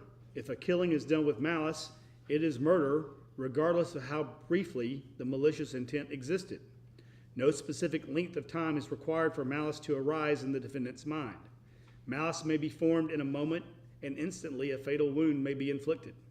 If malice was in the defendant's mind at the time of the act or killing and moved the defendant to do it, that is enough for the killing to be murder. Premeditation typically means a prior decision or plan to do something. Premeditation is not an element of murder and does not need to be proved by the state for you to find malice aforethought. However, in determining whether malice existed at the time of the killing, you may consider any evidence of premeditation or lack of it. The state does not have to prove motive to prove murder. Any evidence of motive has been admitted for your use in determining the defendant's state of mind at the time of the killing. For felony murder, the state must prove that the defendant caused the death of another person by committing a felony. The state does not have to show that the defendant acted with malice to prove felony murder. Aggravated assault is a felony. You may find the defendant guilty of felony murder if you believe that she caused the death of another person by committing the felony of aggravated assault, regardless of whether she intended the death to occur. There must be some causal connection between the felony and the death. Felony murder is not established simply because the death occurred at the same time as or shortly after the felony was attempted or committed. The felony must have directly caused the death or played a substantial and necessary part in causing the death, regardless of when the death ultimately occurred. When a defendant unlawfully injures another person, you may find that the injury caused the other person's death only if the state proved that the injury was itself the cause of death, or directly and significantly contributed to the cause of death, or significantly sped up the death, even though the death would have eventually occurred anyway. A person commits an assault when that person attempts to commit a violent injury to the person of another. For aggravated assault, the state must prove that the defendant assaulted another person with a deadly weapon. To prove assault, the state does not have to prove that the other person was actually injured. However, the state must prove that the defendant attempted to cause a violent injury to the person. A firearm, when used in the way a firearm is ordinarily used, is a deadly weapon. For concealing the death of another, the state must prove that the defendant concealed the death of another person, which hindered the discovery of whether that person was unlawfully killed. A person commits the offense of false statements when that person knowingly and willfully falsifies, conceals, or covers up by any trick, scheme, or device a material fact, makes a false, fictitious, or fraudulent statement or representation, or makes or uses any false writing or document, knowing the same to contain any false, fictitious, or fraudulent statement or entry in any manner within the jurisdiction of any department or agency of state government or of the government of any county, city, or other political subdivision of this state.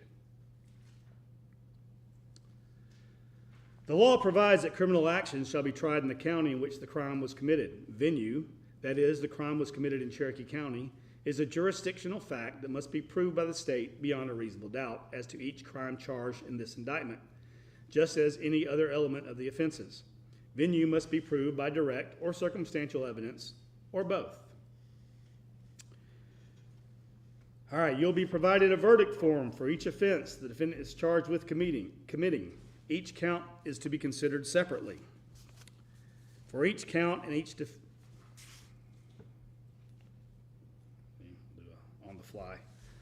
For each count on the verdict form, if after considering the testimony and evidence presented to you together with the charge of the court, you should find and believe beyond a reasonable doubt the defendant in Cherokee County, Georgia, did commit the offenses on the date of the indictment, you would be authorized to find the defendant guilty. In that event, the form of your verdict would be, we, the jury, find the defendant guilty. For each count on the verdict form, if you do not believe that the defendant is guilty, or if you have any reasonable doubt as to the defendant's guilt, then it will be your duty to acquit the defendant, in which event the form of your verdict would be, we, the jury, find the defendant not guilty. As I mentioned, you'll be given a verdict form. This is the verdict form. It has each of the counts charged in the indictment on the verdict form, and there is a box, guilty or not guilty. Circle or check one only for each charge. And then at the bottom is a place for the foreperson signature. If you'll also put your name below the signature line and date it. I think there's some pens back there. Make sure you have a pen if you're the foreman and you're filling out the verdict form. I had a few juries do it with the pencils that we provided you, and I decided that was probably not a good idea.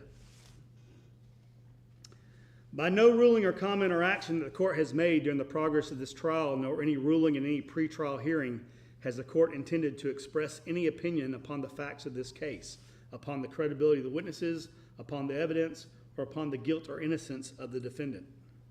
Your verdict should be a true verdict based upon your opinion of the evidence, according to the laws given you in this charge.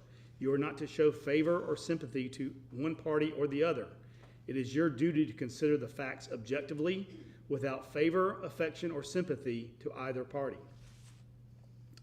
You are only concerned with the guilt or innocence of the defendant. You are not to concern yourselves with punishment. One of your first duties in the jury room will be to select one of your number to act as foreperson.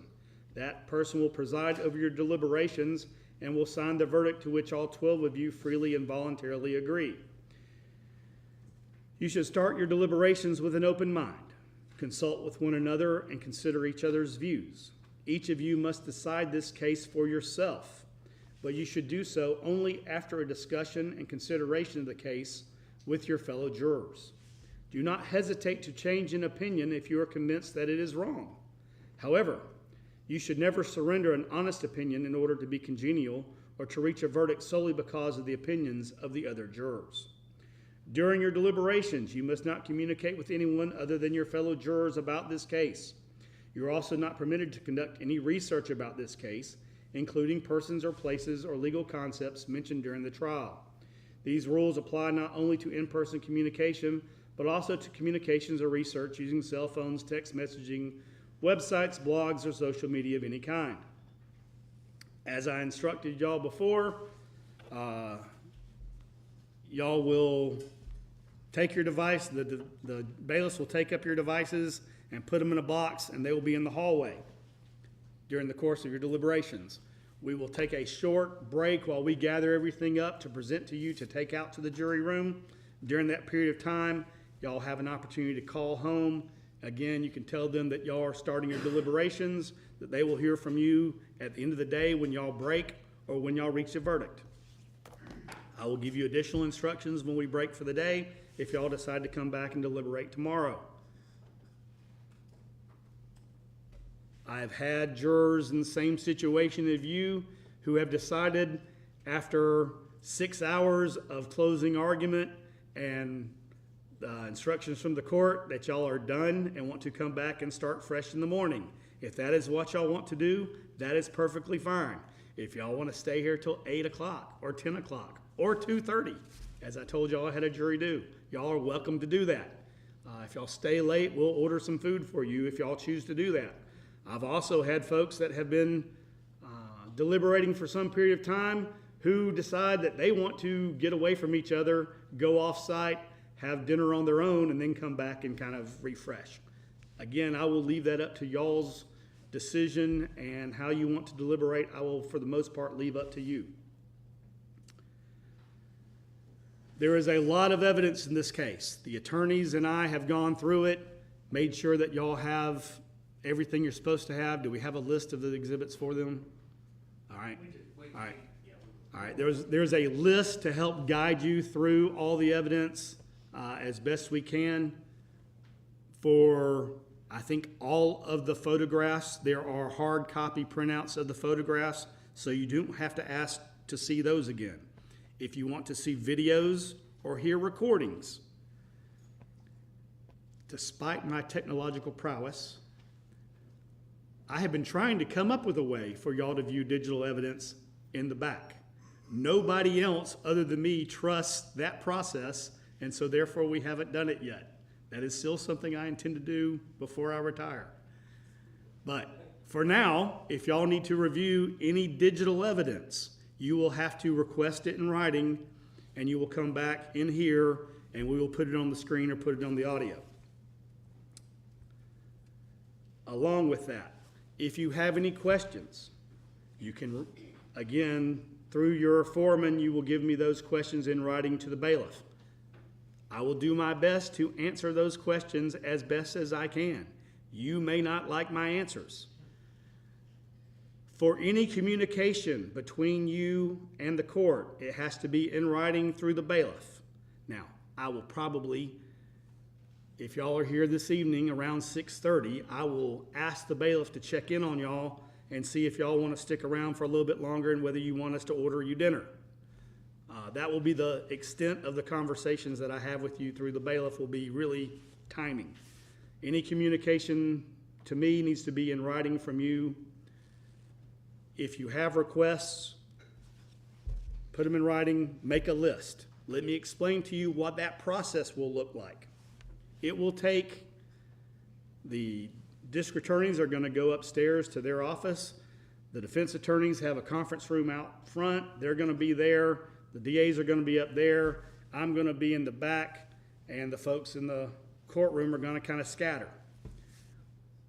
When y'all send me a question, I have to notify the attorneys. I've also told the media I will inform them so that they can cover that part of the proceeding. It's going to take 15 or 20 minutes for me to gather everybody up. Maybe a little shorter than that, but it will take 15 or 20 minutes before I can respond to you, because I will have to discuss with the lawyers what we are going to tell you or show you or get it pulled up on the screen. Therefore, I suggest that if you have any requests or any questions, that you give me more than one if you have more than one thing you want to look at or think about or ask questions about. Again, you may not like my responses. I will tell you this because this is generally a question that I get. We want to see X, Y, or Z evidence that was not admitted during the trial. The evidence is closed. There will be no other evidence that you will receive other than what you've been given. The only thing that you have that you don't know about is we took the video that the media recorded while we did the run-through of the jury view. If you want to see that video, that is an exhibit that y'all have not been presented. But we have agreed that y'all can view that, and that is part of the evidence. And if you would like to rewatch the lawyers and I walking through the jury view, y'all are welcome to request that. It will take a few minutes for us to discuss what we're going to present to y'all. Then y'all will come back out and we'll go over that. I will generally give you an opportunity to, especially if you're wanting to see other evidence, to huddle up and talk to each other real quick and see if there's something else you want to see. The recordings are lengthy. If there's a specific portion of a specific recording that you want to hear, and you know one of you took notes and know about whichever part y'all want to listen to, give us that information as best you can, and we will attempt to find it. We will try to figure out what you're asking for. We will play it for you, and then we will ask you if that is in fact what you wanted us to play for you. If it's not, then we will try to find it. Y'all understand that process? All right.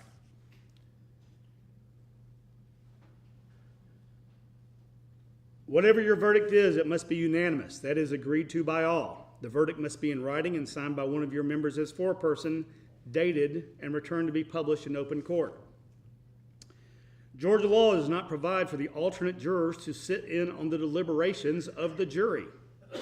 In a few minutes, we will bring the alternates back. We will identify which one of you are the alternates, bring y'all back in here, and I will give you additional instructions. Based upon the length of this case and how long I anticipate y'all may take in your deliberations, the alternate jurors will not be, y'all will still be on call and still be on the jury and will not be able to work, etc. I will give y'all more instructions about that. If an alternate juror is needed, deliberations actually begin anew, and y'all essentially start back over with an alternate. As I've indicated to y'all, once the case is yours, you'll be in control of when you will deliberate and when you won't. Once you go back to the jury room, I'll ask you to turn off your devices, not to turn them back on until your verdict is presented. If I intend to take a recess for lunch, if we take a break, I will let y'all know that we're taking a break. I know the lawyers are probably tired, but they took a bite to eat. They have sandwiches or whatever back in their offices, and so we are not going to take a longer lunch break. We're going to be on call while y'all are working this afternoon if y'all choose to do that. If y'all need to take a short walk down the hall, that's fine. You don't have to let me know that. If y'all want to take a break and go off site, then y'all need to ask for us to be able to do that. If a group of y'all want to go downstairs in the short period of time after I send y'all out, that would be a good time if someone wants to go downstairs and get a Coke. If someone needs to go take a smoke break, I will give y'all 15 minutes or so to take a short break before y'all begin your deliberations. During that time, we will try to get the alternate jurors back in here quickly, so no one go anywhere until I tell y'all to. We'll bring the alternates back in. I'll give them some instructions on what they will do for the rest of the day and the rest of your deliberations. In order for y'all to deliberate, the following things must occur.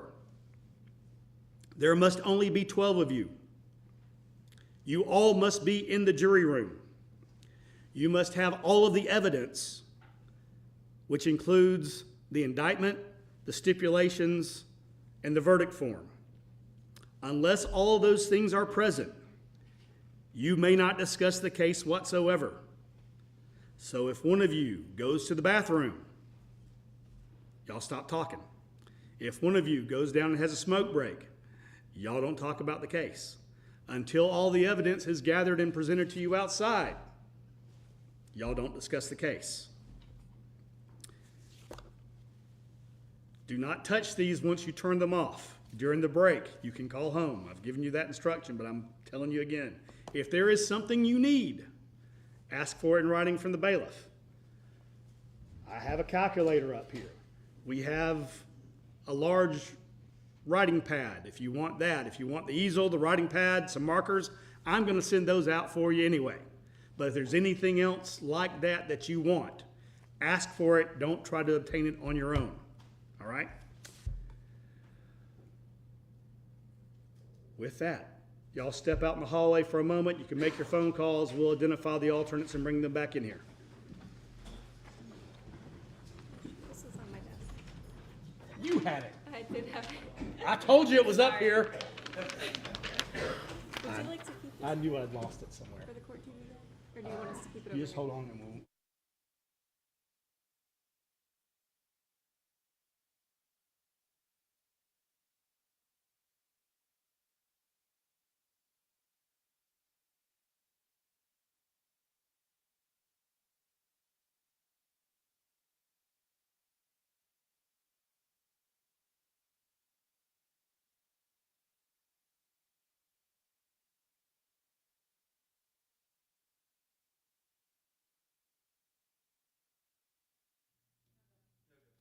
All right, our